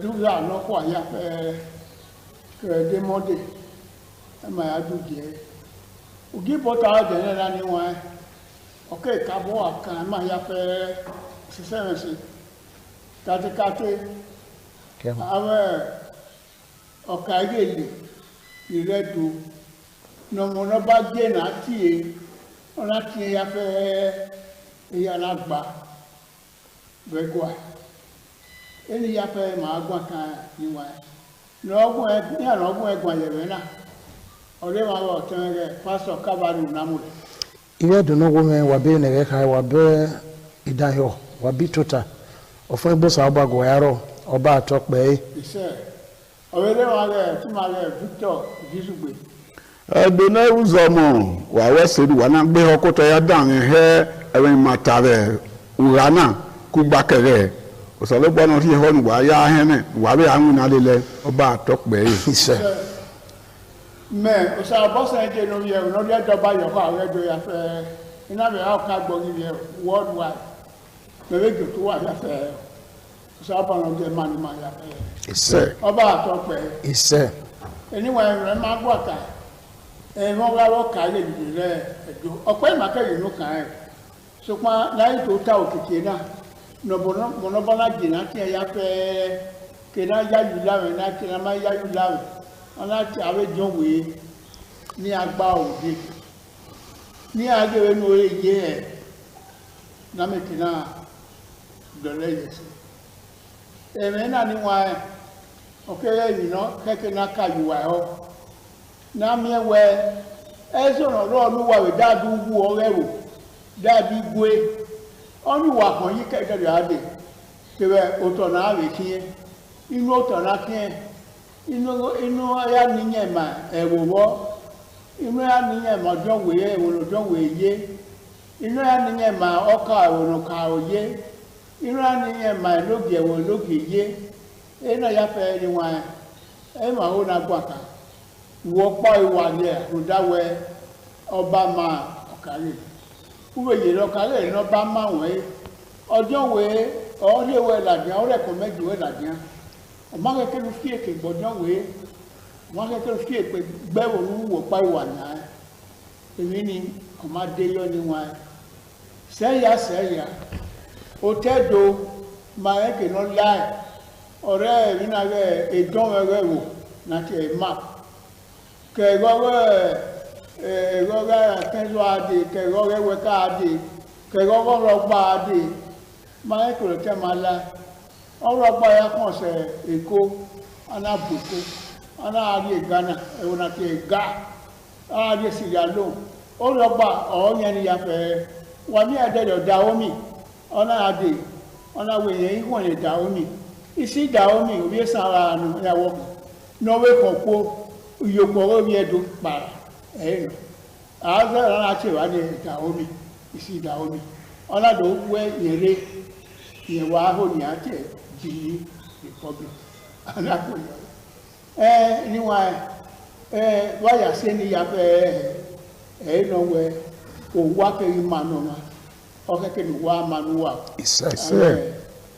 ọ̀kàrí ni ìrìnà tí wà bá òtò wà rà ní ìgbú wa pa ọ̀rẹ́ ìwà kí ẹsẹ̀ inú náà ẹ̀ṣẹ̀ ní ẹgbà ìwà ẹ̀ṣẹ̀ ní ìgbú wa ọ̀rọ̀ kó lè máa hàn sábà ní gbogbo láìwọ́n náà lẹ́yìn ni máa ń tó ní bó wáyé yẹn náà tó ní tó tààjú èyàn arúgbó kó bó wọn àrídè ní àkùnrin máa yẹn gẹlẹgẹlẹ rẹ ní àkùnrin máa yẹn kẹwọn rẹ ní àkùnrin máa yẹn mádàgbáyò rẹ ní àkùnrin máa yẹn ní yàfẹ rẹ ní àṣẹ ikó àrímàlílẹ rẹ wò ní máa yá yẹn èyí náà yàfẹ aláwọ náà gbà wò dé wẹ wò yé ẹ náà Dɔmza ile bi nɔgɔ wa be na ka wa dan ye me meri mar inana bi no ya gwa kan me inwina ore okagele nu da we denize no kagele na re evo na na mie igele be ni wa be dion ga itota yo gwe dion a kenana do ikoge no wa igele na agie ni ayagwe uwu imwanigaro agie ni abode no yiyoko oge eruni nu dana miewe de mi na iga sunu emi wa edioma aberima iyeseti gijoha iyeseti gije kenuguje na ya igo ke na miewe igere lade obona emi wa edioma bi lade obolopa na wa yo bo waruwa oya de tota oro ara miewe igele mi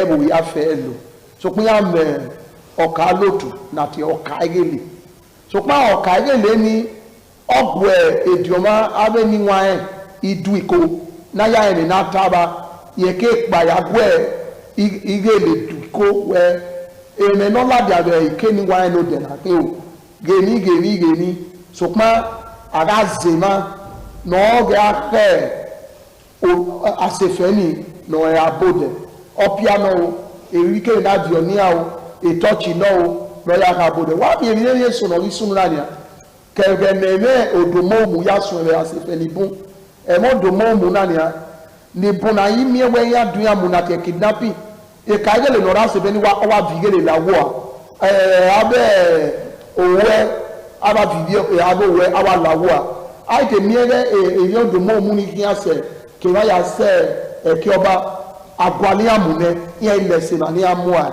imu no ka gele ba se be ni bu ni idioma wo ni ojo we wo ni otupoge da wo ni otupoge ya wo ni na la wo emeri ma mo no ba na doku apolopolo nu da eti wa we na pagbe ruwe na ra oyoto na ohie abode na ya he ni awe ni magari biye ni muni go be mu maria emu na mu saka le maria na pagbe na he ugu na re kebo owe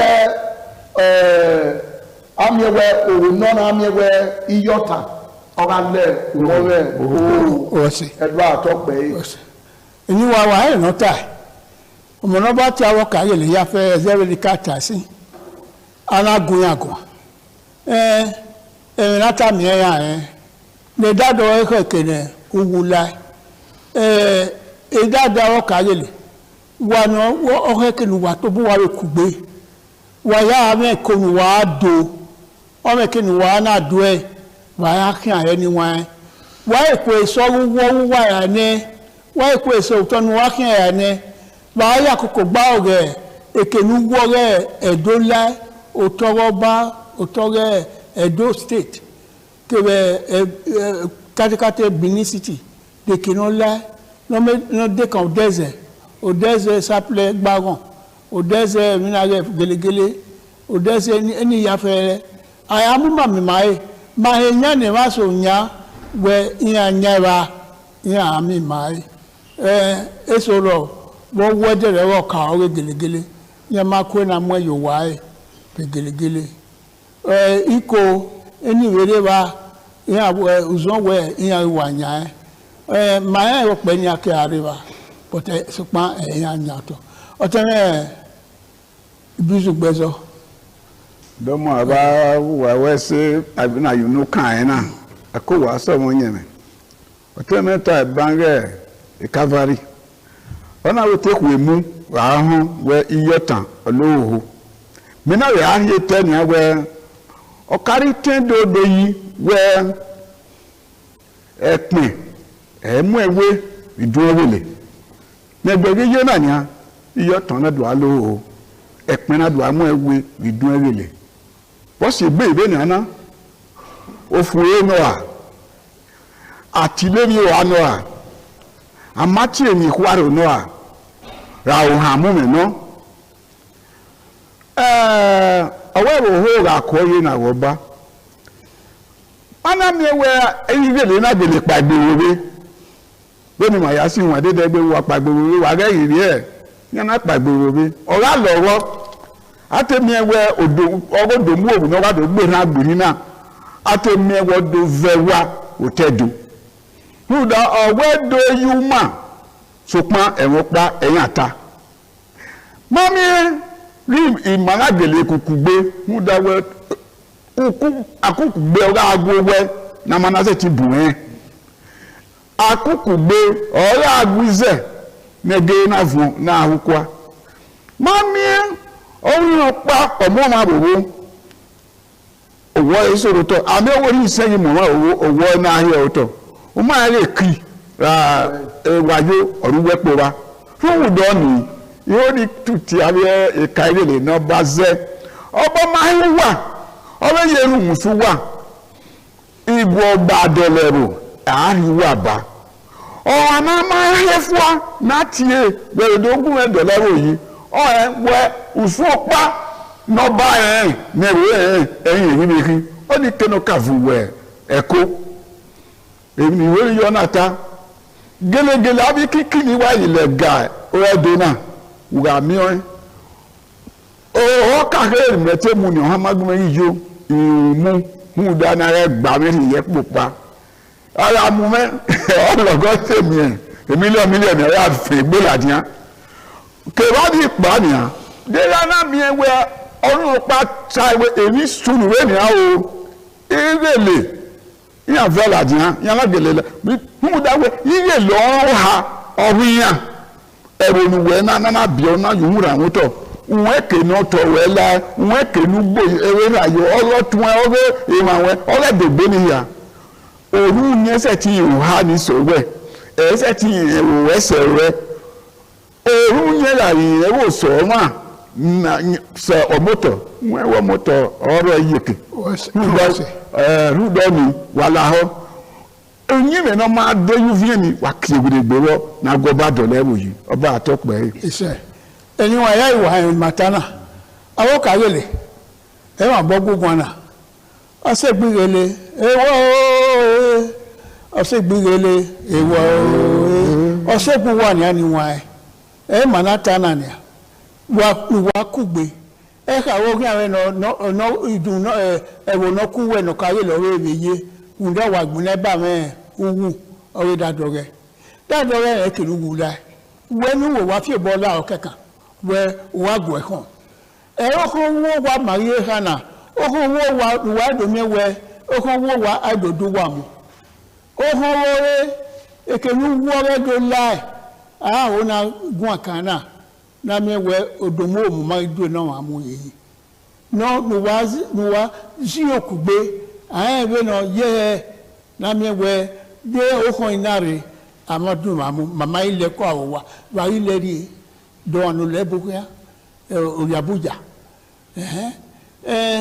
ma do lu wayi mo lo ba yuta o wa do ni wa to lowo de ma ya kan ko re ne de ya ye ro yen re ni bu wi ne so para gwa lo ara mi o ni na loro amio na ya mo egbe nu we ya ro ere udo ya agwo oge fa kan wo wa bidun wo wa rewo ọmọsùnmẹ̀gẹ́ ǹda ọba ọgbà ọ̀rẹ́ mayafẹ́ èyínnáwó náírù ẹ̀hárù kátíkátí ọ̀rẹ́ náà sùn sí rẹ̀ ẹ̀wò náà òsèrègẹ́ gbúwà ìmọ̀wá inú wà dádọ́rẹ́ yìí kú gbàgbá lúyẹ ọgbà náà mẹ́wẹ́ òkú gbanú àrẹ gbani ara rí osisi ìdàwẹ́ ẹ̀bàwẹ́ ara rí ọpẹ́ ẹ̀yà fún ọmọ ẹ̀rẹ́ ìrànwọ́ rẹ̀ ẹni yàbù ní anáwẹ́ kórí ọpẹ́ àrí ẹ̀rọ ọlọ́rọ̀ ìyá àzí owó kìíní àdé ògè náà ẹ̀rẹ́ ni àtẹ̀yìn ẹ̀dí ìyá mi ìlàsìwá ẹ̀bí bí sọ yín àrò ẹ̀yìn àrò ọ̀rọ̀ àrẹ̀wò náà náwẹ́ ẹ̀wọ̀ ẹ̀tọ̀bọ̀ ẹ̀nà owó ìgbére náà ní ọ̀yà hàn kó nìbú ya fẹ́ ẹ̀yà yìírọ̀ níwá ẹ̀ námẹ́wẹ́ máa dẹ́ ẹ̀wọ̀ náà yẹ̀ sí nẹ́rẹ́ lọ́rí máa ọ̀tún ẹ̀rẹ́ bí kí n bọ́ ni. ẹ̀dùnú pẹ̀lú èdèwé ọ̀ka ẹ̀rù kébẹ̀ ọ̀ka ẹ̀gẹ́lẹ̀ òsànógódó ayúwàwẹ̀ òun ta ni dasefẹ́ ni òun ta wẹ̀ gbéraге ọgọ́ fúwé náà nùdá erima mọ̀nà bá ní dókó àpọ̀lọpọ̀lọ wọ́n rí zẹ̀ ọ̀ka ẹ̀gẹ́lẹ̀ òsànógódó azọ́díọ̀wé anamiẹwẹ ọbawẹ gbé zọkàw a enigi le la se fẹn ya òtẹdo bí nàgá ya dọlẹ òyì ẹyẹ nọ ẹyẹ nà ya fúwe òtọ̀nàdó bí wẹ́ bí máa bá agẹgẹ fúwe akpìyẹ ní ya àríwó yẹ kpò lè nàmánà bẹ wẹ oligi wẹ zọ ẹyí mà sí òtẹbù nga ẹgẹ yẹ dé nà ya miẹwẹ ọ̀gágisẹ́rẹ̀ èmọ̀nà orílẹ̀ wa do àwọn ìgbé gui káwẹ́ a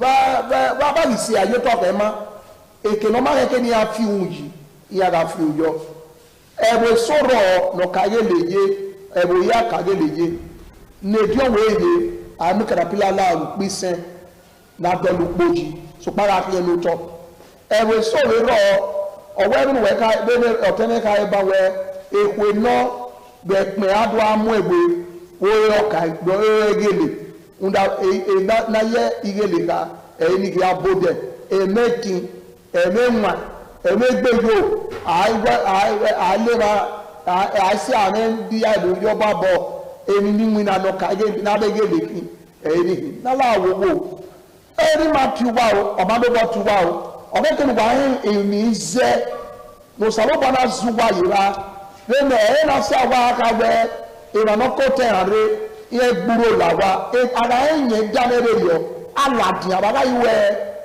na rijena ari nie ma no hode no wa bode ebe ne de da dudun ake ode da de wa hode so de da de e wa hode ni meje ugboku die wiki ni ugboku dare one ebe so wa ro ugboku gbo ya gbogbiyan ojira alara ya dunya ni ifano ibi ara ya bi e imunani amuna be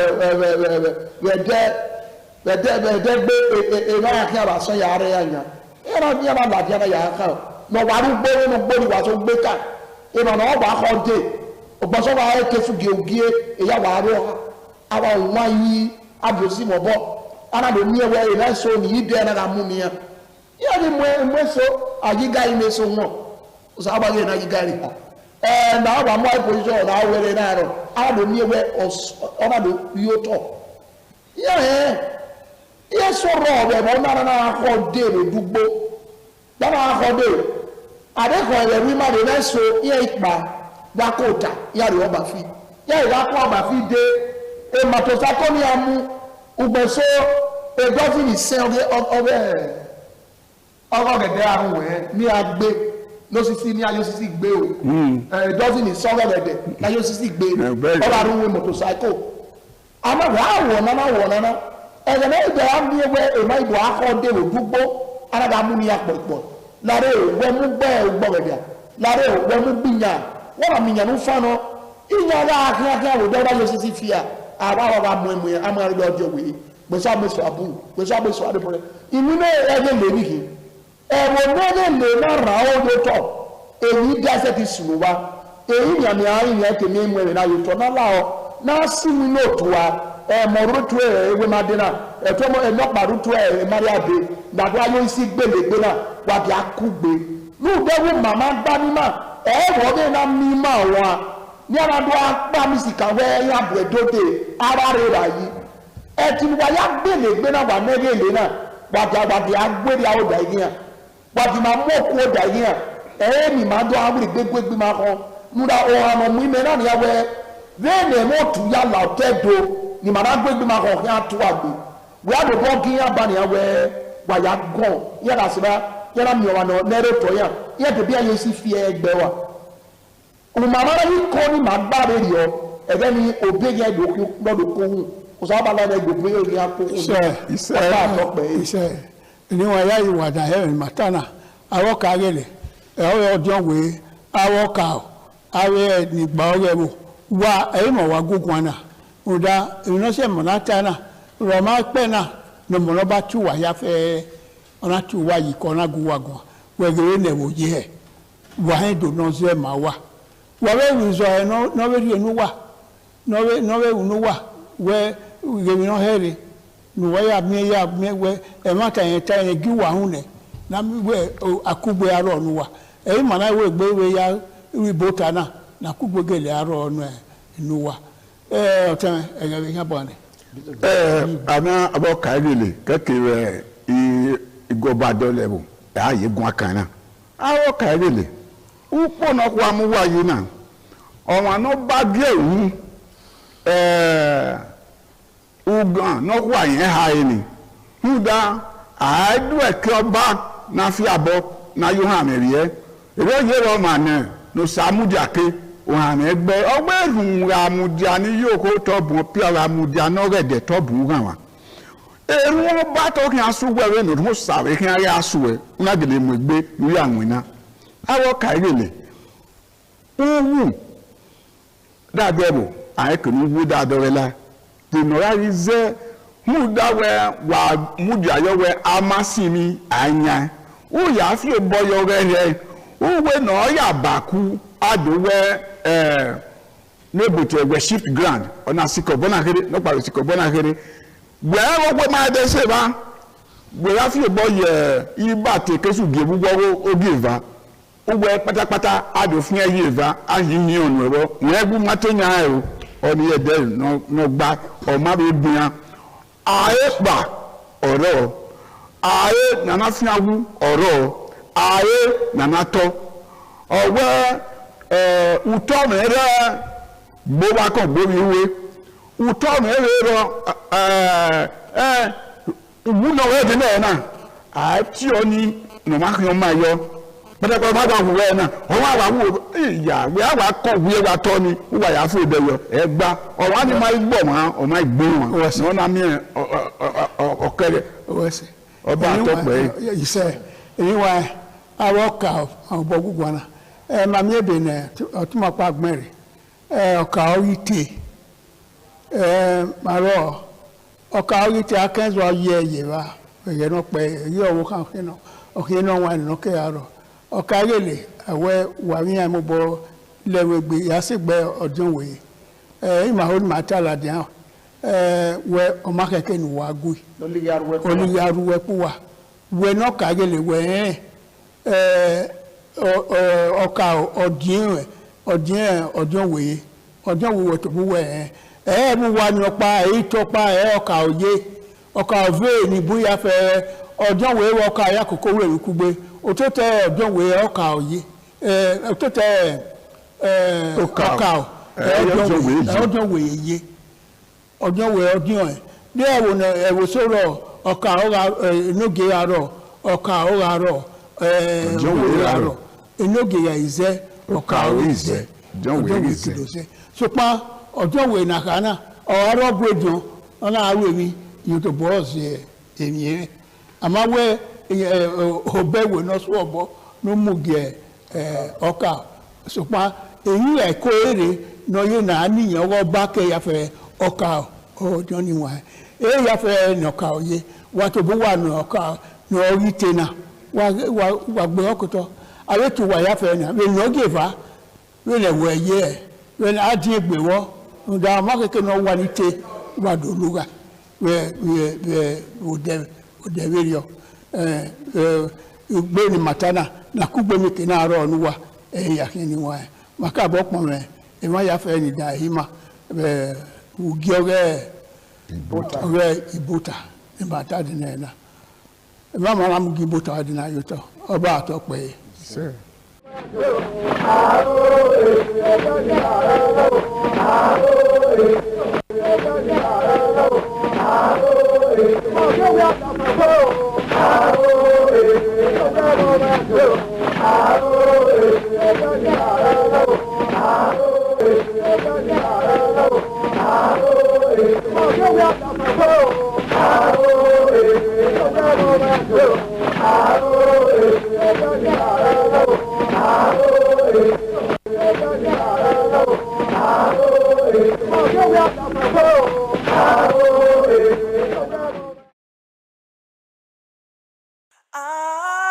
ITV, certainly the best.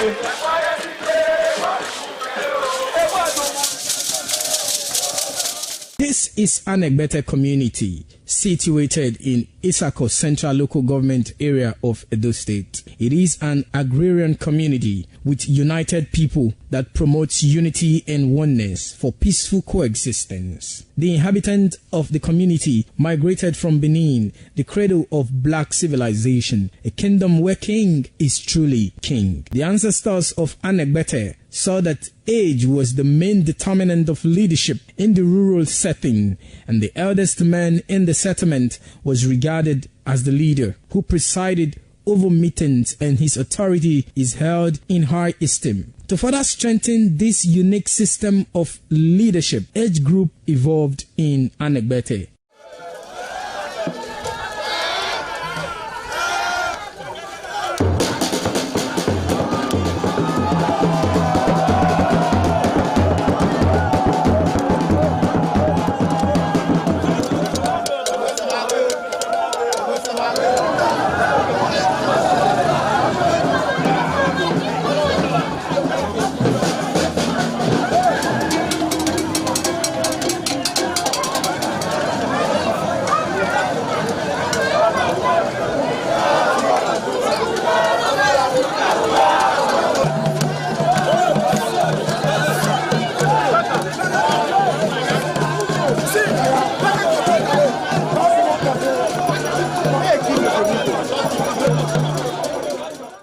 Anegbete, age group is categorized into two, that is, the common and the noble. Anegbete is rich in cultural heritage, as the community at noon saw the commitment of the festival with the first set rolled out in beauty colors to showcase their might and strength, indicating their feet and ready for the responsibilities behold on them. The streets in the community with a feed up of young men and women adorned with the festival. Later, the royal family takes the stage as their children fight out royally and work in the community to showcase their might and fitness.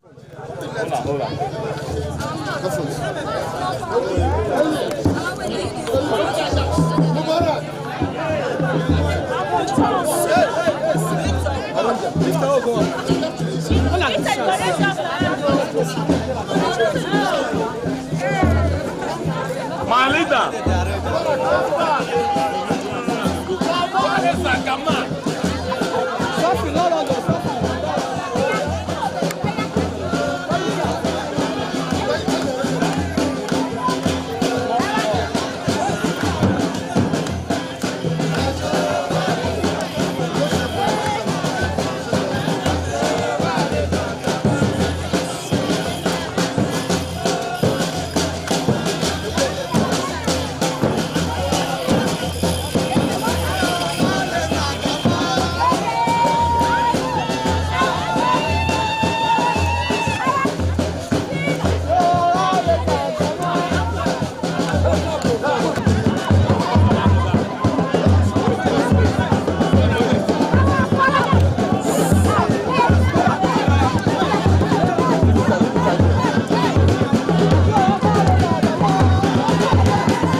ITV, certainly the best.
Thank you so much for staying tuned. Welcome to another edition of International Forum. I am Wilson Marshall. Well, today we're diving into, yes, the U.S.-Iran war, the breaking of ceasefire, the impact on the Strait of Hormuz. It was like bats and blows, went over pidgin English. That means bomb blasts here and missiles there from both ends. The U.S. base being targeted in the Middle East by Iranian forces, and of course, U.S. also hammering Iranian sites, Iran itself, the missile, the one manufacturing company, you just name it. And this was after both parties agreed to a ceasefire. And both are accusing each other of breaking the truce. Hence, we are back to where we started. The question now is, what is the implication? For Donald Trump to impose 20% yes tariff on the Strait of Hormuz? What is going on? Is the U.S. trying to take over the strait or taking over the strait? If they succeed in doing that, or if they've not succeeded already, what do you think will be the implication? What about peace, stability in the Middle East? How do you think peace can be achieved? And the overall interests of everyone we talk about energy. Yes, once more, Brent crude is beginning to crawl back to all high. Anyway, all these and more, we take a look at today's installment of our International Forum. With me here in the studio, he just turned 70. That was on the 12th of July. I'd like to say happy birthday to him, Barrister A.B. Thomas. 70 looks so good on you. You look far younger than your age, sir. Congratulations on your birthday and welcome to International Forum. Thank you. All right. I like calling this man here sitting close to me, Sonny. Yes.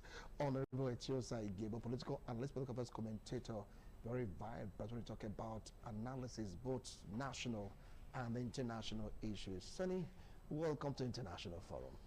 The Fresh Prince, I was thinking you were going to sing the happy birthday to Barrister. Well, you know, it's not late, and when you get older, you get shorter. That's for sure. Must you go there? I don't think Must you go? No, this is my height. I just want to go below this. Okay, I can carry my weight. Look at Barrister A.B. Thomas now. He's swaying and swinging and dancing. 17 days to put on you, sir. Congratulations once more. Congratulations. Thank you. And for you, you get shorter. Anyway, that's by the way, we're all one family here. So now let's dive down into the issue. Iran and US, they're back at it again. When the world heaved their sigh, really saying that, look, energy is becoming more stable, prices becoming like, you know, bearable. Talk about to purchase petrol, and this has relationship with crude oil. All of a sudden, they've started throwing missiles at each other. Iranians targeting U.S. bases around Middle East, Bahrain, UAE, you just name it. And U.S. also hammering Iranian ships, Iranian installations, you just name it. I want to start off from you, Barrister A.B. Thomas. The likely question, who really broke this truce? Thank you very much. Good afternoon, viewers at home. I'm back here. Some weeks ago, I mentioned this issue, that America is fighting a lost battle. And right now, America is fighting a face-saving war. Right from the onset, Iran has already said America cannot be trusted under Donald Trump. We had an understanding between America, European nations, and Iran under Obama regime. And it lasted for so many years until Donald Trump came in 2020. Here we are. 2 agreements have been signed. And it was clear that Iran had their own vision, which they made known to the mediators, the Pakistanis and the Qataris. Yes, we are ready to open the Strait of Hormuz. We are ready to end all hostilities.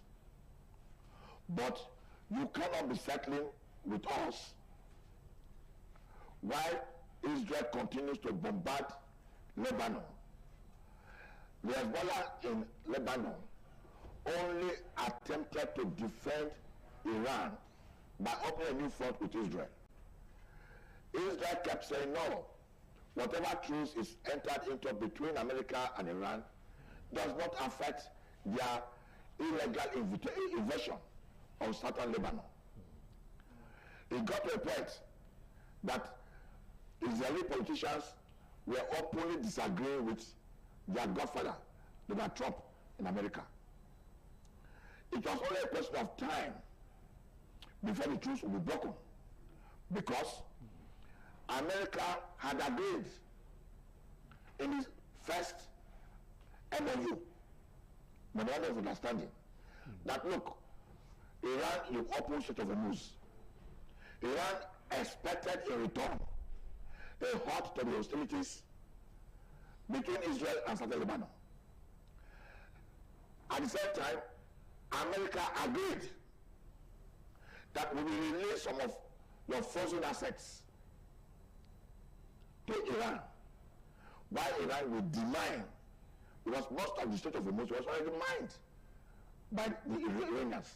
Knowing very well that America will want to go through sea to invade the Kurd island. But this, America did not keep to themselves. One, you refuse to stop the blockade of Iranian oil, the lifeline of Iranians. America, the Iranians said, look, you agreed to do this. You agreed to lift the blockade. You agreed to release part of our frozen assets. Going on almost over 20 years. You agreed that the Hezbollah in southern Lebanon, the war with Israel will stop. None of these are going on. Yet you want us to abide by the ceasefire agreement. Okay, let me not go too far. Let me show you something, a very simple example. To show that America does not know exactly what they want and how they have been breaking all agreements. America now wants to impose 20% tariff on all ships passing through Strait of Hormuz. We'll come to that. We will come to that. Now, let me get you here from Honorable Teosai Gibo. You've heard Barrister A.B. Thomas. He talked about America violating the tenets of the truth. After Benjamin, when that agreement was made, Trump said, yes, it is going to happen. I remember clearly. But Bibi came out to say, no, it is not part of the agreement. And the bombardment in Lebanon continued until Iranians got angry and said, if you cannot tell your friend Bibi to stop, wait, we're going to resume hostilities. We'll take it up from there. Well, I think the birthday of Barrister is pretty much short-lived on this platform. As much as I celebrate you, I wish you good health. I want to sharply disagree with you on some of your... It's not a personal issue. On some of your views, because I don't understand how an exporter of terror could be on the right path of justice when the U.S., who is fighting certain injustice that affects the world, being the victim, being the problem here. The reason why I'm saying this is because if you look at the issues of Hezbollah, Hezbollah is an arms wing like the Boko Haram or the IPOB movement. The IPOB movement in Nigeria is an example, just to neutralize the idea of what Israel was doing with Lebanon. It's more like a secessionist movement against the position of the government. In Lebanon, the government of Lebanon is not in support of Hezbollah. Hezbollah is a terror group. They feel that they are fighting for certain freedom within the space in southern Lebanon, but you can't be doing things indifferent from your central government. It should be a diplomatic interface. That would have given Hezbollah credit for whatever they're doing. If you take IPOB, for instance, they say sit at home on a Monday. Everybody knows what they are losing every Monday. But that particular position is different from the government in the whole of the Southeast. If you want to look at how they got into that position, you will agree with me that whatever reasons they chose to attach to the idea of attacking their citizens in the East regarding having a kind of a country of their own, it's not in sync with the democratic norms. So not to deviate too much away from the Iran and Israel and the US war, I think Iran, in my opinion, are the ones who have been breaking the law. They've been breaking the law with the Strait of Hormuz. They're trying to weaponize an international passage waterway, which does not only involve Iran alone. Oman and Bahrain and some of these other countries also share the same coastline. Why is those countries not attacking ships that is going through those paths and obviously not charging them as well? Why is Iran charging them money? Why? So for so many years you have the Hezbollah, you have the Hutu rebels, you have the Gaza problem, all these militia group that have been killing people and even killing their own people when they don't support the idea, has been funded by Iran. The reasons why Iranian funds were sanctioned and they're not allowed to spend it over the years is because they were using the money they made to export terror, to attack people, to threaten their own people. If Iran can kill 52,000 people of its citizens for rising against certain policies in the Islamic country or region, I'm very fully aware that the Persians were not really Islamic. It is because the Islamic theology came into Iran, working with the Persian constitutional monarchy, took over the government by force, and remained in power since 1979, does not give them any credible value as to why they should remain in power. So for me, I really appreciate and praise Donald Trump, President Trump, for what he's doing in the Middle East. I understand that Israel... No, but sorry to cut in. All this analysis is just given on the ground before the Medat agreement. So why was it broken, really? The reason why the agreement was broken, we are watching these TV channels that pushes out the different narrative of what's happening there. Yeah. The conventional ship that transport crude is being attacked. Even when those countries and those flags have no problem with the Iranian government, and they have a problem with the US government. If a ship is going through the Strait of Hormuz, because they feel they need to control it, that the way they've used it, weaponizing it over the time, they will attack those ships and hit them with missiles and drones. And that is why the US responds back and say, well, you can't be attacking those people because you're trying to politicize the supply of crude of oil to the world. All right. So the ceasefire only got broken purely because of the fact that the Iranian government, who has lost their leadership from the point of Ali Khamenei to the three cadres down, to now the leader who is hiding in a bunker and a dungeon, who cannot be seen because they are not people who are realistic people. They are terrorists as a government. They cannot accept the fact that they've lost out, and all they can do is to constantly threaten people who are doing legitimate business across the strait. I will come back to you. About that, you heard when he talked about Iranian soldiers attacking commercial ships, and that didn't go down too well with the American policy of protecting lives, properties across the Strait of Hormuz, hence the retaliation. Do you feel that this point carries weight for the American government and the military to break the truce or to come back again to start fighting? Very good question. Let me ask you, why is it that America is the only country among the 5 permanent security members of the United Nations that has given itself or allocated to itself the power to police your own world? There is no law. There is no law that allows America to become the policeman of the world. We have permanent members of the United Nations.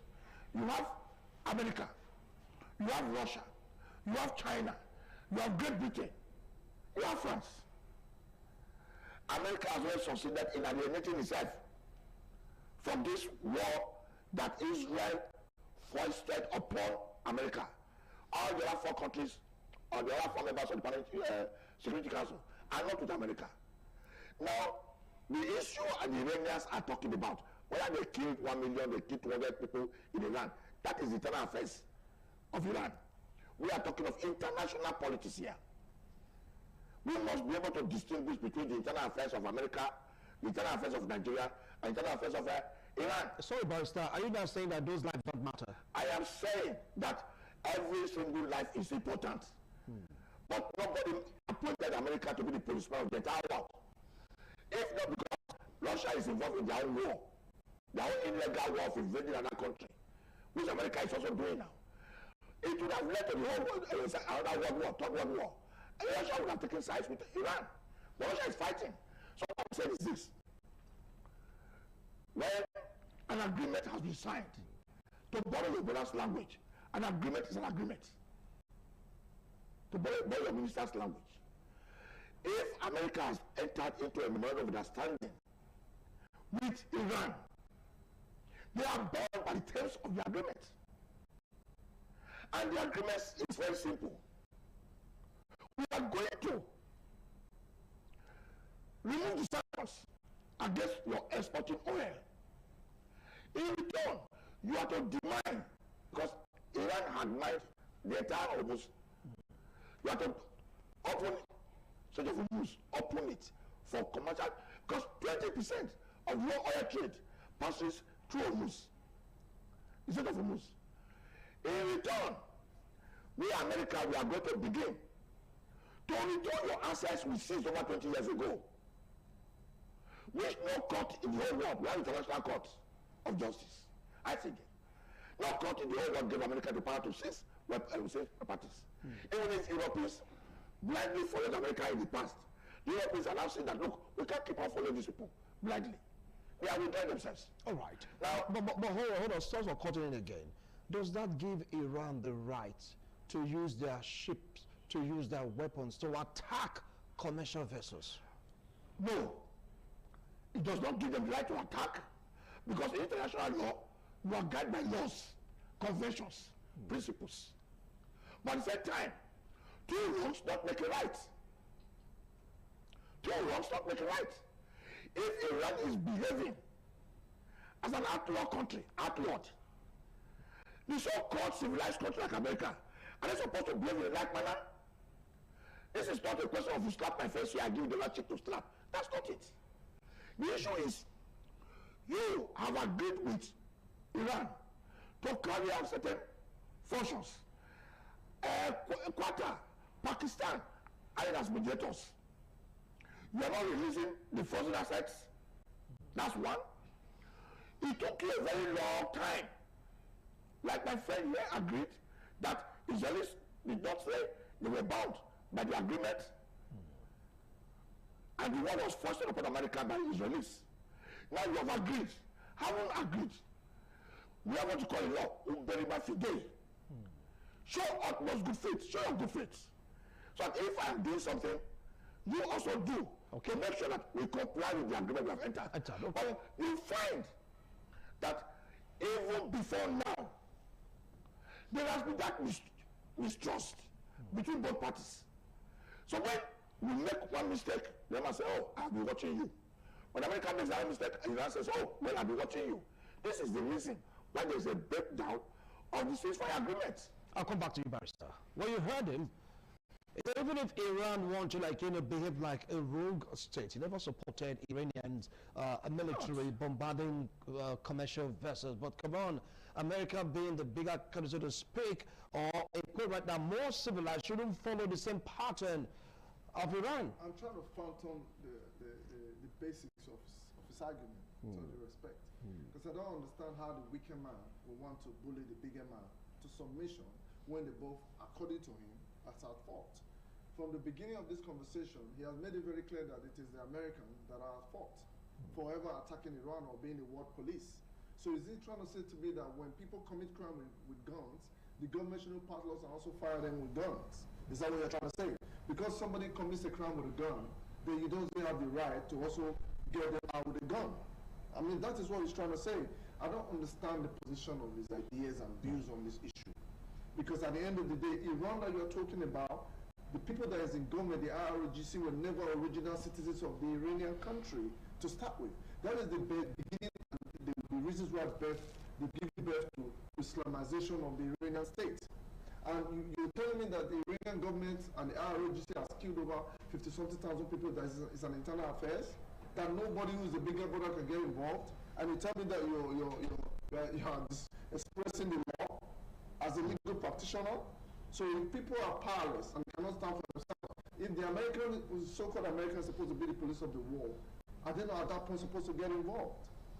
If the Iranians exported terror to Gaza, and those people ended up attacking and killing people in Israel, rightly or wrongly, whether Israel occupied their land or not, even if diplomatic interface fails, okay, are you saying to me that when Israel bombs Gaza, everybody cries and says that Israel is killing so many thousands of people, but something led to that? Are you not telling me that the Israelis' life doesn't matter? It is only the Palestinians terrorists that is being targeted life that matters? So I don't understand certain things. When you have a mindset on an issue and you don't like a particular establishment, like the American state, doesn't mean you be on a platform and argue something that you cannot nip in the bud. Why am I saying that? The IRGC has used force and brutality to constantly lead over the Iranian people. The Iranians were a Persian country that had a good relationship with Israel many years ago, way before we were born. At the end of the day, they came and took over this government through deceptive means and held on to power by killing people and oppressing them to submission. If you want to query a fault, you shouldn't be querying the Americans that has the technology to be the big brother who will police the world, to do what they are doing in order to liberate what's happening in Iran today. Because of that, the Iranian behavior with the nasty government in Iran is obstructing the supply of oil. Well, you can say the government is nasty because they have their own kind of governance with their people. So don't use the word nasty, please. Let me tell you why I use the word nasty. Nasty in the sense that what they do is not very diplomatic. If that's the term you should use, but not nasty. Let me tell you why I said nasty is quite derogatory. You can use they are not diplomatic, fine, but not nasty. Hold on. Let me tell you why their government is garbage, with all due respect. You have different types of Islamic leaders or Islamic ideology. Saudi Arabia does not agree with Iranian Islamic ideology. Even if Saudi Arabia also practices Islam, but the Iranian Islamic movement, the ROGC, is so hard that even the Islamic world detests them. How could you tell me that a country or a particular government like the ROGC that is fighting so hard to defend? Oh, please. No, hold on. I am the moderator. Hold on.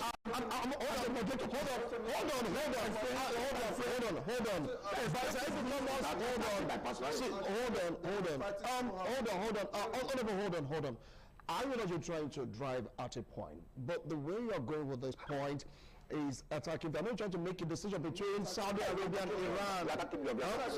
So please, let's watch it. Look at the word as I said. I don't understand a state like ROGC government that he is fighting so hard to defend. Because you know what? Hold on. You use the same garbage. No, that was talking. I cautioned you. You also use the same nasty. No matter what, you don't have the right to paint that particular color. You can say undemocratic. I will understand. The Iranian government are not here to respond to the word that I've used. He has responded to the fact that I said he's fighting so hard to defend a government or a regime that is exporting attacks to Bahrain, Saudi, Oman, Qatar, Dubai. Those are countries that has no problem with Iran. Iranian government. Just to show to you why he cannot build a foundation or build a base to argue that the Americans is doing the wrong thing or the Israelis are occupying the southern. But he's talking about the agreement they reached. What? Okay, wait. You're talking about the agreement that they reached. America factored the agreement. They factored an agreement.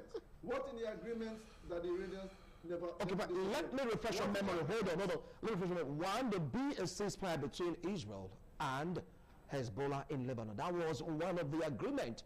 Do you understand? But right now, BB kicked against it. Hold on. Let me refresh your memory. Hold on now. I'm going back to Memory Lane. BB kicked against it, say that's a part of the agreement, which is part of the agreement. Once upon a time, Trump got angry with BB, but something happened behind the scene. Wait a minute. At what point did BB and Trump have a difference? BB and Trump had a difference because the Israeli position on southern Lebanon with the missiles coming from Beirut, Lebanon never stopped coming into Israel. And that was part of the agreement. How can you have an agreement when your enemies are firing at Israel and you expect Israel not to respond? Okay, what about the agreement that the U.S. put on that particular MOU that no ship should be attacked on the Strait of Hormuz? And then the ROGC constantly attack ships. And you've seen it on TV. I'll come back to you. You've seen different flags of countries being attacked. I'll come back to you. Okay, hold on. He is not even a terrorist. He's not. This we're talking about getting emotional. Why are you attacking Bahrain? Why are you attacking Dubai? You are saying Qatar. Why are you attacking Saudi Arabia? You've made your point. Let's get to it from Barrister Abel Thomas. Hold on. Look, stop insulting government, please. You can say they're undiplomatic. Very undiplomatic. Good. So all those kind of garbage, Minate, come on, man. Come on. It's okay. Barrister, I thought I was invited to air my own views. Yes, please do. Air your views, please. Air your views. Please, let's watch our emotions, gentlemen. Barrister, over to you. Please, like I was saying, when there is an agreement, yes, there must be the capacity to carry out the terms of the agreement. Now, if the agreement is being breached by one party, the other party is at liberty to say, well, you are breaching this agreement. I don't think I can continue with this agreement. Unfortunately, the fact that since yesterday, for the past 2 days, I have been hearing of America's attack 172 targets in southern Iran. It only shows that force is not working. Force is not working. Since February 28th, we have been hearing bombardment, this and that. Let America sit down and honestly go into a settlement that can benefit the entire world. The crude oil had just risen this morning to $87 per barrel. And we who are supposed to have the largest refinery in Africa, we are also being affected here. The whole world is being affected. We want peace. And the kind of peace we want is the type that there will be justice. All right. Barrister, you just hold on. Also from this break, you continue with your line of thought. Right. We'll take a break. We'll be right back. Don't go away.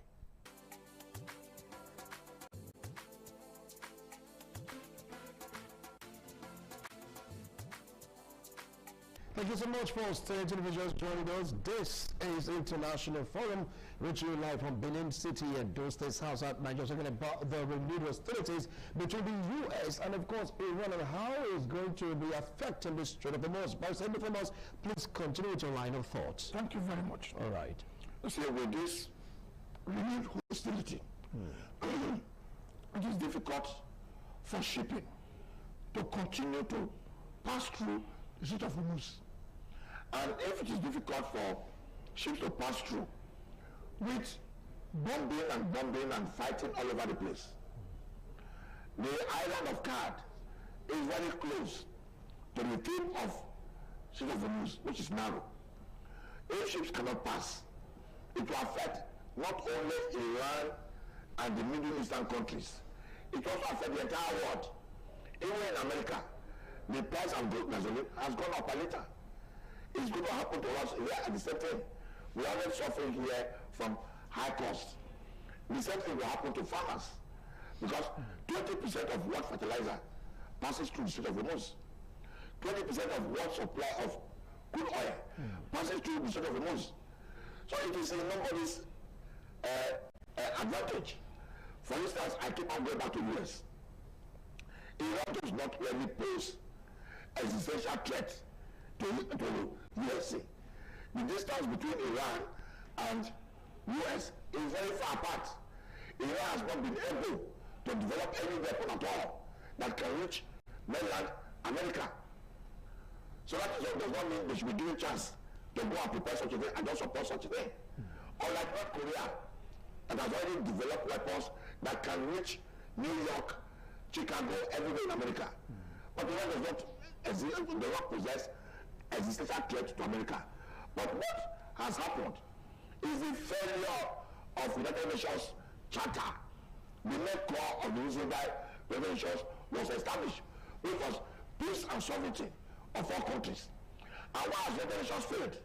It is the attitude of countries like America itself and Russia, using their veto powers, that has crumbled the voice of the entire nation as represented by the 5 countries, the Security Council of the United States. Right. Now that we don't have an effective United Nations, with America taking up the unilateral action instead of United Nations combined, I would have thought that the best thing at this stage, when you have agreement and both of you can't agree, if Pakistan, the mediator, or the Qataris, also the mediator, are too small, assuming they are too small to be listened to, America can invite the Chinese to look into this agreement and restore peace.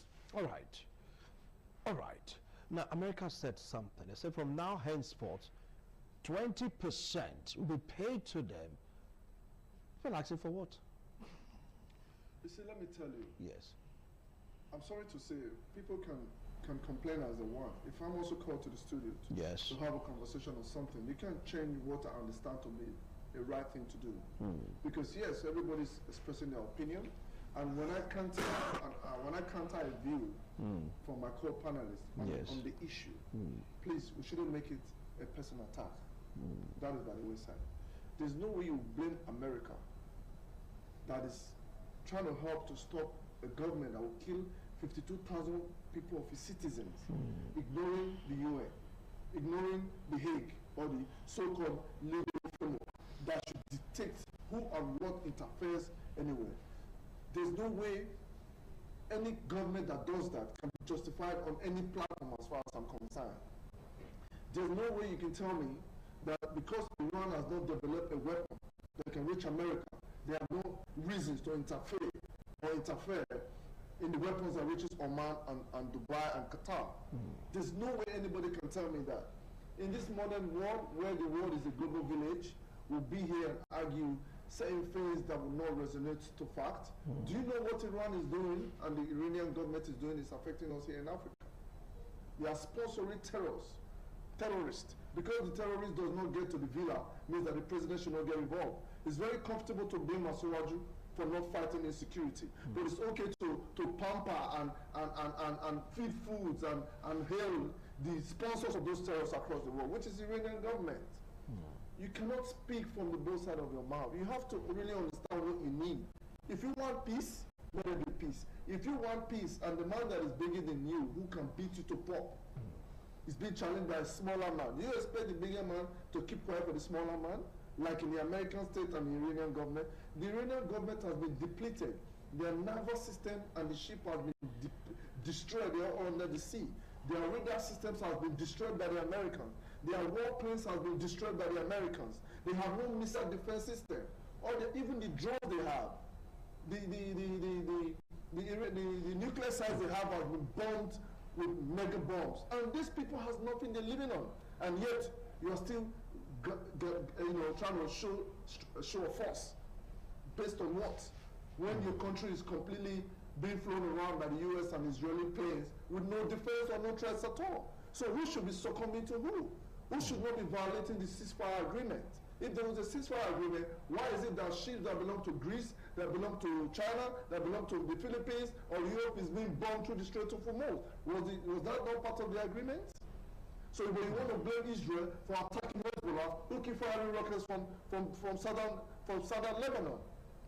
So, bro, with all due respect, I try to phantom my brain around the basis of this argument. Oh, now what about 20% tariff? I can't really see any reasons to. What about the 20%? Just a minute. Yes. I can't see any reasons to agree, with all due respect, with my big brother on his position on this matter. On the 20%, if the Americans has to be forced to use their own military to create the passage for the crude oil that we all said has gone up. Do you see what I'm saying? Thank God is only 20% of the world oil supply, not 80% of the world oil. Which means 80% come from elsewhere. So you are supporting the tariff? Is that what I'm saying right now? That every vessel should pay to the US. If the US government is forced to use its military as a form of operation to secure the Strait of Hormuz in order to keep these very nonchalant people out of the way, it must attract a cost, of course. Okay. If Nigeria as a state, for example, or Africa as a country, has the capacity, or they've built their refinery and they've put a system in place that operates like Iran, the Omans, and the Saudis. For example, where we are self-sufficient, do you think the Iranians will weaponize the Strait of Hormuz? If Nigeria has their refineries, just like Saudi Arabia has a refinery, just like Qatar has a refinery, they even refine heavy crude.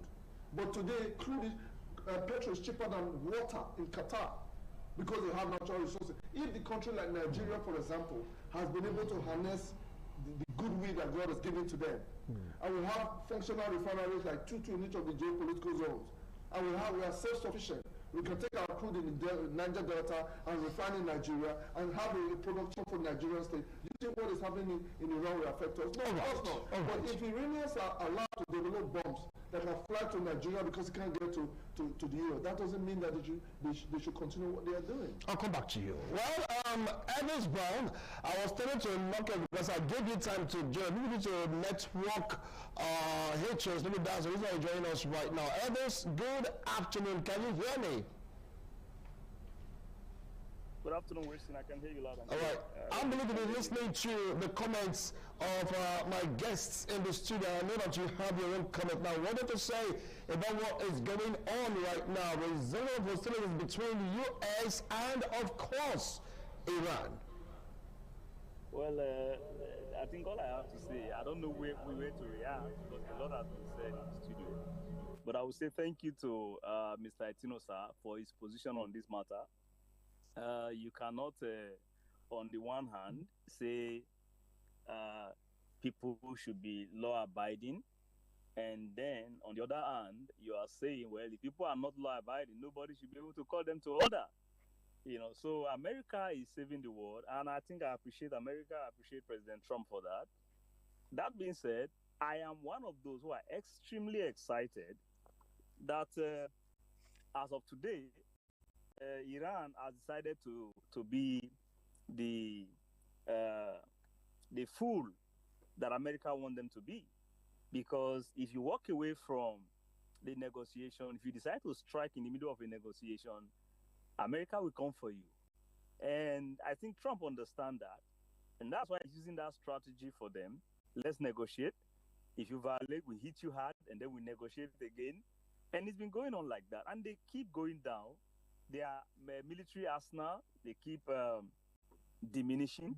And you would have thought that a smart regime would have seen that and decide to be reasonable enough to come to the table and have a reasonable conversation about ending the conflict so that the country, Iran, can return to normalcy. But you see, that's to tell you that Iran is not a democracy. So anybody agitating for Iran right now seems not to understand that what's happening in Iran is not a democracy.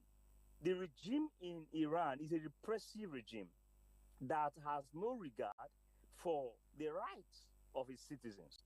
The regime in Iran can decide to take out 50,000 people in a day. They feel like they're untouchable.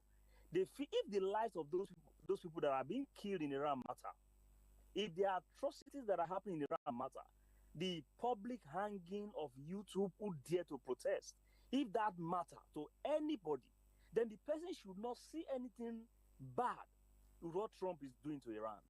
These are not just the only thing that is making Trump to attack Iran. You cannot hold the entire globe, you cannot hold the global economy hostage and feel like nobody can do anything about it. You can't do that. You cannot be building nuclear weapons, and before you even get them to 50%, you already tell us your intentions of what you need to use them for.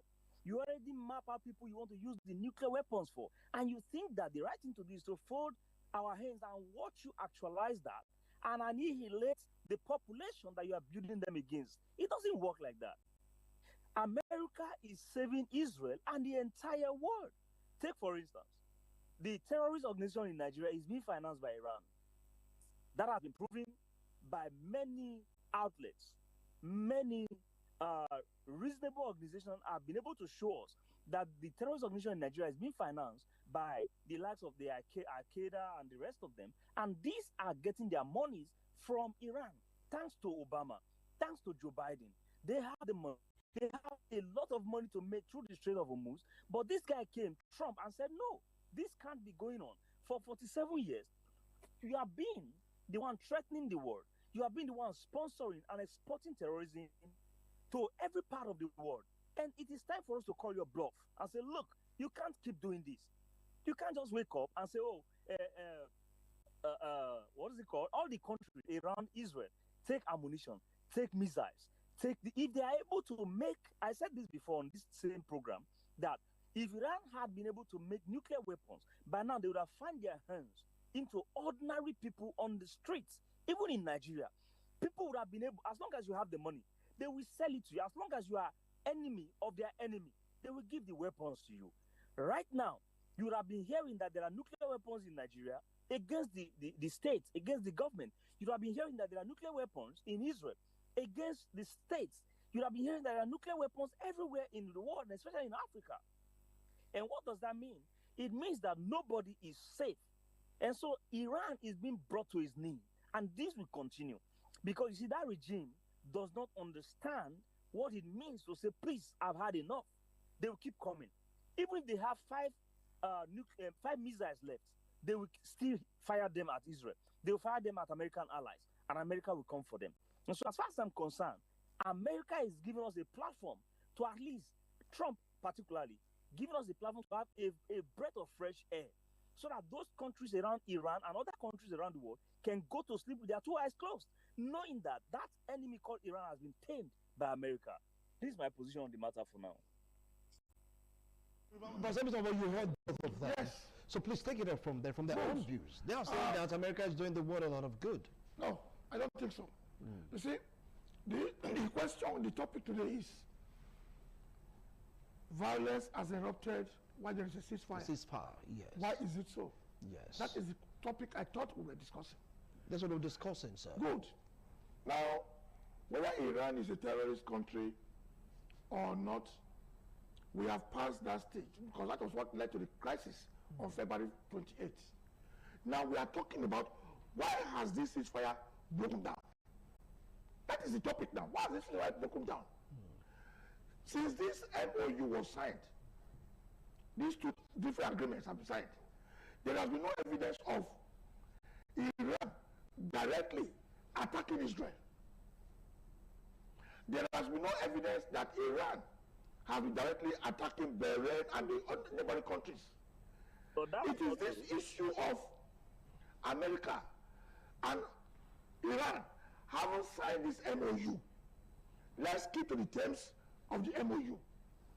If two parties are into an agreement and one party is violating it, it is for one party to complain to the violating.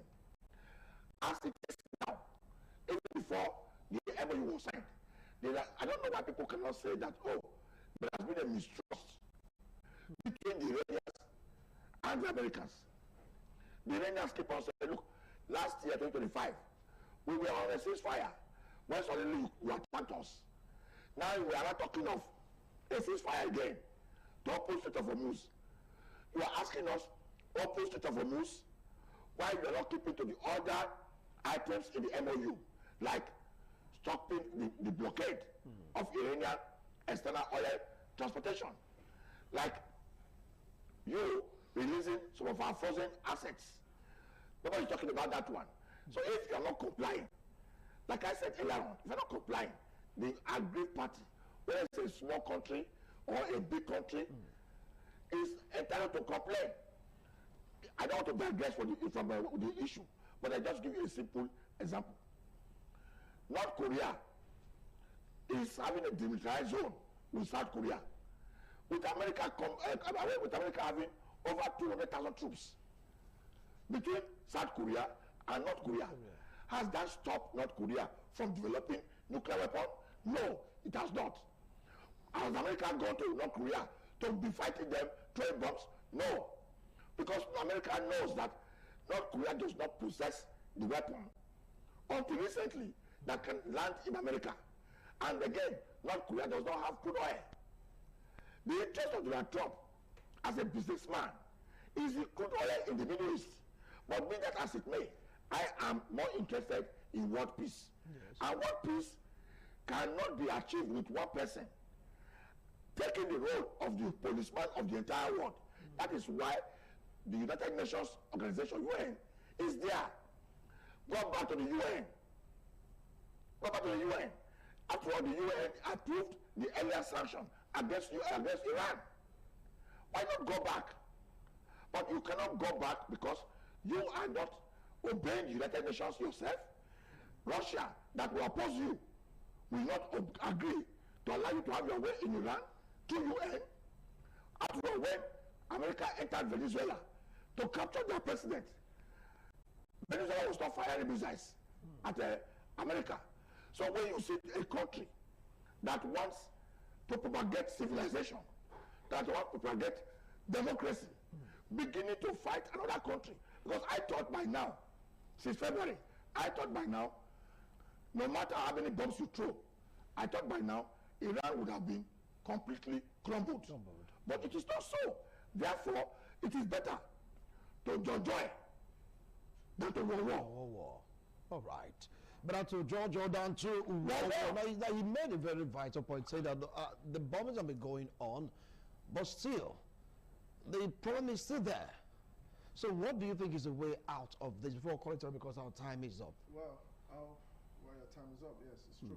Your time is up. But I'll keep going back to what I'm saying. At this point in my life, and for what I know, and for what I've seen, and for where I've been, nobody can speak on an issue when you do not really have an entry and exit point. You see what I'm saying? You cannot make examples with North Korea and South Korea when the issues on the issue when the topic is to do with the matter of who broke the ceasefire. But still, you can compare and contrast. Yeah, if we are comparing and contrasting, why are we questioning the fact that the issues should be based on a ceasefire and we broke it? For you to make a valuable point, and for people who are listening to understand what you're saying, there must be empirical example or real-time example of events that has happened in order to justify the message that you're trying to put out. I'll repeat it again. The Iranian government, with all due respect, I think the American government should eliminate them completely.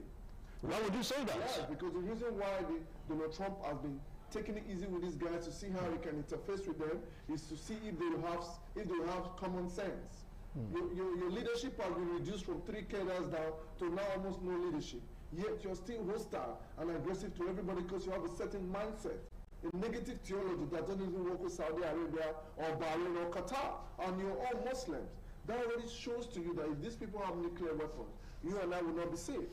In addition to that, the Iranian government believed over time that because they want to weaponize the streets and they've come in to occupy another man's country from the outward, pretending to be part of the Persian constitutional monarchy and took power by force. A government that is not even democratic, a government that you don't even elect people. All right. Control the country. Just a minute, bro. Please, 30 seconds, please, 30 seconds. Let me tell you. Time is fast spent. It's fast spent. If my colleague was talking and he gave me time to talk, if you want me to make a point that people understand where we're coming from, I know. so that we balance the argument, then you have to let me say something. 30 seconds, please. No problem. 30 seconds, please. 30 seconds. You're good. Are you sure you're good? Well, what do you want me to say? Go ahead, conclude. You have to anchor the point you're making. Yeah, so the point that I'm making in a nutshell is that we cannot compare North Korea situation to that of Iran, because North Koreans are not killing their people, even if Kim Jong-un has his own style of governance. In Iran, they are slaughtering their people. Because why? The government was taken over by force. All right. So because they conquered the 80 million Iranians, because they are mentally unstable, they believe they can take that same idea to Israel. And death to Israel, death to America, death to the world. Thank you. I'm very happy that the US is the police of the world. Thank you. We shouldn't wait any longer to annex that state. Thank you. Thank you. Yeah, 30 seconds. Come on. Now, in my language, yes, we say, kill a family or if Iranians want to tax people for passing sort of a news, which is illegal internationally. Yeah. America wants to tax 20%. Who is more wrong now? Good question. Can 2 wrongs make a right? No. Questions that we're asking. Can 2 wrongs make a... We keep on watching. Gentlemen, thank you so much for coming on today's show. We keep on watching, bringing to you what is going on globally on the International Forum. Bye for now.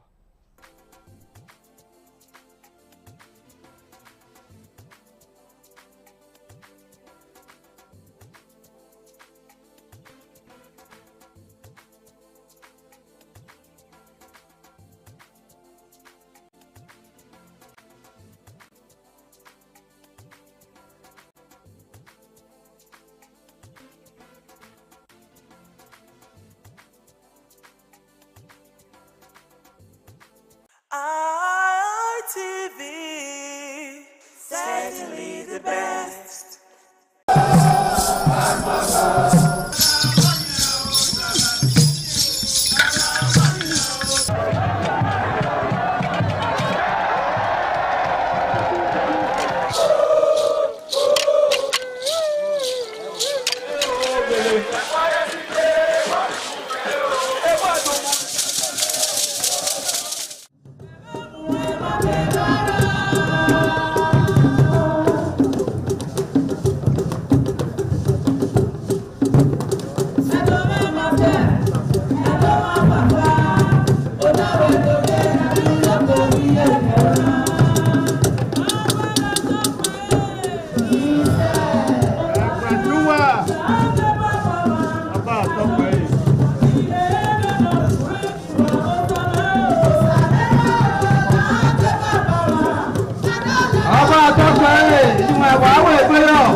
The new Edion expressed excitement as they danced and rejoiced before the Esama of Benin, Sir Chief Dr. Gabriel Osawori Benedion, who also joined in the dance.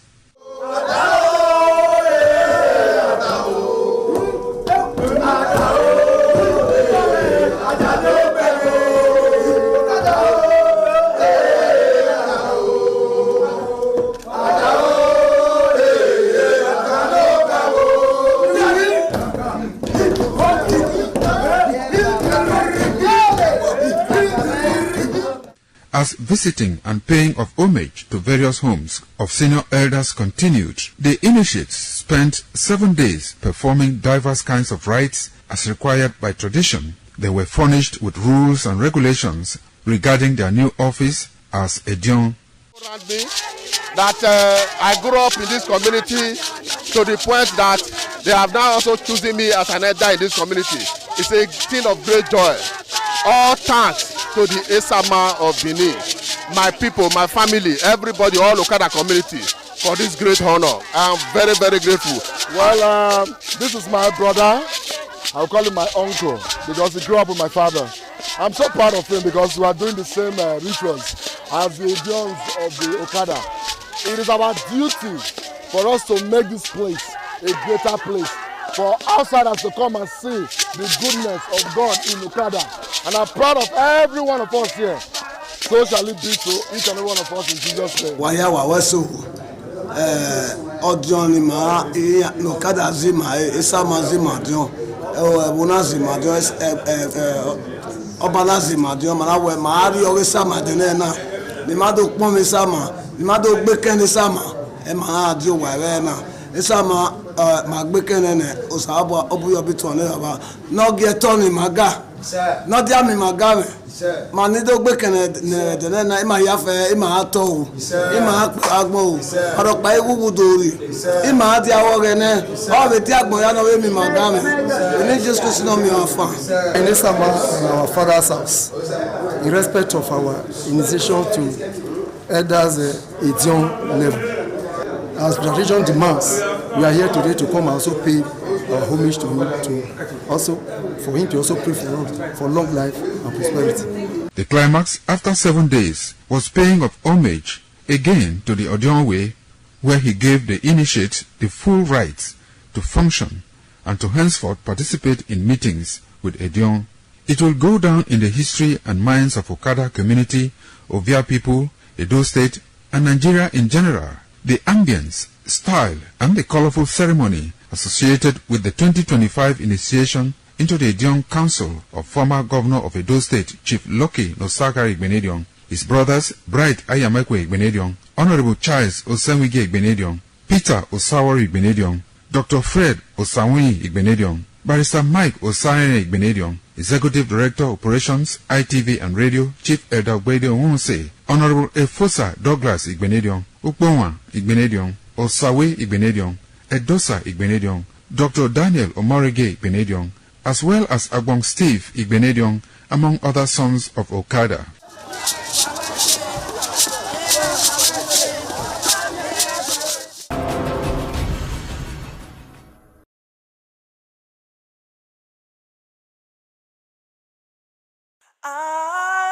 ITV, certainly the best.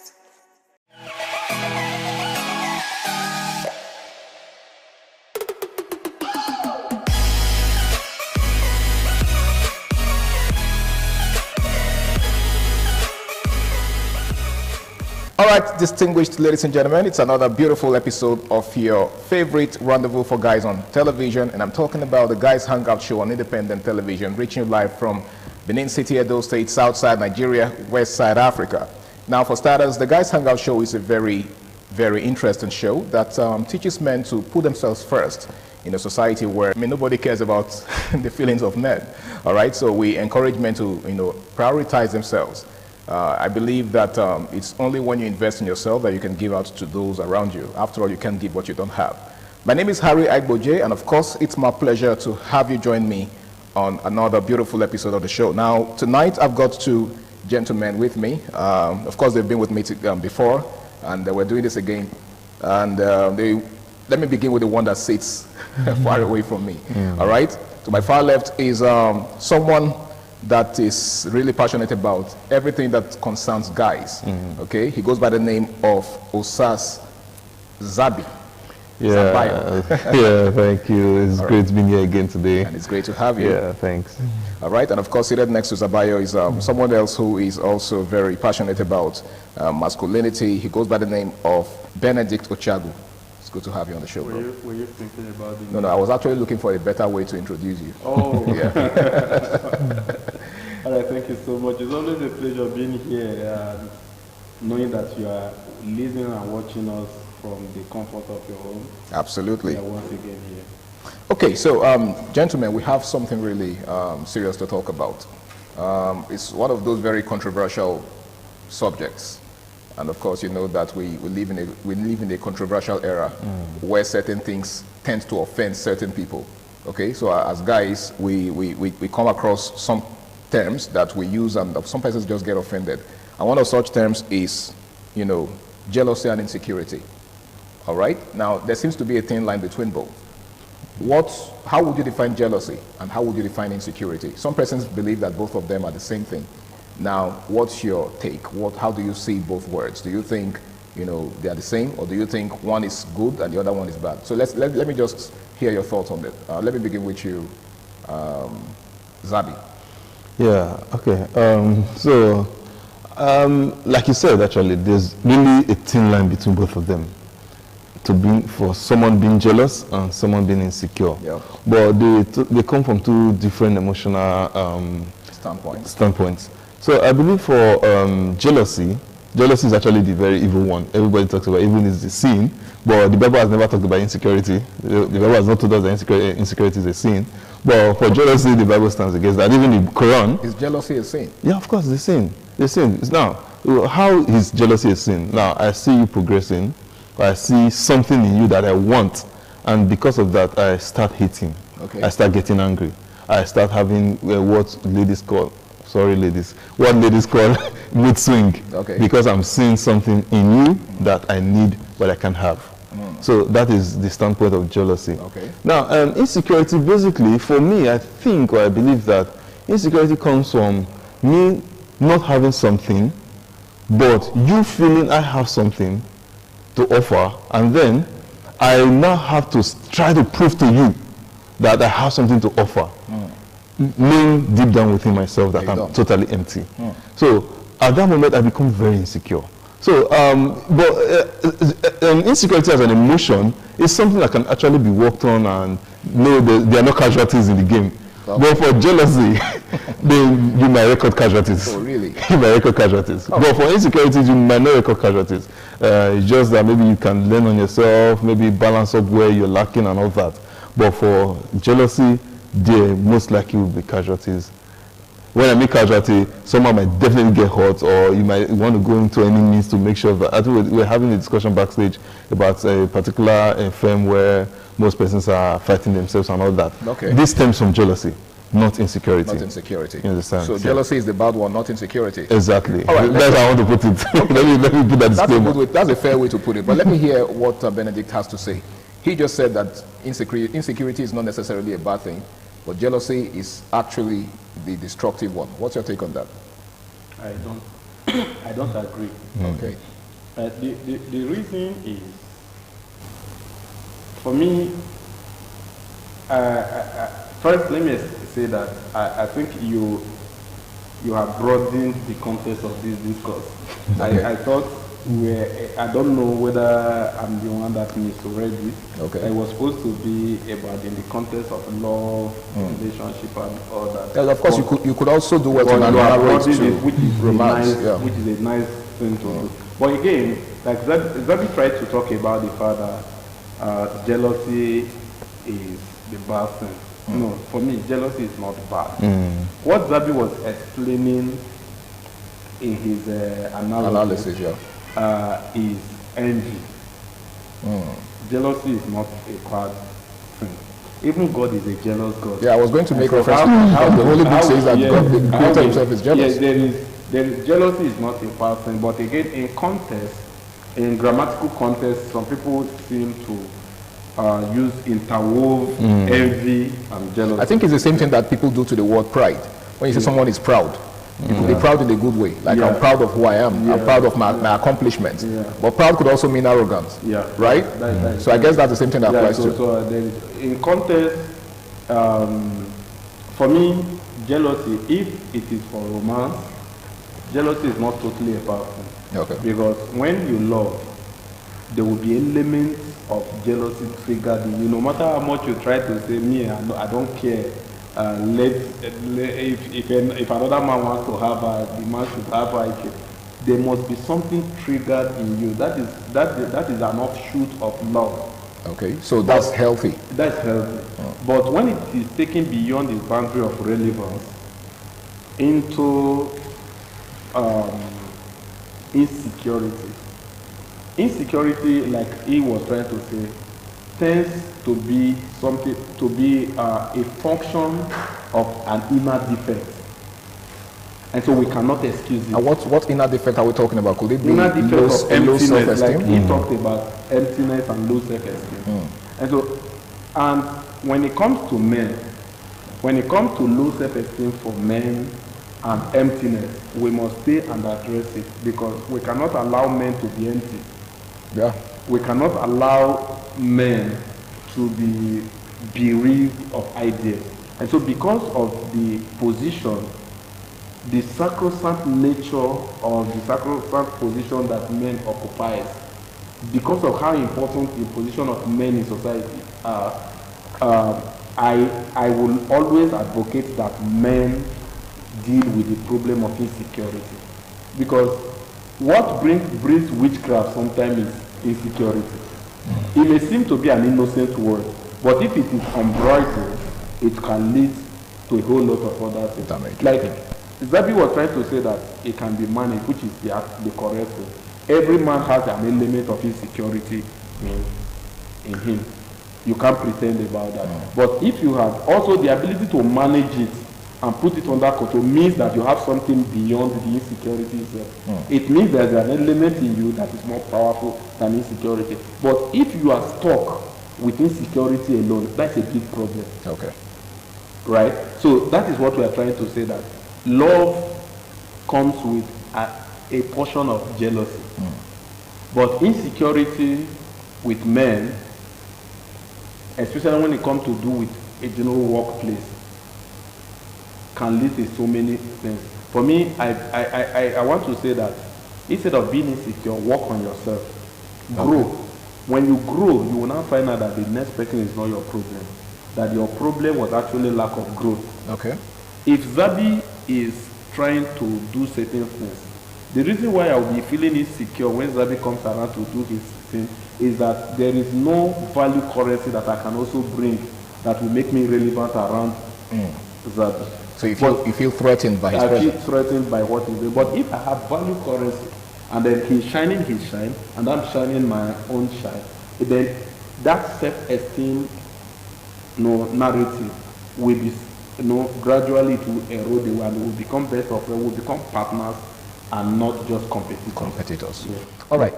So can I quickly let me strike on a part, because I believe that's where most of us want to really miss it. Okay. We believe that anything that has God in it is good. When the Bible says God is a jealous God, that doesn't make jealousy good. Because what happens to the people, if you now read it completely, what happens to the people that defeat? The Bible tells you what happened to them, right? So that shows you that jealousy is bad. Because God now being a jealous God means that if you now give what is due him to somebody else, there's a repercussion. Okay. Which something happens. So the problem is with the repercussion. Then there is always a repercussion. Okay. There is always something. Right. So that's what I'm talking about. There's always casualties. Okay. So just God being a jealous God, there's always casualties. Okay. Well, Christians are not casualties. All right. I think I quite agree. You're not getting sometimes just in language, lexical content. Yeah. Sometimes the Bible was interpreted from the Hebrew and Greek. Okay. Sometimes the right word may not even be jealousy. You see. Okay, you understand? But okay, we are not here for Bible study. All right, in case you just joined us, it is the Guys Hangout Show on independent television, and the topic for tonight is jealousy versus insecurity. Now, you just said, Zabi, that wherever there's jealousy, there is likely going to be casualties, right? Yeah. Okay, now I would like to ask you this. What would you rather have? A woman who's not jealous, a woman who doesn't quite care what you do with other women, or one who raises an eyebrow the moment she suspects that you are entertaining the advances of another woman? Okay. So, so I think we're bringing into the context of relationship right now. So, but for a relationship, I would always want to look at marriage, not dating. Okay. Because dating, anything can happen, anything goes. Nothing is cast. Nothing is cast. So I can just see your hairstyle and I'm done with you. I'm done with this relationship. You understand? Okay. But in marriages, there's nothing like I'm done with it. You're there. You're stuck here forever. You understand? So when it now comes to jealousy, then and insecurity in marriages, I believe that this majorly comes with the percentages are more from the feminine side than the male side. But whenever it comes from the male side, it's always very disastrous. Okay. That's where you see issues like wife beating and all that. But I believe that is actually unnecessary, because before settling down with somebody, it depends on what you saw with the person. Now, if you saw, if, for example, when you were dating, what attracted you to the person is what will attract everybody. Now, so I believe that's why most of the times guys are advised to go for ladies that have inner beauty. When we say inner beauty, actually, we don't even talk about beauty inside. We're just talking about some particular traits, some particular values and traits. Women who are less physically attractive. No, not that actually. Not that actually. I think I tried to play safe here.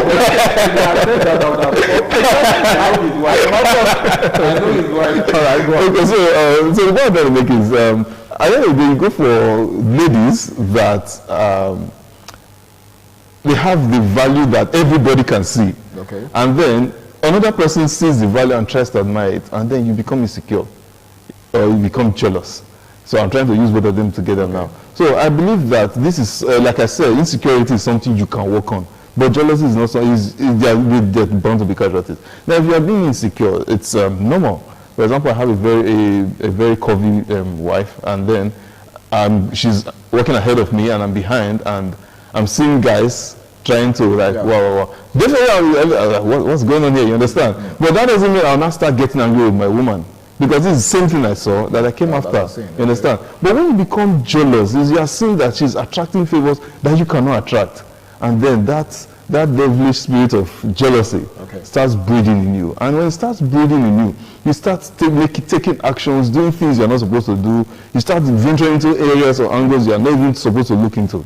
But for insecurity, it's bound to be there, definitely bound to be there, because you're saying that, what's going on here, what's going on here, understand that kind of thing. But jealousy, it's like I keep saying, is the actually bad one. And I believe we try as much as possible to just kill it, or don't even venture towards there. But for insecurity, it's normal.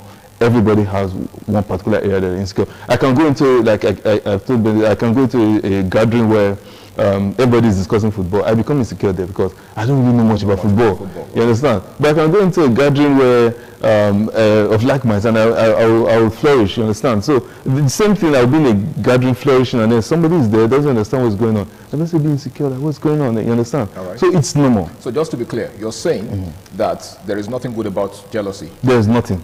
Jealousy can't be healthy in any way. Never.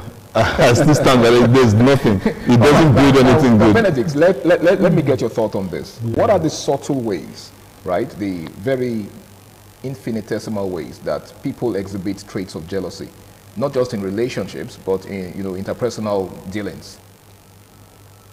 Well, the thing is, I'm trying, because there is a whole lot, but sometimes when I'm on air like this, I also try to keep a lot so that somebody will not go and begin to pinch on innocency of another person and say, this was what I heard on air. This was what, you understand? Because somebody, what I may say here may be just an innocent expression from another person. And then because you heard it here, you just begin to say, okay, it means the way this person begin to mirror somebody else's life against it. That is the word. So I'm always very careful in making general examples. I just like just to establish an open-ended kind of thing, and then you make out of it whatever you will.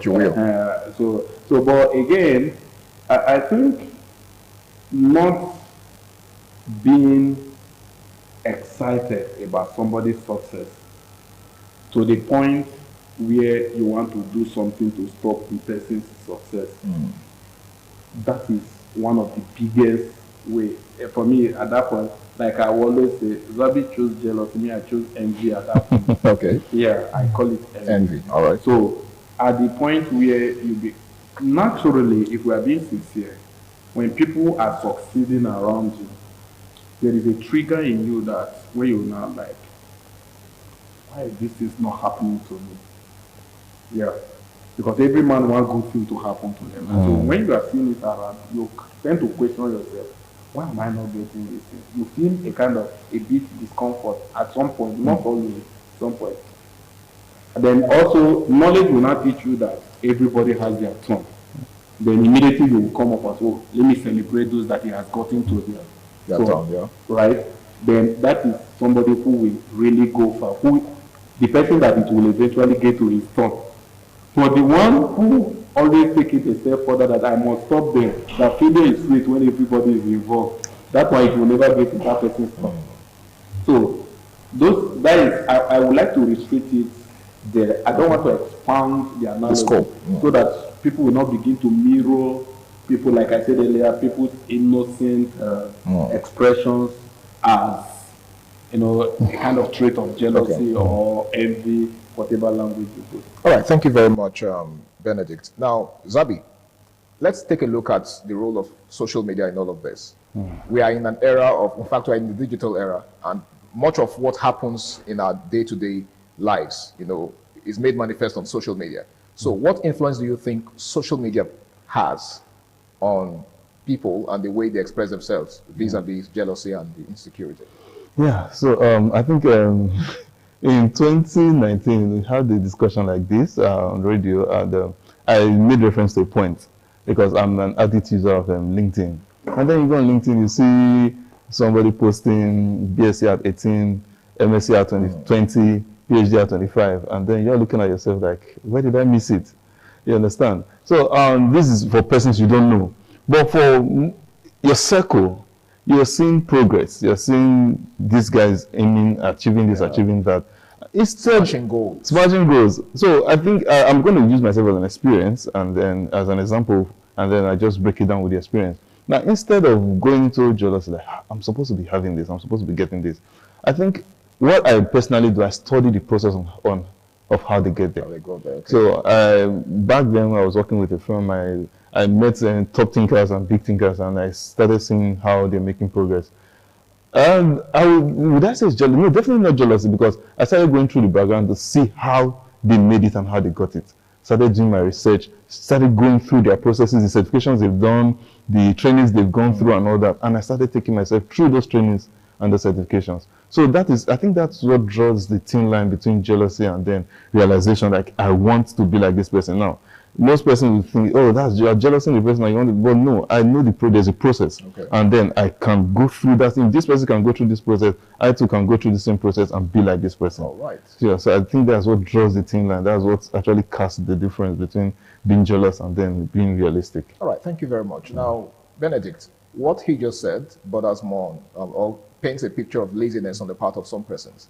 Okay, he took his time to study the people in question and figure out how they achieved their goals and all of that. Does that not give us the impression that some persons just don't have, should I say, the energy to follow through to get to the point where, you know, the people that they are envious of, so to speak, went through? Do you think laziness has a thing to do with this? Yeah, it does.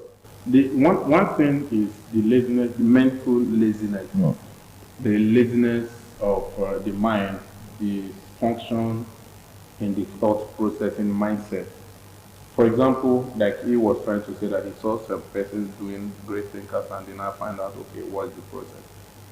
As a guy, one of the ways you know that there's problem, that you might not go far if you don't deal with it, is when you embrace people's glory without trying to find their story. Their story, okay. Yeah, you must find out people's stories, and their story may not be basically exactly like yours, but you must also find a pathway of that story to create your own story and know that it's not going to be an easy thing in the process. So you have to find out, like he said, he need to also go and try getting certificate. It may not necessarily be that he got exact certification as some of them got. But again, when they eventually met at the table, it means that he has gone through his own process and this one, and he's now qualified to have conversation with them. So he became relevant in the scheme of things. In the scheme of things, not necessarily because he got exact qualification, but also because he has also learned the principle of paying price to also get some of those things. So me, I feel if you look at it and say, what makes this person outstanding? Then you also need to find out your own strength. One of the things that breeds jealousy is that people want to be envious of people who are not even going their direction. Yeah. For example, if you are saying, like my pastor would say, if you are saying I am envious of you, find out whether what interests you is what interests me. Okay. You may buy a car. In other words, it might not even be the same. You may buy a car, and I come around, maybe you see my face, you feel I'm being jealous. Maybe car is not even my dream in the next 1 year. That's not my pursuit. So find out if a car is my pursuit, or maybe you bought a brand of car.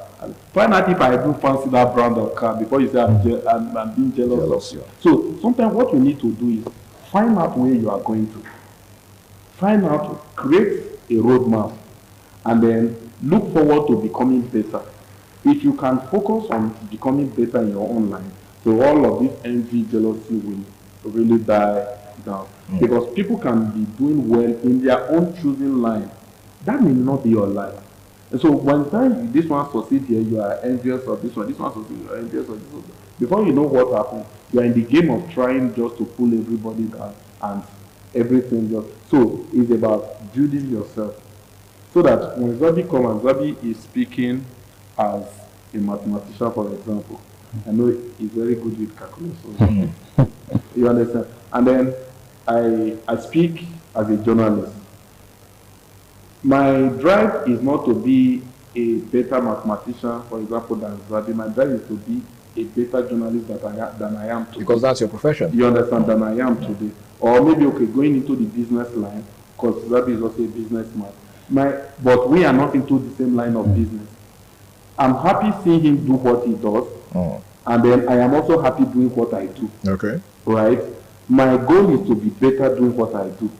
And then, again, I will also be happy that he gets better, so that when we meet at the echelon, the top echelon, we'll be able to have conversation. And life is easier at that level. Okay, life is easier at that level. Now, Zabi, what do you think, or how do you think communication can reduce jealousy and insecurity, in relationships, not just in romantic relationships, but, across board? Education? Communication. Yes. Communication, yes. Okay, yeah. So I think I'm a very big advocate for communication, not just communication, effective communication. You can actually be communicating and then it's not being effective. So I think when it comes to jealousy and insecurity, most of the times, majority, 100% of the time, is people don't study or understand the process that the person used in getting whatever the person got, you understand? So I think I was just thinking about this earlier, like, I think in fact, the only way that kills jealousy and insecurity is understanding the process. Okay. So if, I would really advise most persons that are actually making it out there, and I think LinkedIn has been a very good platform for that, where people tend to maybe explain the processes of how they got it, especially for legal means. When it comes to, for example, we grew up in Benin City, you see a lot of guys succeeding, and then you are a bit like, wow, you're supposed to be age mates, this guy is succeeding, and then you go back and look at the process, and then you now tell yourself, God forbid I do this. You understand? So there are so many successes you see, and then you just tell yourself, God forbid I do this. And then you become contented, because you're like, definitely I can't go through this process. Okay. Just the same way for some ladies too. They see their colleagues rising up in the office, not knowing that the colleague is sleeping with the boss. Small big girl. And then you're already envious, you're already jealous. And then you now find out the process, and you're like, so you immediately become contented. Okay. So I believe when we communicate much, like, for example, I'm seeing you, and I like what I see. And I'm communicating, I communicate with Bennett, like, I like what I say. And they're like, don't look at what that guy went through. You can't go through it. I don't understand the process. So I believe effective communication actually helps to reduce and kill jealousy and insecurity. Thank you. Thank you so much. Now, as we begin to wrap up, in fact, we have less than a minute. So you're going to be saying this in less than a minute, Benedict. What's your final word, to young people out there who feel intimidated by their peers and probably don't have the energy to forge ahead? Just in less than a minute. Be patient with yourself and take it easy on yourself. And then again, try to get better. Your speed, your pace may not be like theirs, but if you are getting better daily or weekly, before you know, you will get to a point where you just tell yourself that I have done well for myself. Okay. If you can get to that point, then you have conquered. I like the part where you said, I have done well for myself. You're not doing well for anybody. Yeah. At the end of the day, it's yourself you're doing it for. So that will help you to curb the spirit of jealousy and envy or insecurity. Okay? No, we are all going to succeed individually. The only thing that matters is what Benedict said, that we get to that point where we are all relevant on the same table, right? Not a situation where you think that other person's success is a threat to your own success, okay? We don't all have the same calendar. That other person is running in his own lane and you're running in your own lane. The most important thing is that we all succeed at the end of the day. And not just succeed, but succeed in the right way. Well, I want to say a very big thank you to my guests, Zabi Osas and of course Benedict Ochagu, for doing me the honor of being on the show with me tonight. And I hope that the next time I call on you, you would oblige me. Sure. All right, thank you so much. My name is Harry Aigboje, and until I come your way again, same time, same station next week, ensure that you do the right thing always, okay? Do not dabble into anything that you will regret in the future. Of course, if you look around you, there are lots of young people that are doing crazy things just to succeed. You don't want to look back, in the next, say, 10 years and begin to ask yourself why you took the route that you took. Do the right thing, stay out of trouble, and bye for now. Good night.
ITV, certainly the best. Hi, we expect that our vast viewership may have need for varying fitness concern, and in respect to these, we have made provisions for personal training sessions available for everyone, for we are poised to giving you a satisfactory one-on-one training. So, hire our service today and get a visible but lasting result. I am your host, Higato Destiny. You can call me the Man of Steel.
ITV, certainly the best.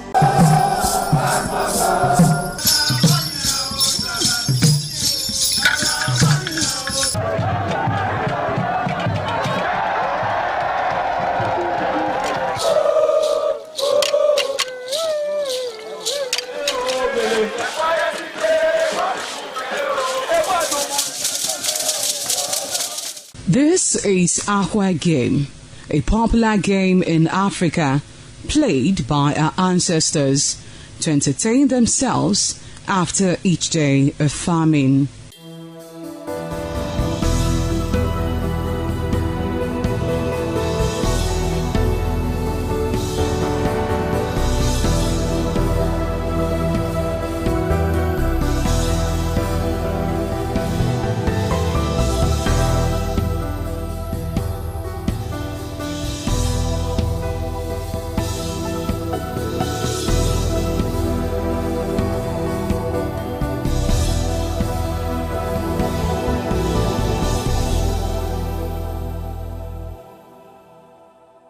It is also relevant in our coronation in Africa. It is a sport and indeed very interesting, as every seed had a role in the game.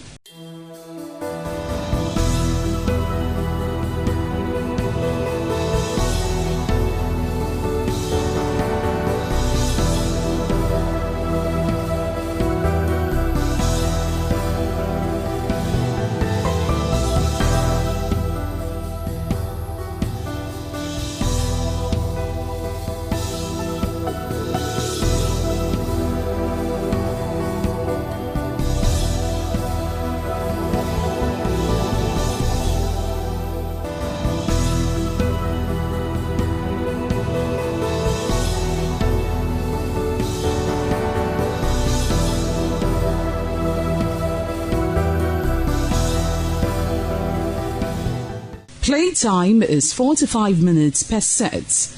There is no age limit as long as you can spin Aqua seed. Ayo or Aqua Game, known as the game of intellectual. This game requires a lot of mathematical skills. Aqua Game is played with carved wooden box containing 12 holes.